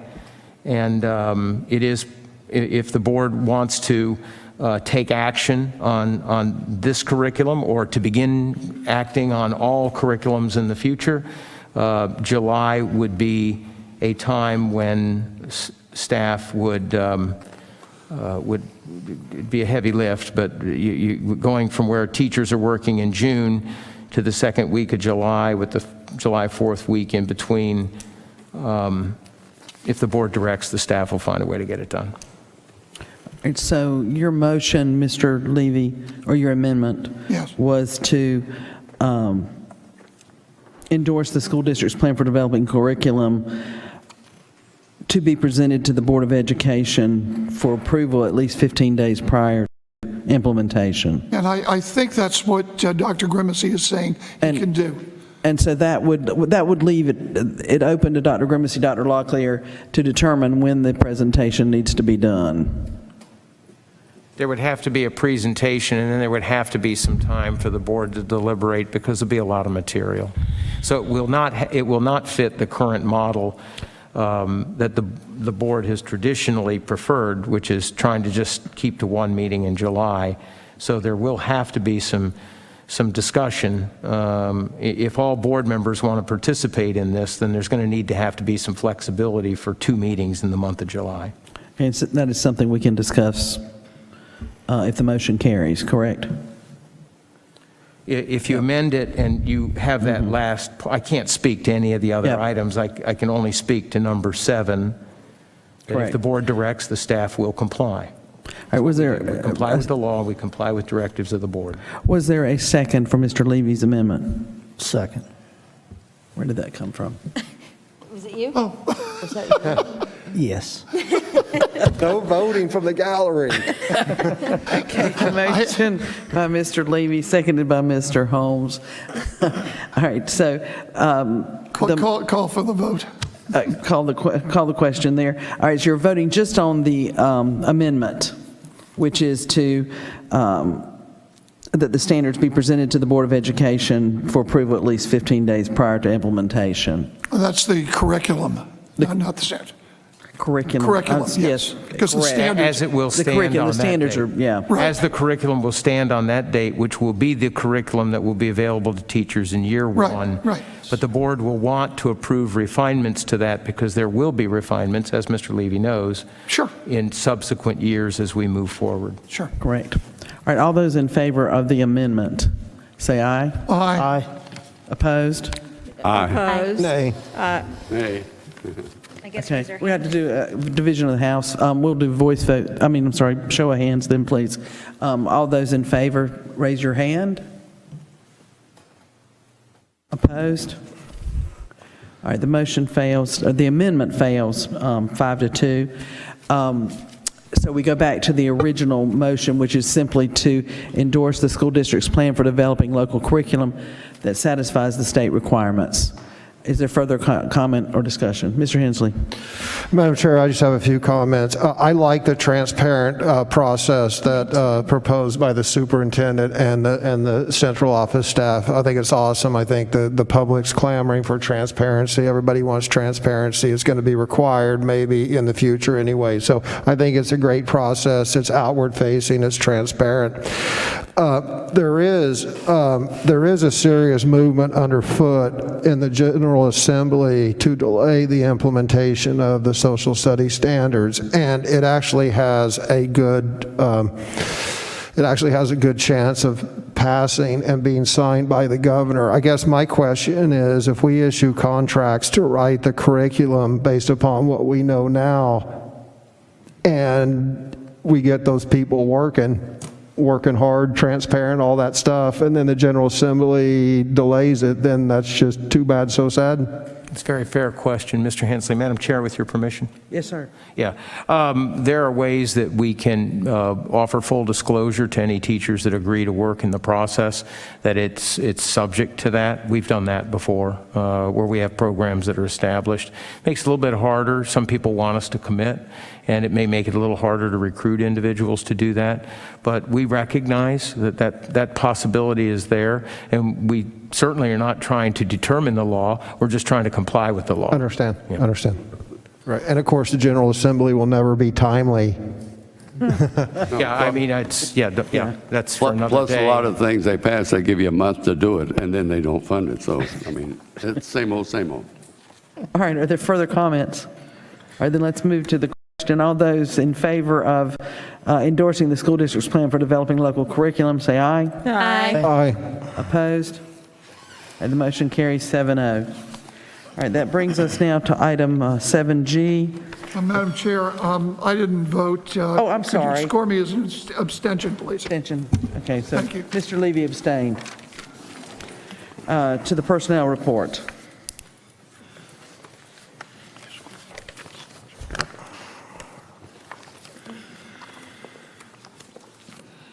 Madam Chairman, just to move the conversation along, the superintendent recommends that the school board consider a motion to approve the personnel report as presented in closed session. Thank you. So move. Madam Chair, I make a motion to amend the personnel report as follows. I would like to amend the personnel report to strike the entry for the McDeeds Creek Elementary principal. All right, the motion has been made, and an amendment has been made to strike the consideration of the contract offer to the McDeeds Creek Elementary principal.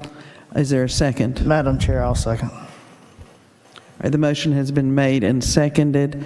Is there discussion? Madam Chair, I think it's important to point out that there was discussion, extensive discussion on this topic in closed session, so there will be not any open session. That's correct. All right, so the amendment to the motion was to remove and consider separately the contract for the McDeeds Creek Elementary principal. All those in favor of the amendment, say aye. Aye. Opposed? Aye. I'm sorry that I do not know how that worked out. So by show of hands, all those in favor? 2.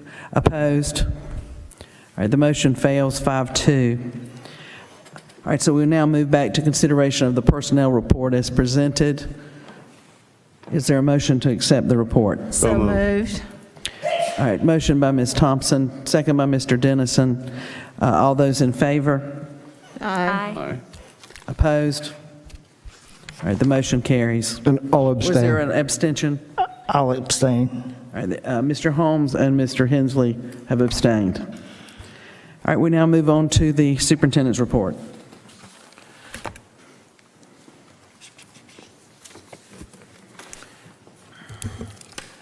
Tab ZV34. Yes, sir. I needed that. Thank you. Madam Chair and members of the board, based on questions and feedback from board members during last Monday's work session, I directed staff to revisit the supplemental pay we are budgeting for our classified support staff who work in our Power Up Summer Academy. The reevaluation process resulted in a revised budget that provides Summer Academy support staff with the same 20 to 25% supplements paid to certified staff. The effect of the change would be an increase in the supplemental pay for Summer Academy support staff from $450 to $600 for the 6-week program. I subsequently approved the revision after I certified that we could support the change with offsets in our ESSER funding that would not impact services to our students. I also have some other narrative here that I just am going to summarize in the interest of time and just scale it back. I want to talk a little bit about quarantines. I thought I'd take this opportunity to clarify a little bit about how quarantines work. I'm going to scale it down to a single paragraph here that I think gets to it. And the reason why I'm bringing this up is that we've seen a mini surge in student infections since spring break, which is not that unusual after we've had a break and students have been out. We saw it after Christmas. We saw it after Thanksgiving. But the thing we see is the absences due to quarantine hit an all-time high. Dr. Diazio gets, Mr. Whitman apparently shares my weekly reports with different pediatricians who he engages with, and so he must somehow have got the word that we got a record high of 795 students being absent due to infection or exposure-related quarantine on Wednesday, May 5th, and that doesn't include all of the 6th graders at Southern Middle School who got shifted to remote learning. It only includes those that were specifically quarantined.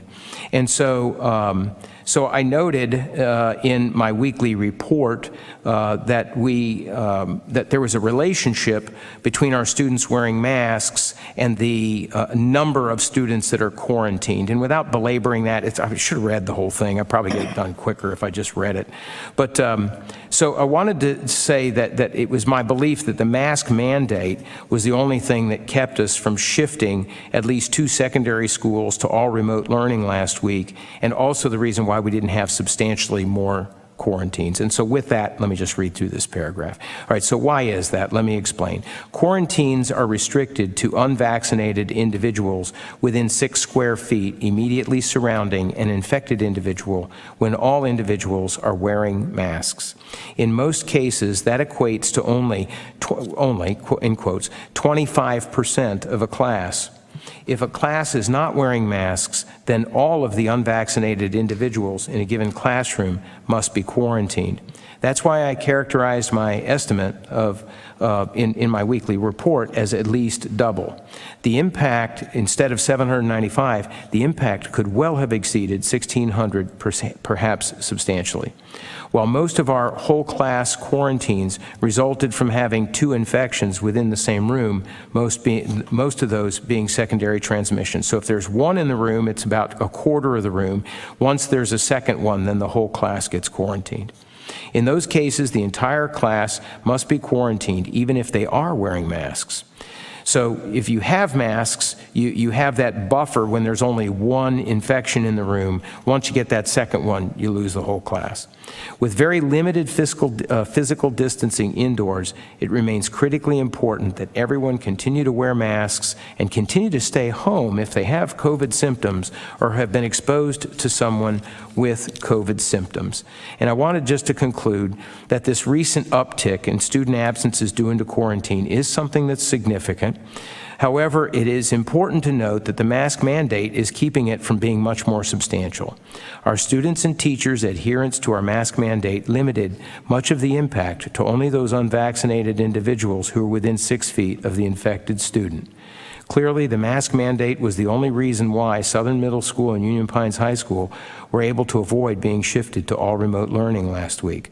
While masks, vaccinations, and other measures have their critics, it remains my hope that all of us will keep our focus, work together, and finish the school year with a renewed commitment to a balanced approach to ensuring both our students' safety and their access to in-person learning. And forgive me, I should have just read the thing. I would have gotten done quicker. That concludes my report, Madam Chair, and I remain at your service. Thank you, Dr. Grimmett. I tried to take a shortcut, and it took longer. Yes, sir. I just have 2 comments. First, I was contemplating halfway through whether you were betting for midnight or after midnight, and you were trying to steer it one way or another. But the other thing, I want to reassure you, Dr. Grimmett, that I don't know of any board member, certainly not myself, who wants to ban masks inside. I think the current policy is the right one. I think it's mandated. I think it's effective. So I think we've got a good balance now. I don't know that there's any threats to that on this board. I agree. I think the process that you continue to monitor and have in place for staff is obviously shown throughout the year, and we're looking forward. Our students had a good prom, from what I understand, some of them. And we're looking forward to a good graduation where our students are actually walking across the stage this year. And Dr. Grimmett, if I can add from Peyton, is that we have 13 and a half more days of school from what she says. So and this is because she has, they have that student learning at home for 2 days or something, which she's excited about. So, because that means no work in her eyes. Okay, so am I assuming we've already started board comments? Yeah. Mr. Holmes, any comments? Yes, I'm ready to go home. All right, thank you. Ms. Caldwell, anything else? Yes, I do, actually. I'm sorry. I just wanted to thank senior staff for hanging in there with us this late, and for the 2 audience members, thank you so much for, and I should say 3 because you are an audience member as well. So thank you guys for sticking in there with us.